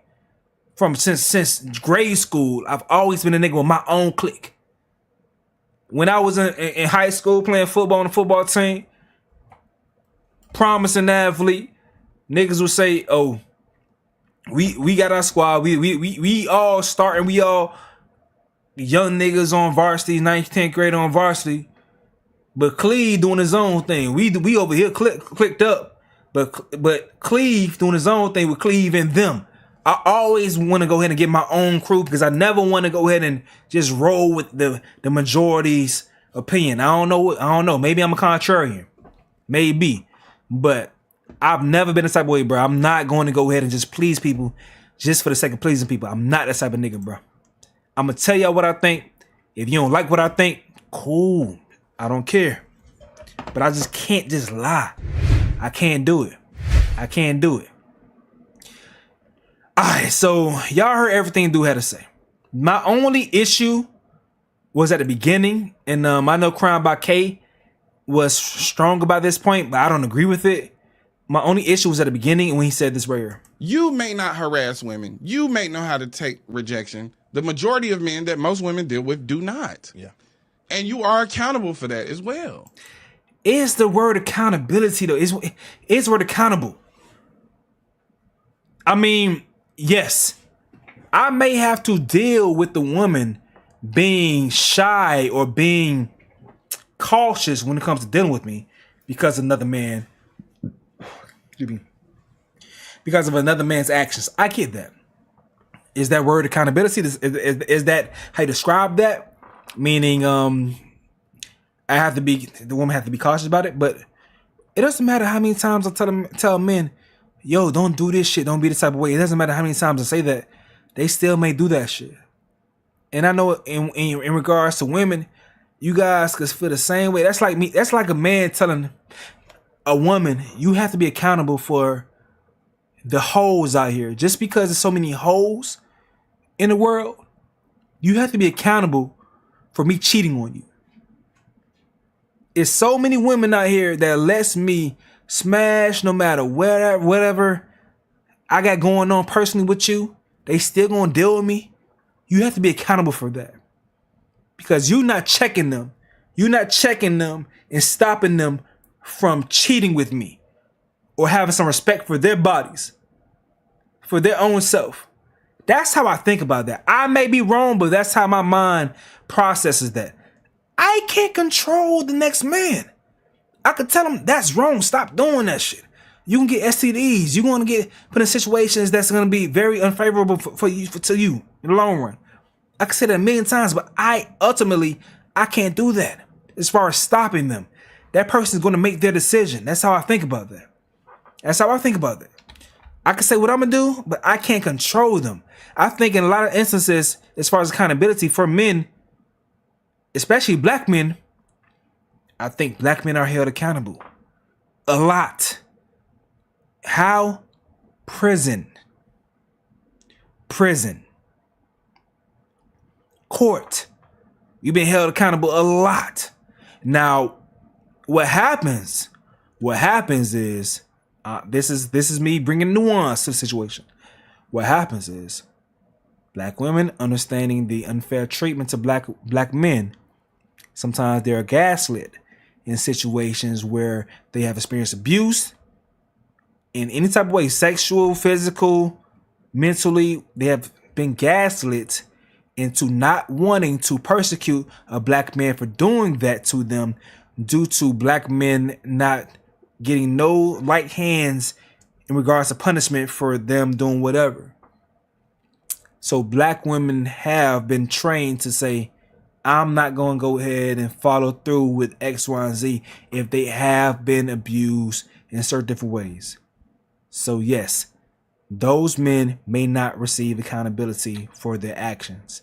But if they do choose to follow through with those actions, I've seen several different times that it's not, if they want to, the black man's life will be ruined like this. Like this, in comparison to other folks, other races, the black man's life can be ruined by the prison process. As long as you have an allegation on you, you're done. You're done. Allegation is good enough. You guys may not agree with me. That's my opinion. That's how I look at it. So I think that's how we are held accountable. Because in regards to me trying to tell a nigga, yo, don't do this, don't do that. People don't listen, man. People don't listen. You hope they would. They don't listen. Especially, y'all know my platform. You follow me for the longest. I'll tell y'all all the time when I'm telling niggas that, yo, you shouldn't put hands on women. Next thing you know, next week, nigga gonna put hands on the woman some type of way. But let's look at the reactions to what dude's saying. So when you meet white person, you just assume they are racist? Yes, because y'all are. God damn. Dude said, this is pandering bullshit, my dude. This topic of discussion is too nuanced for Twitter. Everyone's reactionary without actually understanding the validity of the points being made. I think I was pretty nuanced. I let it be known what I agree with, what I disagree with. and things of that sort. I think I was pretty nuanced in my coverage. I'm on Twitter, but whatever. Niggas speaking like a crackhead with no teeth. So the healthy attitude towards black men is we're dangerous and not to be trusted. No other race or no other race of generally feels that way about their own men, including white women, and no other men are told to believe that about themselves. You don't need to convince the world black men are dangerous. All right, so I feel that point. If that's the point that he was really fully focusing on, then you have a point there to be made about that. Because what happens is he could say one thing and that could be cherry picked, but he made a lot of other strong points in that I agree with. So I hate sometimes 2 minutes and 51 seconds can be reduced to 7 seconds. But you do have to be careful about what you say, because you can say one thing and everyone can check out of the entire conversation and the entire statement from that point. You're saying one thing, people don't agree with it, or if you didn't deliver it the right way to the audience that you want to convince. But all right, so dude says it's a pretty insane a black man would want to be judged by just groups' actions and which behaviors they stand out in. His comments are proof is that certain people are too stupid to take care of themselves, as he's advocating for his own demise. I don't think you mean the groups. I think you meant the individual from that group's actions, not group's actions. White patriarchy is synonymous with white supremacy. The patriarchal part is their culture. Black men are the #1 target of white supremacy because we're the biggest threat. We're the only group who can fight them physically, mentally, spiritually, and turn their women. Excuse me. All right. What this right here says, go ahead, unfollow me, y'all some losers. What he got to say about this shit? Why is this post right here? When we talk about streaming university, y'all come on here and speak y'all piece, right? All of the yappers give their opinion, right? When we talk about racism or racist situation or police brutality, y'all come on here and speak y'all piece, right? When something happens, when we talk about 50-50, all the yappers come on here, the content creators come on here and speak their piece about 50-50. When we talk about black men going to college, y'all come on here and y'all have think pieces and y'all speaking y'all piece. When we talk about NBA, when we talk about Angel Reese, when we talk about Caitlin Clark, everybody has an opinion. But when I have an opinion on abusers, now I'm pandering. How though? I don't know. I don't experience that. Let me hear what you got to say. I don't experience that. Anytime I speak about abusers on my platform, clear cutthroat abusers, I don't have that opinion. But you have to be clear. If you are sure that person is an abuser beyond reasonable doubt, then you should be cool. I don't speak about abusers and call someone, label someone an abuser beyond reasonable doubt. You got to be clear with that. So let's listen though.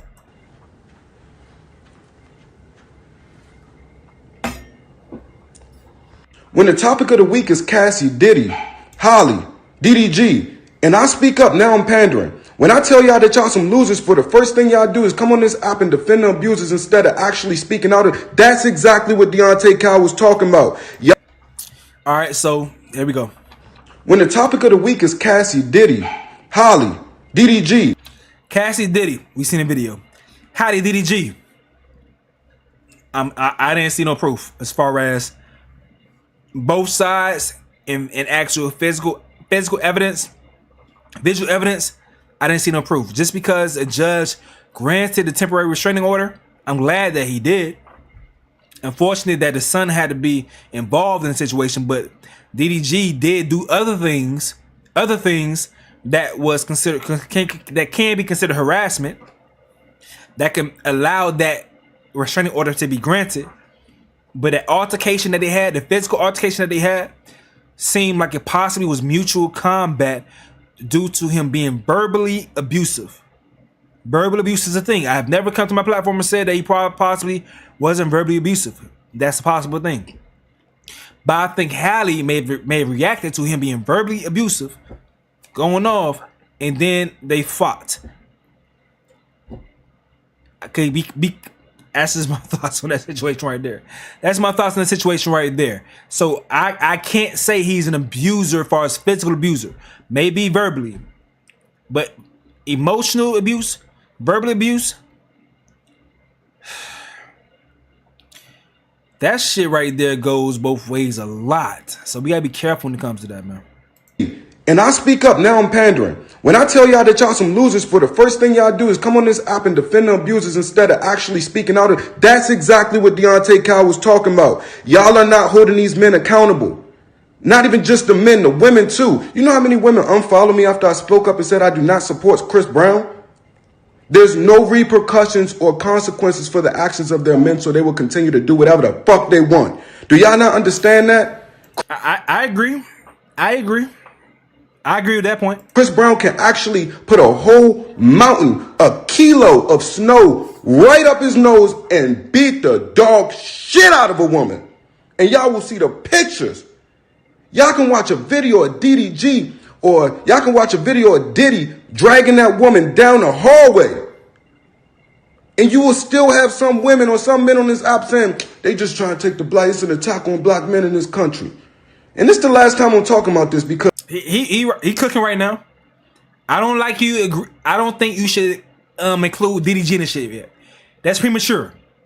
As I would say, that's premature. Everything else you cooking on. Because why y'all unfollowing me for speaking out against abusers? It's weird, and it's not even men, it's women unfollowing me for speaking out against abusers. It's weird. Cause you fucking up their fantasy that's in their mind, my boy. You ruin their fantasy. And y'all talking about I shouldn't have to hold accountability for other men. But every time we see somebody that's white, we have to make sure what side they on. Every time we talk to a white person, I follow white people on this app, and the only white people I follow on this app is the ones that call out other white people. When you don't really learn and unlearn how you grew up, then you're supporting the problem. And that's why accountability is so hard for y'all. It's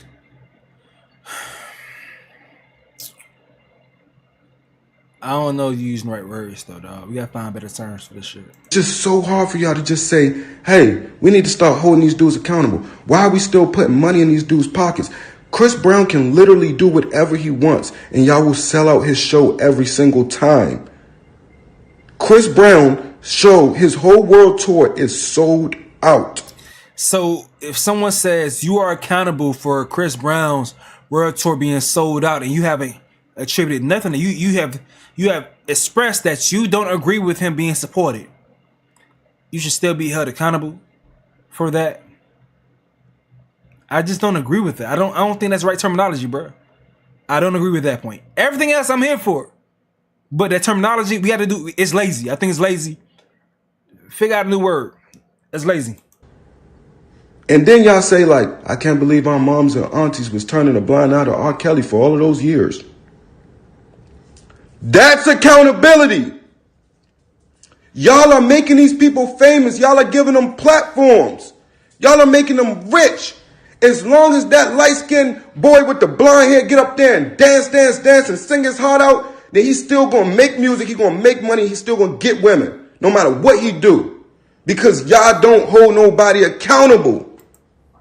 DDG can drag a video can drop. He dragging that lady down the street. If a video drops, y'all will still watch him. He's still on Streaming University. What is going on? He got a weird case. No.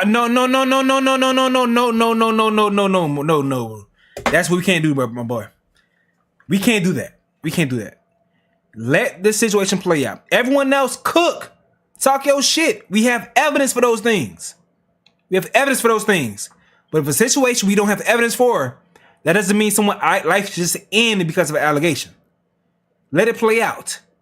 I don't agree with that. At all. Everything else, I'm here for. You got it. But just because of an allegation, especially one that didn't go to court, as far as a criminal case, no, I'm not here for that. Let it play out. And then once you have hard down facts, that's when someone's life can change. But you don't just shut off their life because of an allegation.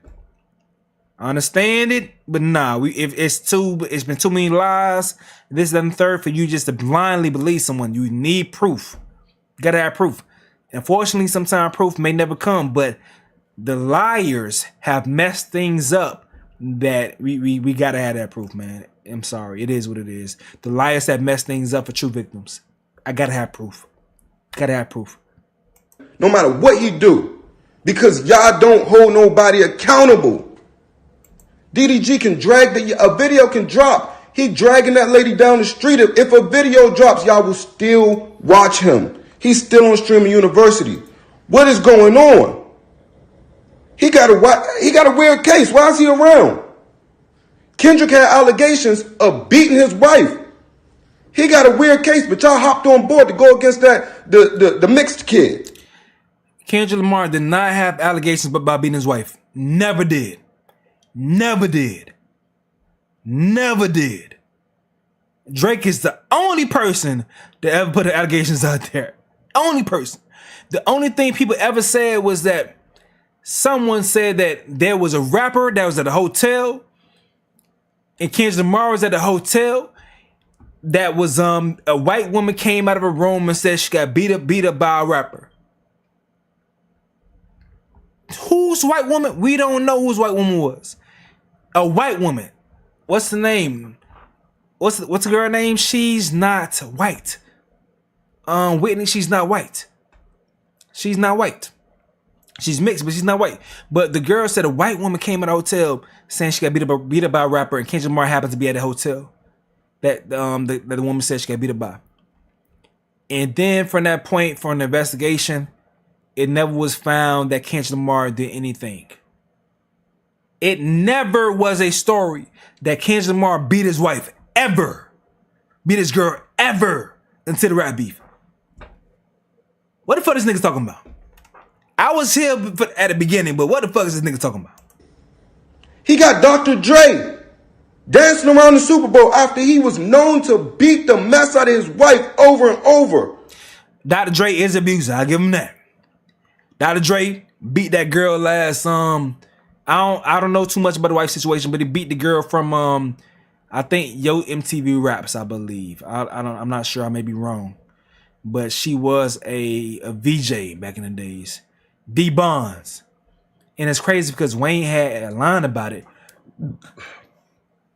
Wayne had a line about it, and I didn't know what the fuck he was talking about, but I write the lyrics every single day when I was a kid.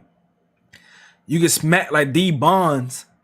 I did not know he was talking about. I thought he was talking about B Bonds, like Barry Bonds. I thought he was talking about Barry Bonds smacking a home run, but later I know he said D Bonds. You get smacked like D Bonds, meaning Dr. Dre smacking D Bonds. I was like, oh, whoa, why the fuck you have a line about that?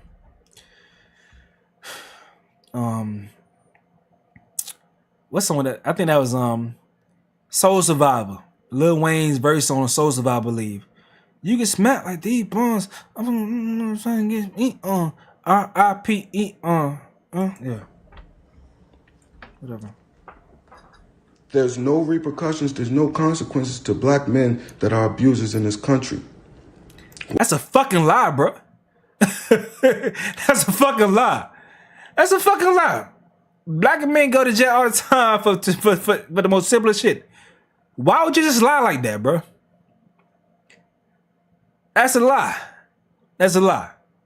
That's a lie. This is pandering. This is pandering. Like, black men flood the jail system. We get taken to jail for anything. It is repercussions for us fucking up any type of way. But, yes, some people may want to protect some black men for some things. But in a lot of situations, black men get taken to jail for anything. Anything. But a lot of times when it comes to people that's protecting the black men, that may be their women that they're dating. He said earlier, black women that may not want to hold these men accountable, but that may be the women that they're dating that don't want to press charges against them, because if they press charges against them, they will be taken to jail. The prison system, period, has been holding us accountable since day fucking one. So I don't agree with that shit at all. One more time, this shit right here. There's no repercussions, there's no consequences to black men that are abusers in this country. Don't agree with that at all. White men too, but I don't care about black men. But when we speak up against it, then we pander. I don't even want to talk about this no more. I'm having a good weekend, y'all. I'm having a great weekend. But I just don't understand this. I don't understand. Yeah, I don't agree with that at all. Sometimes I think, my boy, you may need to close your app. You feel this type of way about that shit? Close your app. Because like let me go ahead, hold on. Let me go to Facebook, cause you see how this nigga talking? You see what he's talking about, son? Let me go to Facebook, bro. Y'all, I don't know how y'all shit is yet, but in my city, I'm from Dade, but Broward County got a Facebook page for Broward County mugshots. And all they do is post motherfuckers mugshots every single day. Hold on, let me make sure y'all see this shit. Let me make sure y'all see this shit perfectly. Give me a second, hold on. That may be good enough. Let me put this over here, chat over here.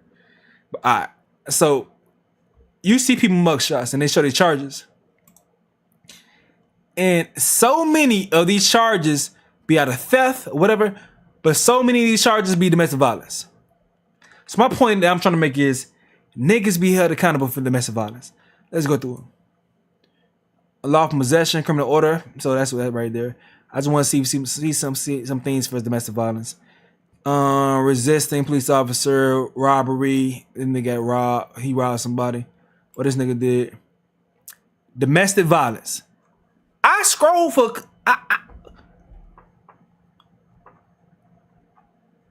Three people. 1, 2, 3, 4. That's simple. Domestic violence. Right fucking there. Right fucking there. Black man arrested for deadly weapon domestic violence. And this nigga trying to tell me black men don't get held accountable for domestic violence in America? What the fuck he's talking about, bro? Touch grass. Touch grass. Touch grass. That's why they call you that's why you say you're pandering. Touch grass. I scroll for a little bit. A little bit. Aggravated battery with deadly weapon, domestic violence. Y'all want to scroll some more? Dude right here. Whatever. Hold for marshal office. Dude right here. That's some other dude. That's a lady. What you arrested for? Burglary. Charge or some shit. I don't know that dude right here. Lady. I don't know this dude. Deadly weapon. Aggravated assault. Deadly weapon. This dude. Deadly weapon. Domestic violence. Black man. Domestic violence. It's too fucking easy. What the fuck was he talking about? One more time. What he said? Hold on. What he said? He got Dr. Dre. There's no repercussions. There's no consequences to black men that are abusers in this country. They get arrested all the time. Arrested all the time. Charged all the time. Put in jail all the time. For domestic violence. Domestic. Black woman. Domestic. Domestic. Woman. Domestic. Assault an officer. Dating and discharged firearm.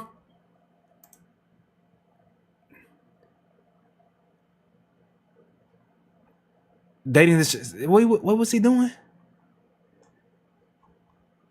Domestic, but domestic. What the fuck, man? Nigga, that's why people look at y'all as panderers. The jail system is what holds black men accountable. That's what holds us accountable. The jail system. Now, once again, if you want to say people don't want to exercise that option, I get it, but it's there and it's used very, very often. Very, very often. It didn't take me much to prove that right there, bro. It didn't take me much to prove that right there. But all right, man. What else is going on out here? Let me see what else going on. I want to check out some body cam shit. Some body cam stuff. I want to just vibe out, bro. While I look for that, did y'all see this shit, dog? This shit so sad, man. This shit sad as hell. Do y'all know Poof and a Wire? His son and him got caught up into a tornado, dog. This is crazy. Our firm's main goal is to help as many entrepreneurs as we can.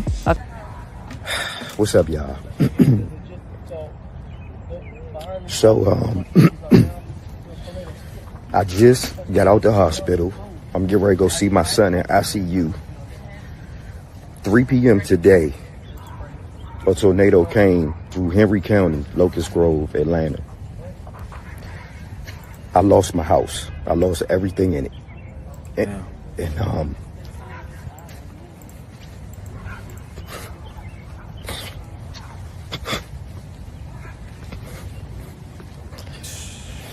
thank God I'm still living. Facts though. Facts. I survived the tornado.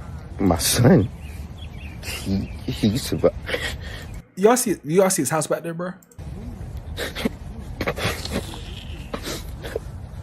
I'm doing a video to let y'all know right now, man. Cherish life as much as you can. Like we was just, me and my son had a beautiful day today. Big ticket show. We was with Snoop from the Wild. We was chilling.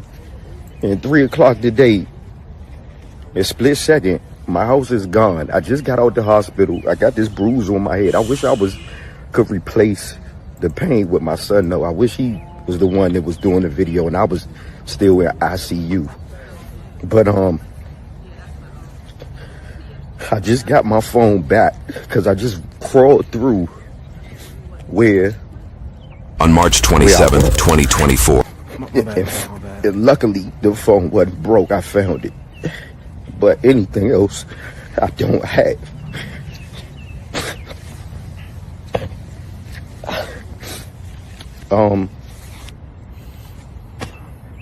Thank you, Jehovah God, man, for sparing my life today. That I survived the tornado. That shit real. This shit ain't no movie. This shit ain't no funny style shit. This shit is gangster. If fuck my neighbor house up, all that shit. But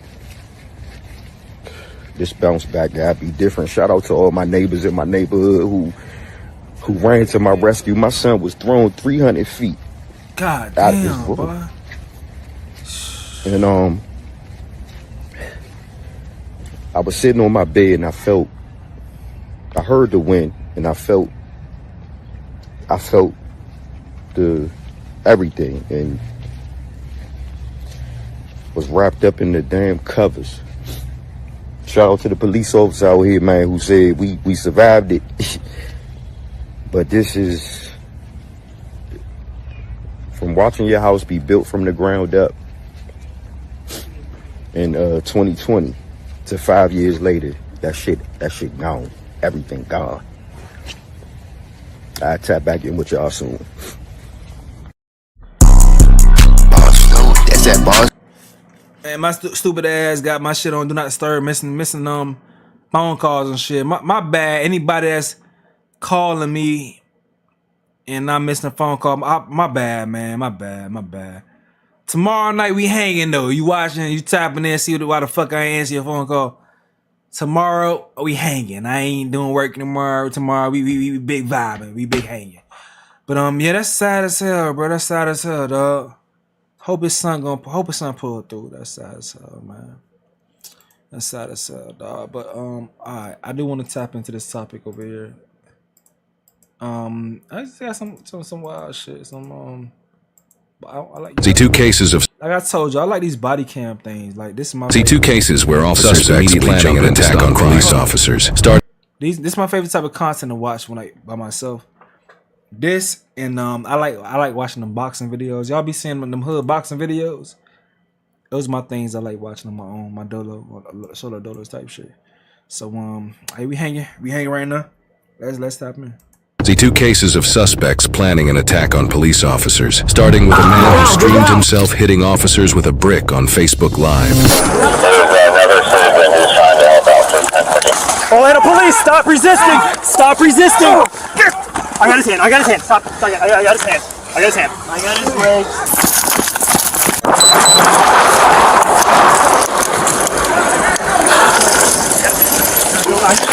You're good. I got it. Sir, I got it. Good.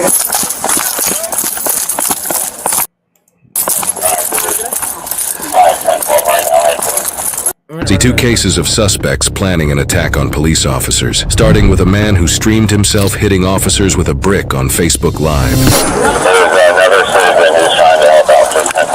Atlanta police, stop resisting! Stop resisting! I got his hand, I got his hand. Stop. I got his hand. I got his hand. I got his leg.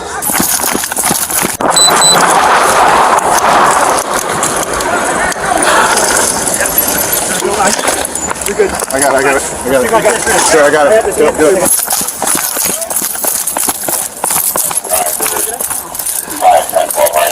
No keys. 5, 10, 12 right now, airport. Start working the hand.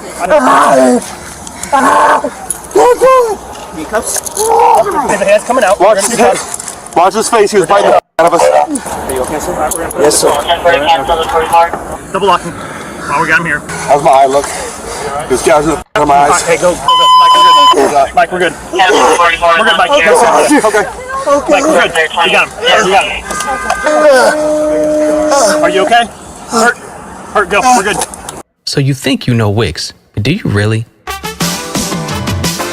First up, we've got... Someone got Yes, yeah. He was the citizen who helped out. What the f***? He hit me. Osprey to the face. I was just sitting there talking to my nephew, and this guy came out of nowhere and co-copped his partner. Out of nowhere. And just out of nowhere. Stay down on the ground, dude. Hey, what's your name, man? Can you tell me your name? The Kush?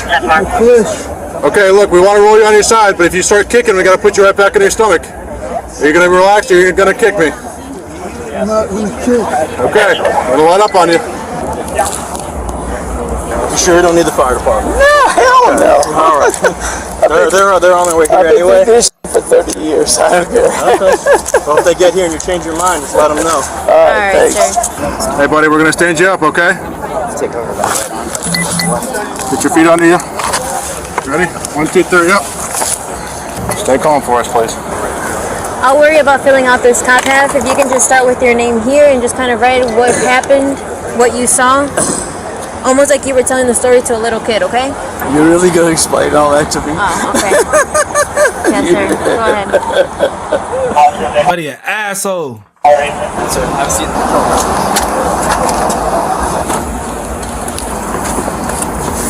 Unit will be with you in a second. This is front orange. Take kind of watch. What's going on, man? What's your name, sir? Do you have a name? Take me to jail. Sorry? Take me to jail. Charge me what you want to charge me with. Okay. Well, listen, I have nothing to do with that. I'm the sergeant and I'm handling the use of force investigation. Okay? Do you want to talk to me about the incident? No. You have nothing to say about the incident to me about it? With the use of force and what the officers had to do to restrain you? Okay.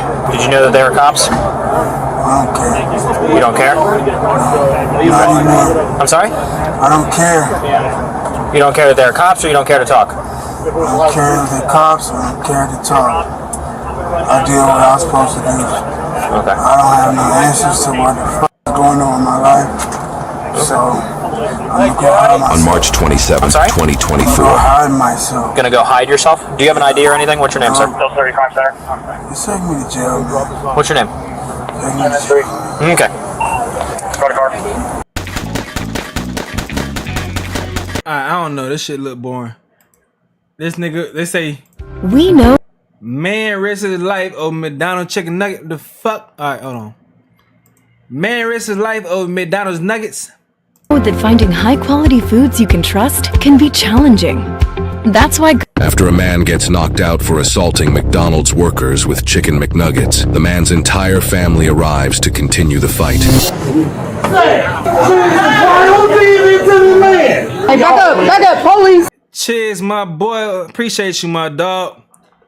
Shout out Chick Smooth, always, man. Always. Bro, I don't know how to put.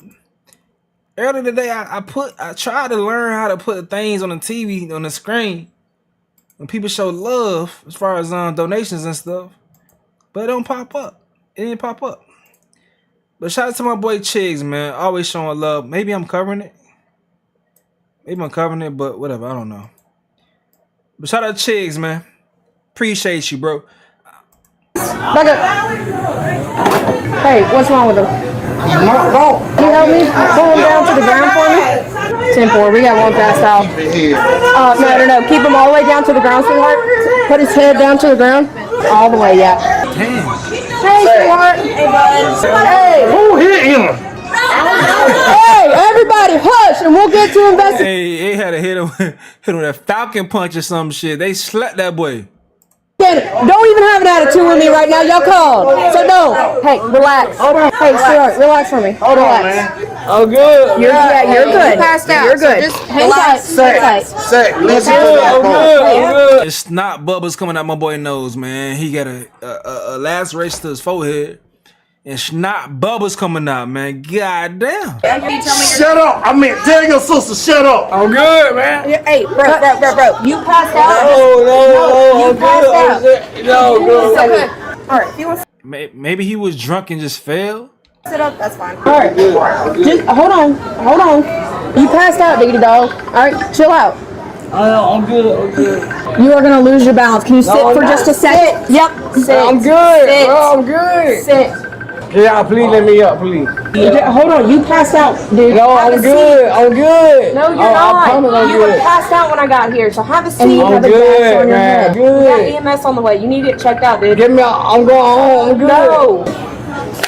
Have a seat, dude. I'm not gonna tell you again. Have a seat. I'm have good, a seat. man. Have a seat. Y'all straight, bro. Bro, ladies handling that boy like that, you know he got slumped. Somebody slumped him. It probably was a lady too. Have a seat. Yeah, I'm good. You got blood on you, man, and you passed out, okay? Hey, can I get someone to let my officer in? Can you tell me your name? My name is Travion. I'm straight. More than you had on the bench. Sorry.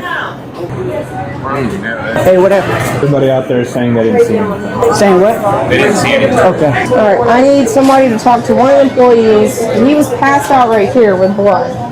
So I mean, he's got a big old knot on his head. Something happened, and he's passed out right here. So I need someone to talk to somebody. All the employees, ladies, dog. Who slept that nigga, bro? Was it a worker? Somebody slept that boy? He was talking too greasy. Put that boy to sleep. Right there. Did any of y'all see what happened? No, he came up here acting crazy. I don't know what for, but it's like. Oh, it's a cook back there. You see the cook with the hat on? He tried to attack a pregnant lady. Like, Okay. he got what he deserved. She right.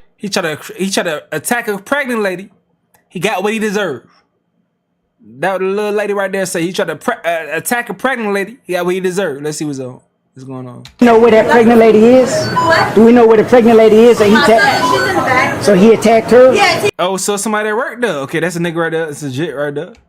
been in here doing the most. Okay, so who beat him up? Do we know? No. Okay. No, they don't know, of course. Why the fuck you say? Why would you say anything? Don't say nothing. Shouldn't have said nothing, but they eventually gonna look at the cameras, but you shouldn't have said nothing. Okay, where that lady? Where your sister at? Ooh, right here? Oh. What's going on? You okay? Yeah, I'm alright.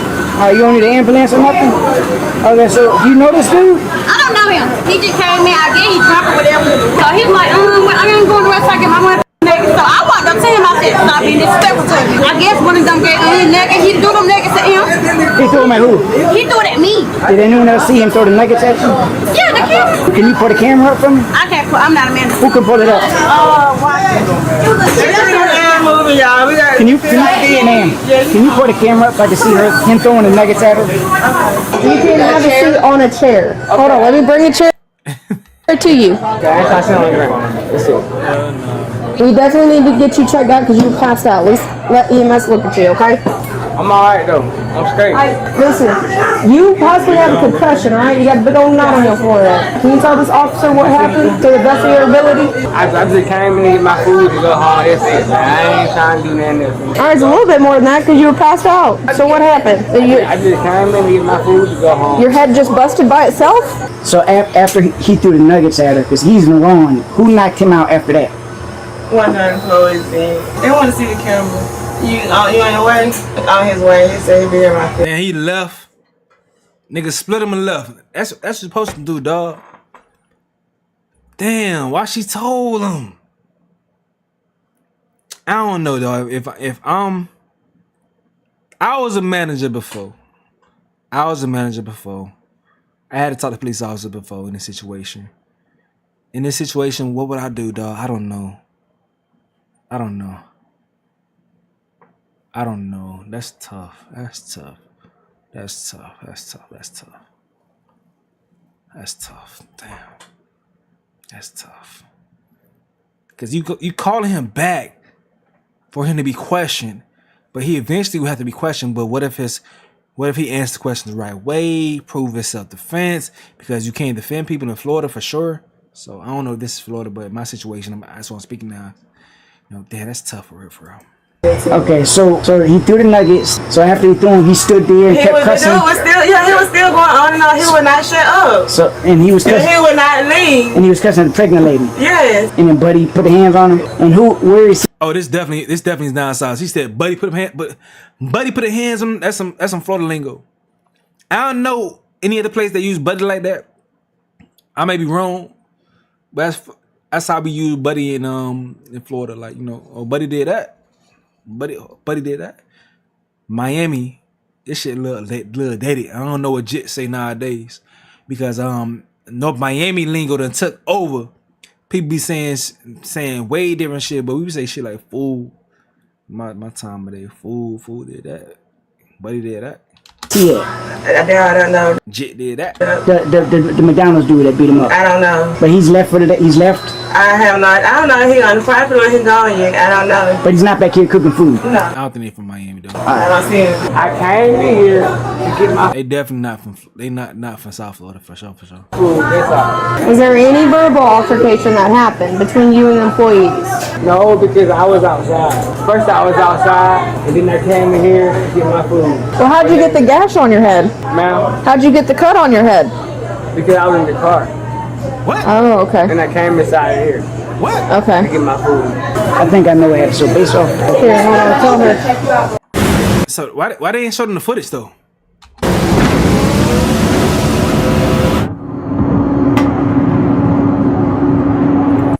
I like the body cam footage that be like putting like the full stories together. It'd be like murder trials and like mysteries and shit. I like those type of body cam footage. This one just some mayhem story being put together. Talk to him. So, from what everyone's saying, the pregnant lady who was taking his order, he's yelling at her, you know, being obnoxious. She gets the nuggets, gives them to him. He gets the nuggets, throws it at. He wouldn't leave. So at some point, one of the workers from back here came around. They got to fight in, but the McDonald's guy won. And that's how he wound up busted up. So it looks like he was the primary instigator. Yes, he initiated everything. All right. So we got, and I'll get, the manager's on the way to put the surveillance. Yeah, but he's about 15 minutes away. But we got, you know, disorderly conduct on him, simple battery. The manager's coming back to put the footage, not the employee that actually did whatever. The employee still may be there. Smells intoxicated, so I don't know. Other contacts. Yeah. When I came up, he was totally passed out. So he's got a big old knot right there on his forehead. Oh, was there a fight? Verbal altercation where an employee took that straw thing and hit him on top of the head. But you can see. Took what? He's got a little gash right there. Yeah, he sure does. Yeah, just check him out, make sure he's good. He's probably not going to go with y'all, but cover our grounds. He threw his nuggets at them. Okay. Continued acting very disorderly, cussing everybody. Apparently another guy knocked him out because it was starting to get physical. So do we know what they want to do? See what they want to do. You want him barred? Yes. Okay. Are you Mama? I'm the, well, who's he stay with? So I need. Oh, okay, okay. Give him a second. He was knocked out. He got hit right here. So let EMS check him out, make sure he's good. Wait, that's his mama? Okay, okay. Are you Mama? I'm the, well, who's he stay with? Well, who he stays with? Oh, he fucking her.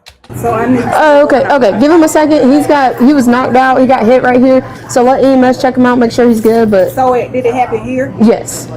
That shit embarrassing. Your girl come pull up and you leaking because you did some stupid drunk shit.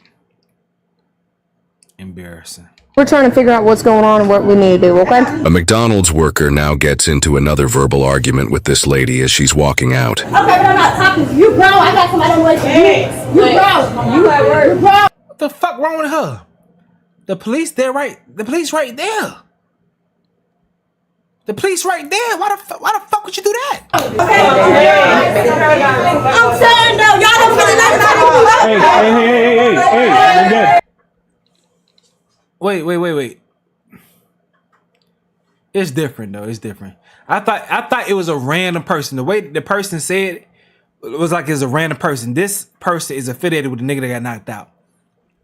So they probably was having an argument about the knockout. That's different. I thought it was a random person they got an argument with. That makes things different then. Okay. All right. Gets into another. We're trying to figure out what's going on and what we need to do, okay? A McDonald's worker now gets into another verbal argument with this lady as she's walking out. Okay, but I'm not talking to you, bro. I got somebody on the way for you. You bro. I got somebody on the way for you. You at work, bro. Okay. Fire her ass, bro. Fire her because she in the front with that type of energy. She probably the reason that the whole shit sparked off in the first place. She probably the reason the whole shit popped off. I'm saying though, y'all don't feel like Hey, you're good. Step outside for me, okay? Let's wait for it to cool down a little bit. Oh, why are we yelling? Man. Don't sit down. You need to just make sure she's good, so we don't take her to jail. I'll keep her back here. Okay. The pregnant lady was like, I'm getting it. He kept cursing at her while she's getting it. She brings it out, and he takes the nuggets and just throw them at her. And then while she's getting it, she brings it out, and he takes the nuggets and just throw them at her. So they must have seen the footage. And then starts cussing everyone else out. So they start cussing him out back. So he refused to leave. So then one of the male guys back here came over and was like, buddy, you need to go.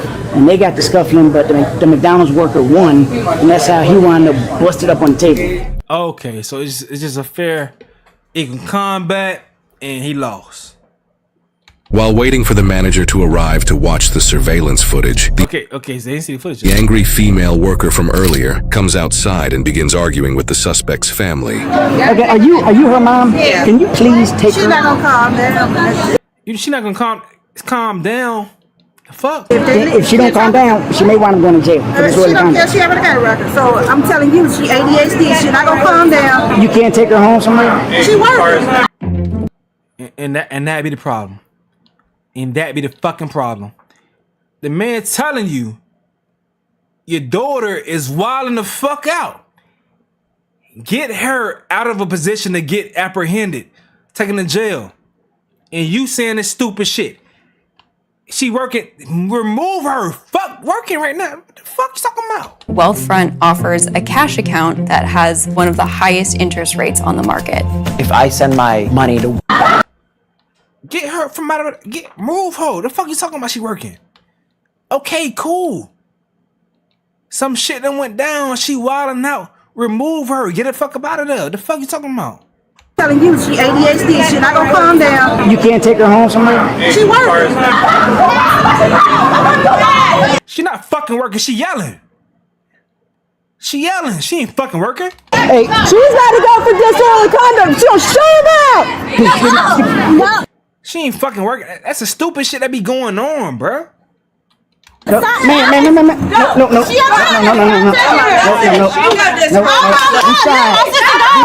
And now she arrested. Cause a stupid ass mama and everybody else getting arrested with her. Cause a stupid ass mama talking about so she working. Nigga asked us, can you come and figure the situation out? Oh, she working. She not fucking working. Nigga telling you what's going on, bruh. Stupid as hell. Okay, they told him back up. Told your stupid ass. Told your stupid ass. Now look. Stupid ass, bro. Back up. Okay, what you locking me up for? You see her talking. He begged you. Okay, you begged me. Let you know. Doja Cat, hey, Williams. I'm not fighting you at all. About dumb as hell. Nigga told you what was gonna happen. Told you, but you can't even control your own child. Even if she ADHD, whatever it is, intervene. You know what's going on. You know what's going on. She's instigating situations that can hurt her, cause her harm. Intervene. You just want to say stupid shit. Oh, she working. She's not fucking working. She's yelling. Y'all get him out of here. I understand the reality of this restaurant. Go. Dumbass. Go. You need to go. Dumbass. Y'all need to go. Dumbass. Do you want to ban him? I want him barred. Get him out of here. All right. He wants you barred. Hey, he wants you barred. You can be barred if you don't leave. Leave right now. Leave. Listen, I'm not. The apple don't fall far from the tree, bro. The apple don't fall far from the tree. I'm not fighting at all. Got him? Yeah, outside the car. Out of here. Ma'am, come on. I'll get her. It's okay. It's okay. It's okay. You're doing too much. You're doing too much. She talking. I'm talking. Yo, man, relax. I'm getting. You can control your fucking. Shut the fuck up. Just shut up. Just shut up. It's shit. You at work, man. Just shut the fuck up, man.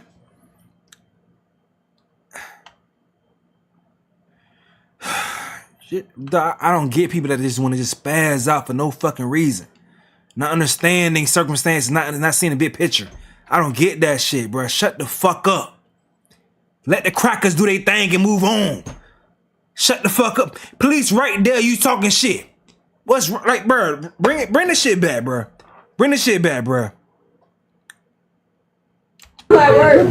Police right there, you talking shit. Why? Why? Dumb is just dumb. Just stupid. Y'all don't hear her? Stop. I'm not. Yelling. Okay, here. That's what I'm saying. Y'all sit here doing this away. I'm not fighting y'all. Face the car. Y'all don't hear her? Stop. I'm not. You can't help people like this, dog. It's dumb as hell, dog. Police right there, you talking cash money trash. Shut the fuck up. Shut the fuck up. Alright, get in the car. Y'all locking me up for talking? She talking It's too. disorderly conduct. Okay, Sit but back. she is talking. Sit back. I'm sitting back, ma'am. I'm not going to fight y'all at all to do y'all job. You're 17? Yes. Ma'am, please walk away. I gotta walk away. This is my dog. Man. Walk away. This is my dog. Man, please go over there for me. away. Come on. Please go over there. This is my dog. Walk away. Hey, I'll get her name. I'm gonna just take her. Yeah, I'm going 1042 or 10 to jail. Oh, here's her airplane. You got a rape too?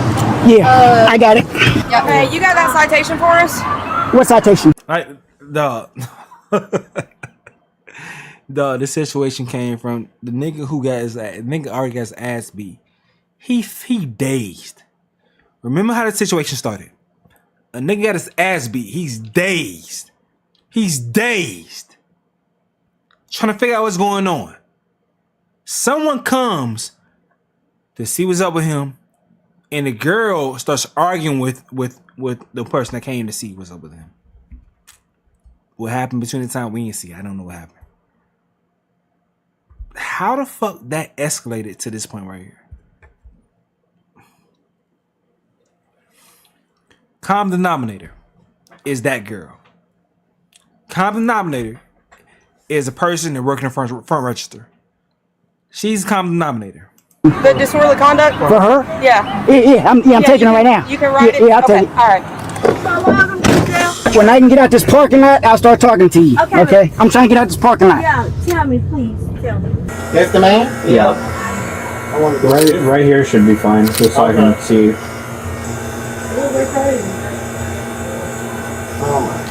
And look at her. The same girl. The same girl, bruh. The same girl. She's the main one going back and forth with him. Oh. And then he gets sucker punched. Yep. And whatever, okay. Today I'm going to make a beat for NBA Youngboy. We're going to Output's new plugin co-produce. Alright, so I can see. This dude that was leaking, and he's going back and forth for whatever. I don't know what happened. I don't know why he's upset with this girl. But y'all see she's a hothead. He may be a hothead too. He going back and forth with her. Somebody back here. Does he work for McDonald's? Yeah. Can I tell you something? Yes. You need to learn how to control your emotions. I control my emotions. You no, the fuck you don't. Weren't doing it there. Sure. Can I ask you a question? Yes. Do you think I want to take you to jail when we already got a dude up in there that's throwing nuggets at a pregnant lady? That's what I'm. Do you think I want to do this? I know, but But you're not working with us. I begged you. I said, please. Okay, but go home or go in the office. Please, I begged you. And you just kept going. You need to control your emotions, okay? At least I gave you the respect of begging you for like 15 minutes, then putting you in handcuffs, using my hands, without having to use a weapon and bust you upside the head like a lot of these motherfuckers out here be doing. But you don't respect me back because I begged you to just relax, control your emotions. We come to work, we don't want to put motherfuckers in handcuffs, but work with us. The officer's talking, he's spitting, he cooking. He said some real shit, dog. He said some real shit, dog. He's still talking to her with love. He's trying to put things in perspective for her, dog. Will she receive it? Who knows? I want you to sign on that X citation for disorderly conduct. This fool that got slumped. Okay, thank you. So where did they So with what we saw on video surveillance, he was throwing food at the employees. He almost went behind there. That's why an employee hit him because it's about to turn physical between him and the employees. So that's when he got hit. So he's getting charged with the disorderly conduct because they instructed him to leave. He didn't leave. So he just got to go to court for that. It's just a citation. overeat brought his food to the house? In the floor. So this is the dude's, I don't know what he is to her. Here looking for food, but his food was delivered to the house. Wait, what? He didn't leave. So he just got to go to court for that. It's just a citation. Overeat brought his food to the house. In the So floor. he came here looking for food, but his food was delivered to the house. And I think that's why he got upset. So baby girl, why the fuck would you say that? You make him sound like he was drunk, which he was. Because if he came looking for food at the restaurant, but his food got delivered to the house, that means he was confused because he was drunk. Like, what the man, bruh. I feel sorry because a lot of people are dumb and they have dumb people in their corners.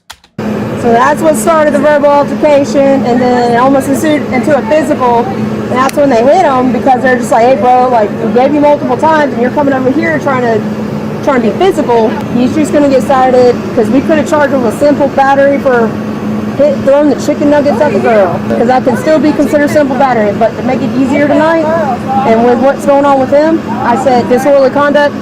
Call it a day, and he's just going to be barred here, so he can't come back to this McDonald's at all. So he's barred from here for 2 years. Whenever he comes home, just remind him of that so he doesn't go to jail for a stupid criminal trespass. Okay. Okay. All right. He got off easy, really easy. Makes sense though. We got a million people out there. We got a crime scene. We got a dude bust upside the head. The EMS lady is saying, "I'm taking him to the hospital," and you up in here. We was good. Her stupid ass, man. Her stupid ass going to jail now. Was taking him. She's the one going to jail after all this shit. Him to jail. We was gonna get him, and you up in here. We was good. We was taking him to jail. We was gonna get names, do a report. We was on our way. But you just kept going. You can't do this. You cannot do this stuff in public. And if it wasn't me, it was gonna be someone else. And if it ain't tonight, it's gonna be next week because you gotta fix this. You just as wrong as Buddy throwing nuggets at the pregnant lady. Well, it turns out throwing nuggets at a pregnant woman isn't just stupid, it's also the quickest way to get you knocked out in a McDonald's. Now, you know things are definitely going downhill when you can't even go to a McDonald's and have a Happy Meal with your kid. Alright, so this must be Food Channel. He always pop up at towards the end of this shit. But alright, I didn't give me some ice. It's my birthday, folks. It's my birthday. I'm watching the videos that I watch on my own with y'all. If you have some suggestions, you want something you want to react to, or you want to get my reaction to right now, I get it. Not many people want to speak, whatever. I get it. Unless y'all tell me, we gonna react to shit I like react to. But give me a second though. So I'm gonna use the bathroom real quick. This one right here, I want to react to this in a second. This one says how an Apple AirTag led to 17 shots fired. I'm gonna pop this one off. Hold on. No, what? No, we're not gonna do that because I gotta really use the bathroom real quick.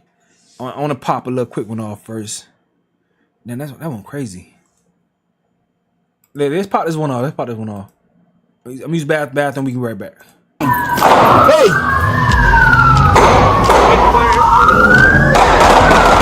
On September 8th, 2024, officers with the Santa Fe Police Department in New Mexico were dispatched to a local McDonald's in reference to a stolen Jeep Cherokee. What the suspect didn't know was that he was being tracked by the owner via an Apple AirTag. But that didn't stop him from turning the last day of Santa Fe's largest celebration, Fiesta de Santa Fe, into complete tragedy.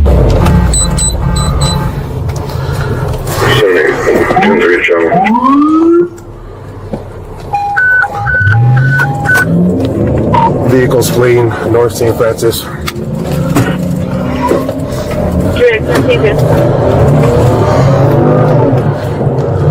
Okay, I'm just gonna turn it to you. He's already starting to get a little reckless here.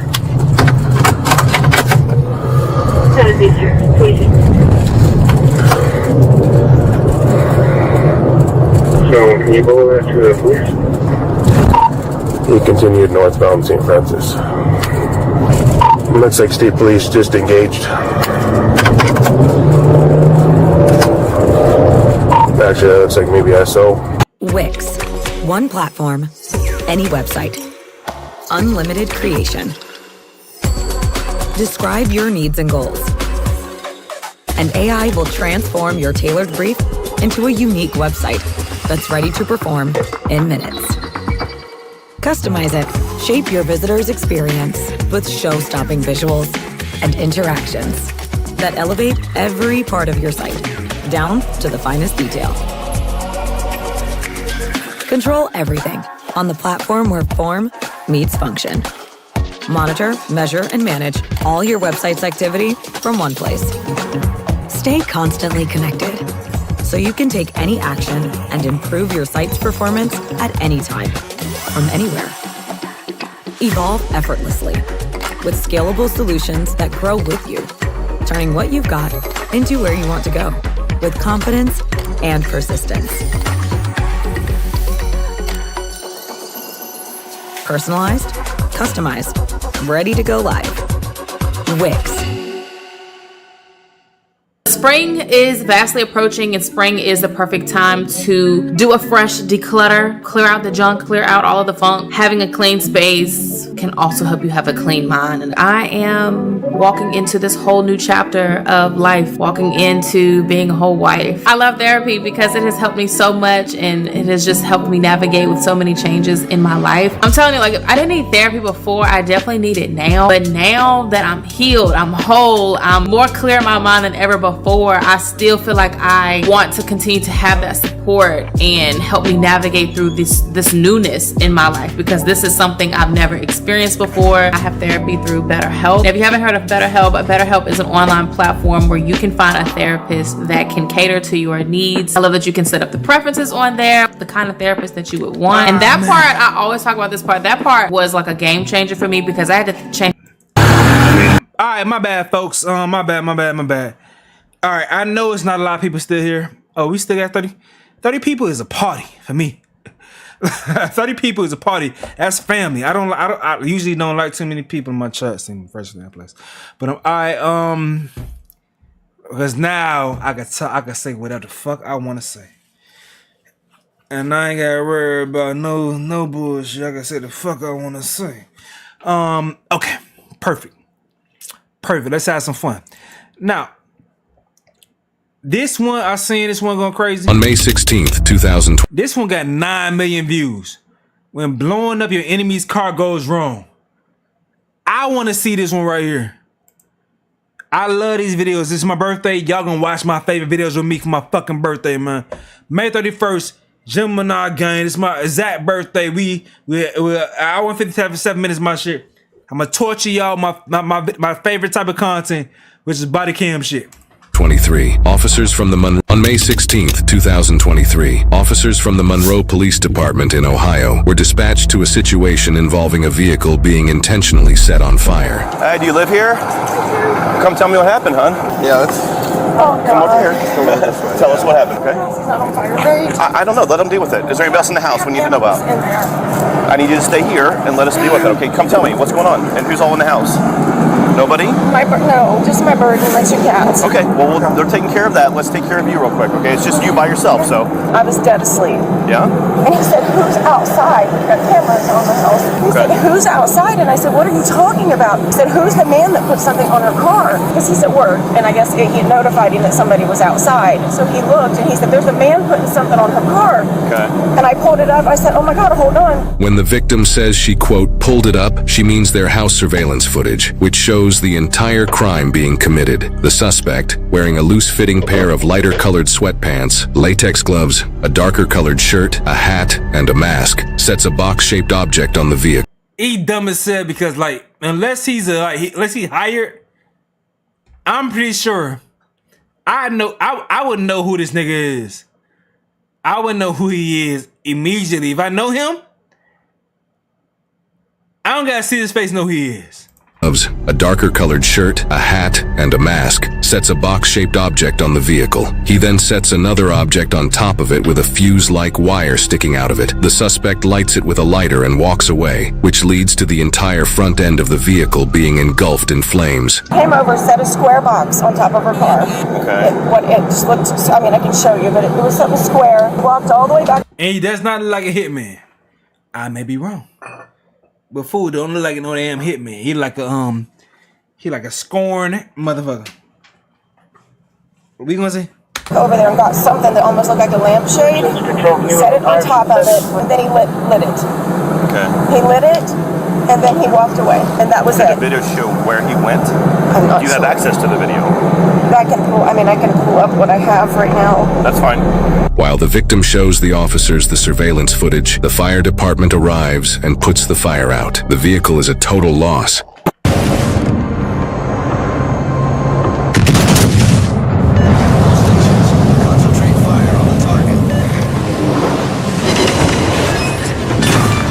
Can you forward that to my email address somehow? Do you know how to do that? I'll see if I can figure. I'm not. Okay. So your video, where did it show him walk off to? Do you know? It looked like he just came this way. The suspect was just last seen over here in a cul-de-sac and then disappeared.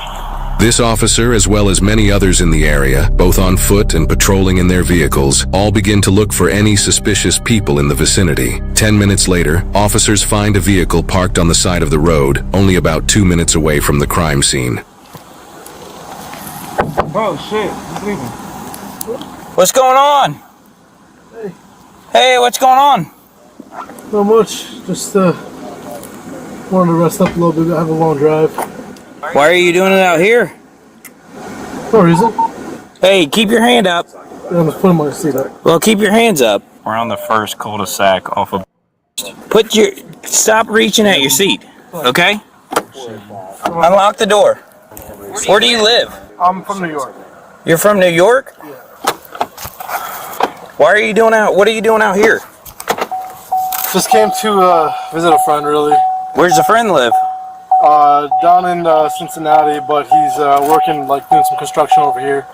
Well, step out. Do you have anything on you? Any weapons like that? No. Turn and face the car. You mind if I search you real quick? Sure, go for it. So why did you decide to just pull off in a neighborhood to sleep? I'm so confused. Because I drove 40 miles here, and I literally came like an hour ago, and I was like shot, and so I just needed to knock out. So you just pull off into a random neighborhood? Yeah, I mean, it was right off of the street, whatever it is. I really didn't know where to go, because there's nowhere to, there's no parking lots around here or anything. Where's your ID? It's in my phone. You're from New York? Come over here with me. We're gonna stand by my car. Okay. Is everything okay? Just take a look. Yeah. You said your phone's in the car? Yeah. Do you Your want ID on the back of it? Is that where you keep Yeah, it's in the case. I can open it. Do you care if I look at it? Thank you. All right. Come over here with me. Sure. Just what you're saying to me is very confusing. It makes no sense to me. I know. I'm sorry. It's the truth, though. But why would you... I just don't understand why you would pick this neighborhood to come in the back of... to sleep in front of these people's house. Honestly, I just made the first right out of there because I needed just like a spot where I wasn't in the main road. And I'm sorry if they called the cops or something because they probably thought I was, I don't know, doing something weird here. But I swear, I'm not doing anything crazy out of left field or anything. You mind if we search the car? No, please, go for it. The reason why I ask is because there was somebody who set a car on fire. Who set a car on fire? Yes. What do you mean? How do you set a car on fire? They set the car on fire.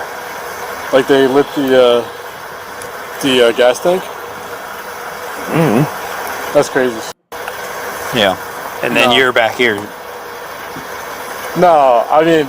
Well, you see how that's why I'm contacting you. You see how it's weird. Yeah, but no, I mean that wasn't me. Sorry. How long have you been back here? What time is it? About 3 o'clock in the morning. I got here probably like around midnight. Okay. Yeah. He said we could search it if you want to do that. Okay. Can you have him pop the trunk with this key? Can you pop the trunk with the key, or is the keys in it? Yeah, no, I can pop the trunk with the key. Thank you. Sure. Have you had anything to drink tonight? No, I don't. Okay. Yeah, I don't. Somewhere like down. You know Harbor Freight for affordability, but durability goes right along with it. You see, we test.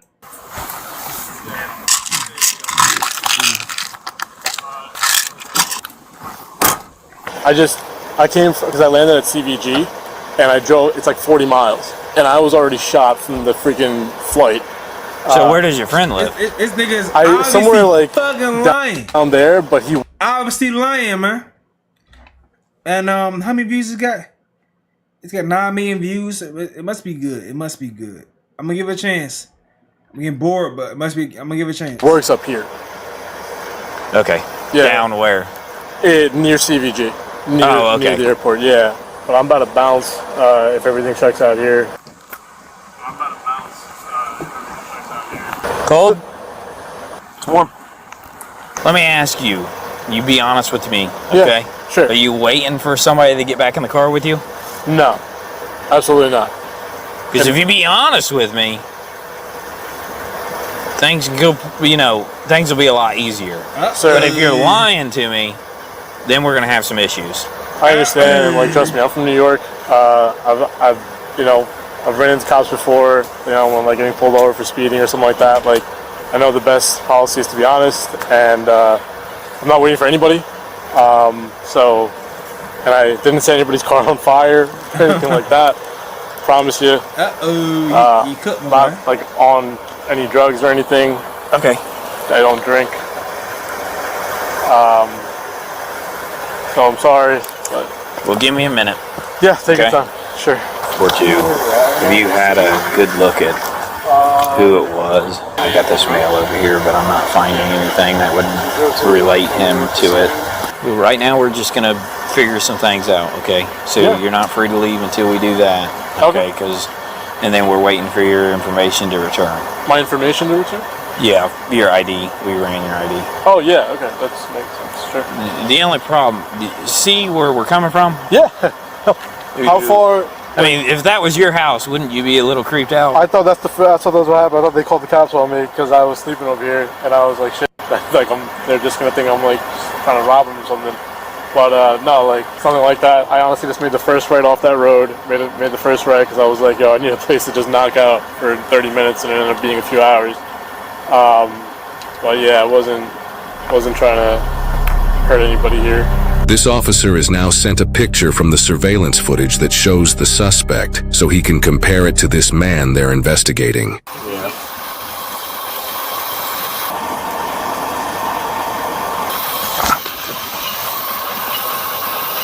Do me a favor right now. We're gonna come over here and I'm just gonna put you in the back real quick. Yeah. Okay. Is everything okay? Is that him? Is that him? Yeah, stupid ass. Is that a V-neck? Vest from the wasn't trying to hurt anybody.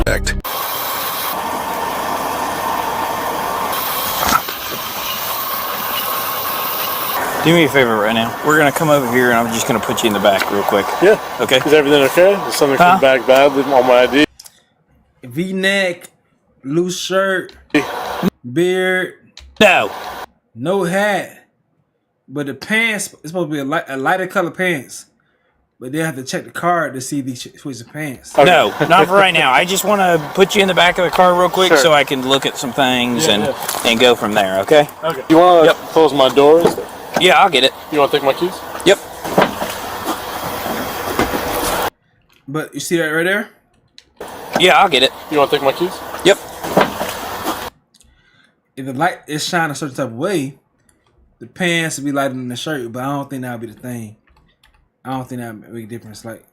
Right here, even lighting darker shirt than the pants. I don't know. Do me a favor. Back bad. Leave them on my. So I can look. I'll get it. Mask in here.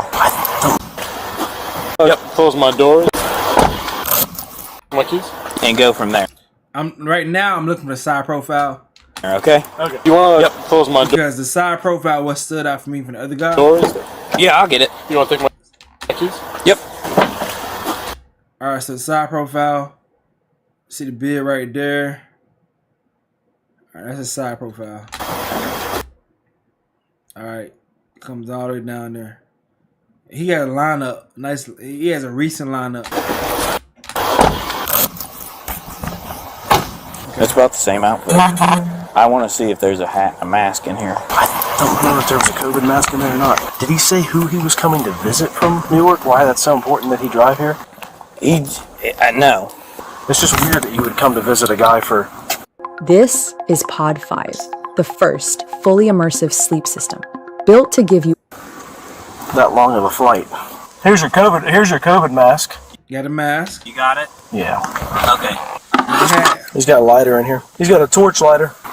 He cooked. Yeah, there's a torch lighter and a blue COVID mask in the center console.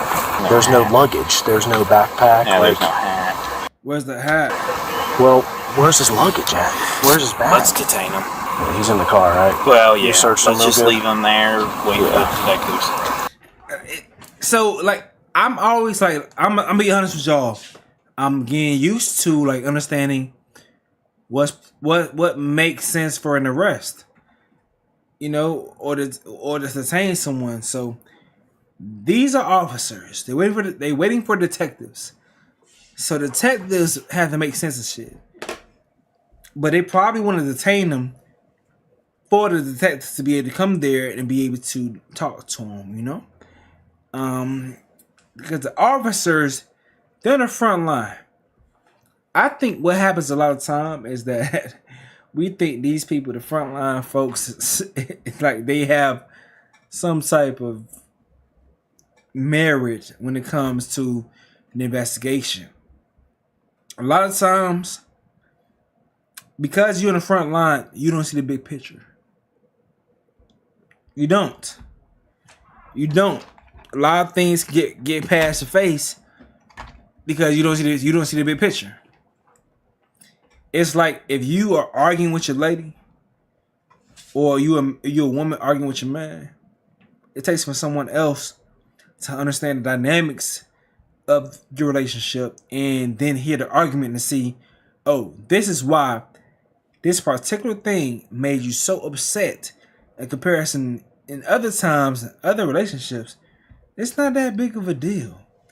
It's because of the forensic, the investigation, as far as why this holds so much weight in this situation. So they have their analysis as far as what's going on. But the detectives, they come in, they see what was gathered by the officers that's on the scene. And then they have to do everything. They have to investigate. Ask the right questions. It's on them to make sure everything's on point as far as the investigation. It's on them from that point. Officers making a stop, detaining the person, that's their job. Everything beyond that point is on the detectives to be on point with that shit. I think this might be your guy. A canine unit is... I think this might be your guy. Talking to who? The detectives. The detectives. Is now brought to the crime scene at the victim's house so they can pick up and track the suspect's scent. Officers now simply have to see if the canine unit leads officers to the same male they're investigating a couple minutes down the road.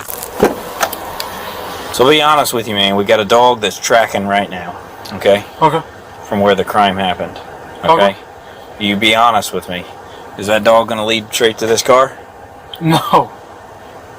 I promise you it's not. Okay. Buddy, asshole. There was something in the back seat because my bad. You can see an impression and you can see a piece of a glove, purple glove right there. Yep. And then there's an impression. Which there was a box. A box? It was like a box here. Yeah, that's a box. That's the shape of a box. And he's wearing the same shirt and the same outfit. I venture to say that he definitely needs to be talked to. Yes, he does. So I'm gonna Not the same shirt. Maybe the outfit, the shirt and pants look different to me. I don't know. I need to look and see. stop questioning now and let detectives. Yeah. Light it makes a difference. Give us 1 second, all right, ma'am? Take your time. Okay.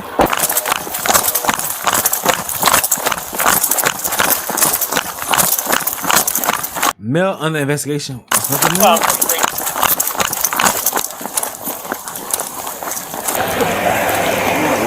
Dave, was he in that car? Yeah. The K9 tracked the scent to the car the male was found sleeping in, prompting newly arriving officers to discuss their new #1 suspect. So he's in the back of my car. Okay. Got him. Got him. Not handcuffed. Okay. Because we didn't know at first. Okay. He got him. He said that he's visiting a friend, and he pulled off the side of the road because he was too tired to drive. This He car said here? yes. He said he's been here since 12 o'clock. Okay. And said On March that 27th, he 2024, hasn't moved. officers So from... I don't have a hat. That's the only thing I don't have. But if you want to look at him and everything, it looks like You a guy. identified him? It does? Yes. Go Beard? look at him. He's got a Hat, beard. shirt. He's got the same clothing. He's got the reflective shoes. Everything. Hey, how you doing? Good. Hey, just need to talk to you for a minute, okay? Sure. Okay, I'm gonna read your rights real quick. You have the right to remain silent. Do you understand your rights? Yes. Okay.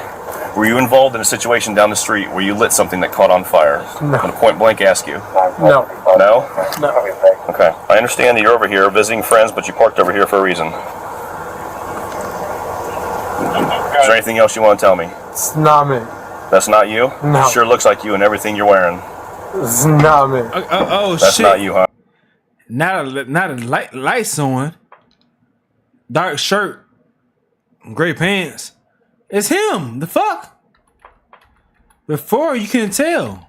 He's got a Hat, beard. shirt. He's got the same clothing. He's got the reflective shoes. You can tell now. The fuck? Everything. Hey, how you doing? What are we doing? Good. Hey, just need to talk to you for a minute, okay? Sure. Cause like right here, like I know everyone's not film majors or went to film school, and they don't understand lighting. But once the lighting was evenly on his body, you can see all of the color. Okay, I'm gonna read your rights real quick. You have the right to remain silent. Do you understand? Boom. Darker shirt, lighter pants, and it matches the same description as 1145. We over here.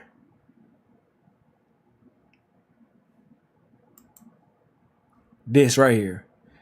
Darker shirt, lighter pants. Match that same description. Lighter and walks away, which leads as she, quote, pulled it up. Beard right here, same beard. Darker shirt, lighter pants. Same beard. Only thing missing is the hat. Hard coming down, when he came down here, and as soon as he hit this street, he picked up super hard. Because he said, you'll know when he's tracking, he said, because he'll start basically jogging. And we was jogging here, as soon as we hit this street, he was like... While searching the area around the suspect's car, officers found multiple plastic bags with a hat, multiple sets of latex gloves, and another mask within them, not even 10 feet away from the vehicle, underneath a pine tree. Got his gloves and everything. Yep. Got him! Can you explain why? Got him, bitch ass nigga. No more than 10 feet from your car is a hat that matches the exact picture from the suspect in the video? If you've been trying to lose weight and have one of these insurance plans, you can work with a nutritionist for free with your health plan. I can't, but I... Are your fingerprints going to be on that bag? Maybe, I don't know. Is your DNA going to be in that hat? It shouldn't. Okay, so there's no way your DNA can be in that hat. So when we test it, we're not going to find your DNA in there. Yeah, I mean, you shouldn't, no. Okay. I guess I'm a little confused. This is a pretty random, off the beaten path area. I did see people walking around it. Okay, this is a very random area to be. Yes. Now look, when I was asleep, somebody might have called. What happened? Like, what's the exact charges though? I don't care, but what's that charge? I'm throwing a bag there. I don't know. We'll be back with you in a bit, okay? I got pretty much everything over here that's his. You got gloves and a mask. In the other bag, you have gloves, a receipt, a mask, something else, and a hat. So this is everything he was wearing. It's gonna be him, bro. Okay, so the hat, the gloves, receipts are all in that bag. Yeah. What receipt? I haven't looked at the receipts yet, but there's receipts in there. So obviously they're going to be checking video from the stores at those receipts. You done? Use that. This is the last time I'm going to say it. If you have any involvement in this, now's the time, because things are kind of spiraling out of control if you're involved in this. I'm not the one that gets my hands dirty. Why the fuck would you say that? Why would you say this dumb motherfucker? And that's why I get mad. Like earlier I told y'all before, that's why I get mad at other situations. And this is why I get mad at people that try to say black people are stupid when it comes to type of shit.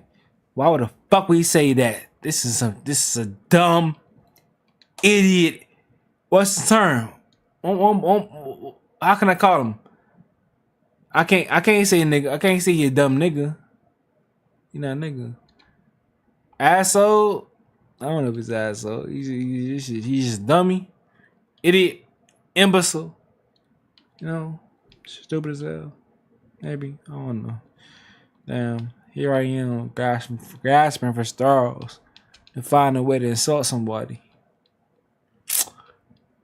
Yeah, maybe I'm not a good person. And sometimes, because I want to go ahead and insult people. But yeah, whatever I can think of, as far as letting y'all know that I do not respect the man that this nigga is. And I want y'all to laugh at his dumb ass. Yeah, think of it. Whatever comes to your mind, think of it. Because he is a dumbass. And he is the person that put himself in this position behind bars. Away from his family. And if he did have family that was able to go ahead and continue his vision, his name, spread his name, and he has some influence on them, then he is the person that ruined that. So yeah, we gotta talk about that. To let motherfuckers know, don't do that. What he did, don't do it. Was that good enough for you? I hope it was. If it wasn't, my bad. Good luck anyway. Involved in this. I'm not the one that gets my hands dirty. I'm just gonna say that. I didn't do it. Are you suggesting that somebody else did it for you? I'm not suggesting anything. I'm just saying I didn't do it. Okay. All right. We're gonna have one of these gentlemen take you back to the PD. We're gonna have to get a search warrant for DNA. Okay. Get a search warrant for your phone. Based on what I've got out here right now, I have more than enough to charge you with. Just from the Wausau and that's an F1 ag arson. Please don't do this to me. I didn't do this. I'm not the guy. New Ryan on TV, man. Appreciate you, dog. Your birthday was the 30th, dog? You the 20 for real. New Ryan on TV, you a twin for real, man. Your birthday on the 30th? You a real twin, my boy. You a real twin, my boy. I'm not saying you are or you're not. But okay. You're putting me through this. It's gonna hurt my family and really, really bad. We'll get it figured out. Nigga, I hate this type of shit when people say, "Oh, you putting me through this and you hurt my family." You did shit to hurt your own family. You did it to hurt your own family, my boy. Stop that, man. Stop. I'm just being honest with you. It doesn't look good. Topped them to the suspect's claim of being parked there since midnight. 221 is when it got lit. 227 is when they're saying they saw a video of him coming in here. So him being here since midnight is not correct. No. So they actually saw video of him coming up when? The car came when? Right after the call came out. Right. Yeah. So you said you came out here around 12, around midnight? They got video of you pulling in here around 2:25. You've been lying to us from the start, man. So we're taking you back to the PD. We'll go from there. But when is the hearing? I don't know yet. It'll be up to the courts. Go ahead, step out. We're gonna walk right in here, okay? Let me guess. You're thinking about going to therapy. And as a therapist myself, of course I'm going to say that's a great idea. Sure. Stay right over here. Okay. Cool. I know you probably can't, but can I get these off? Huh? Can I get these off? We will when we get down there. Okay. I know the evidence is overwhelming, but not the. Why the fuck would you say that? Why the fuck would you say that? Oh my god, bro. This nigga's dumb. This nigga's dumb. This motherfucker is dumb. Why would you say that? I know the evidence is overwhelming. But you dumb fuck. It's over. It's over. Give it a book. Give it a book. The guy. To get down there. Okay. I know the evidence is overwhelming, but I'm not the guy that did this. Okay. I know. He says, I know the evidence is overwhelming, but I'm not the guy that did this. Nigga, everybody say not the guy that did this. Okay, alright, but it's not overwhelming. If evidence is overwhelming, that doesn't mean you're not the guy that did this. You're stupid. The natural human mind thinks if someone says, I know the evidence is overwhelming, but I'm not the guy that did this, it's like, oh, he did it. The evidence is overwhelming. He just wants us to think, for whatever reason, it's a conspiracy. But then they think, who the fuck would conspire against you? Of all people, you. Who the fuck are you? It be niggas out of bumfuck Kentucky saying that Illuminati wanted me to go to jail. Bumfuck Arkansas's Rock Nation stopped me from being free. Who the fuck are you? For Rock Nation, Illuminati, X, Y, and Z to stop you from being free. Who the fuck are you?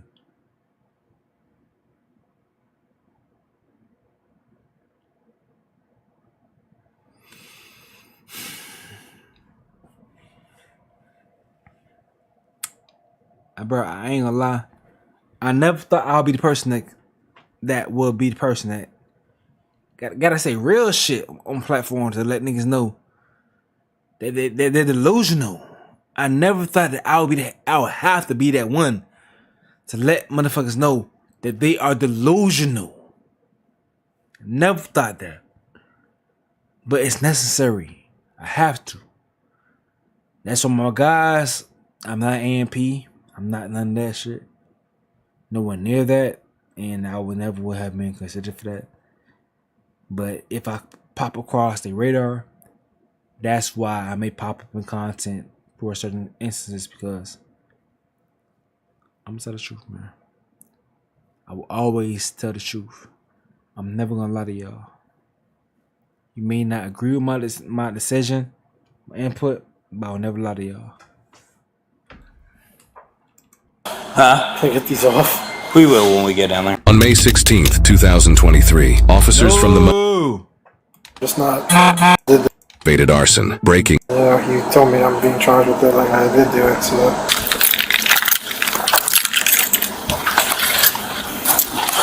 Farhan, the number one suspect, was charged with aggravated arson, breaking and entering, and possession of. You finally hit 112,000 subscribers. I appreciate y'all so much. We finally hit that. Y'all real. I appreciate y'all for that, man. That was a little journey.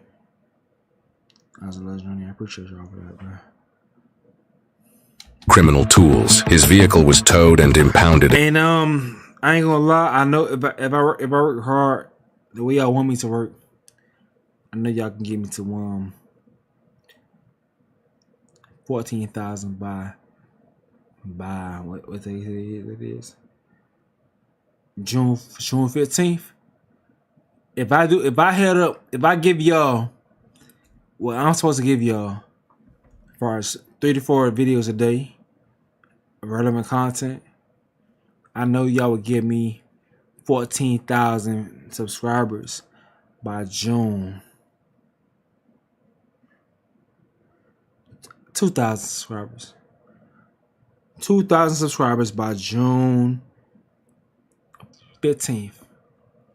Right? Alright? So, I would say let's say this right here. Let's make a deal. Let's make a deal. It's a friendly deal, so I don't care. So 14 videos. May not even be that, but it may not even be that, but you shaking, baby girl. Tell me right now. I'm gonna give you 30 seconds. Tell me. Text me. How you gotta tell me, baby girl? It's cool. How much money you make per stream, per day, per stream? Tell me. Don't put it on here. Text it to me. My shit counting down. Ain't that big of a deal. It's between us two. On November 21st. We good. Just tell me what's up. We good. Ain't no big deal.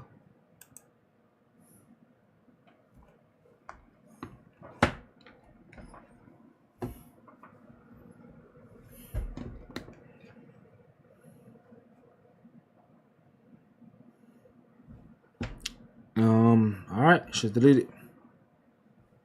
Should delete it. It is what it is. Which was never a big deal, man. I really never cared. I just grew.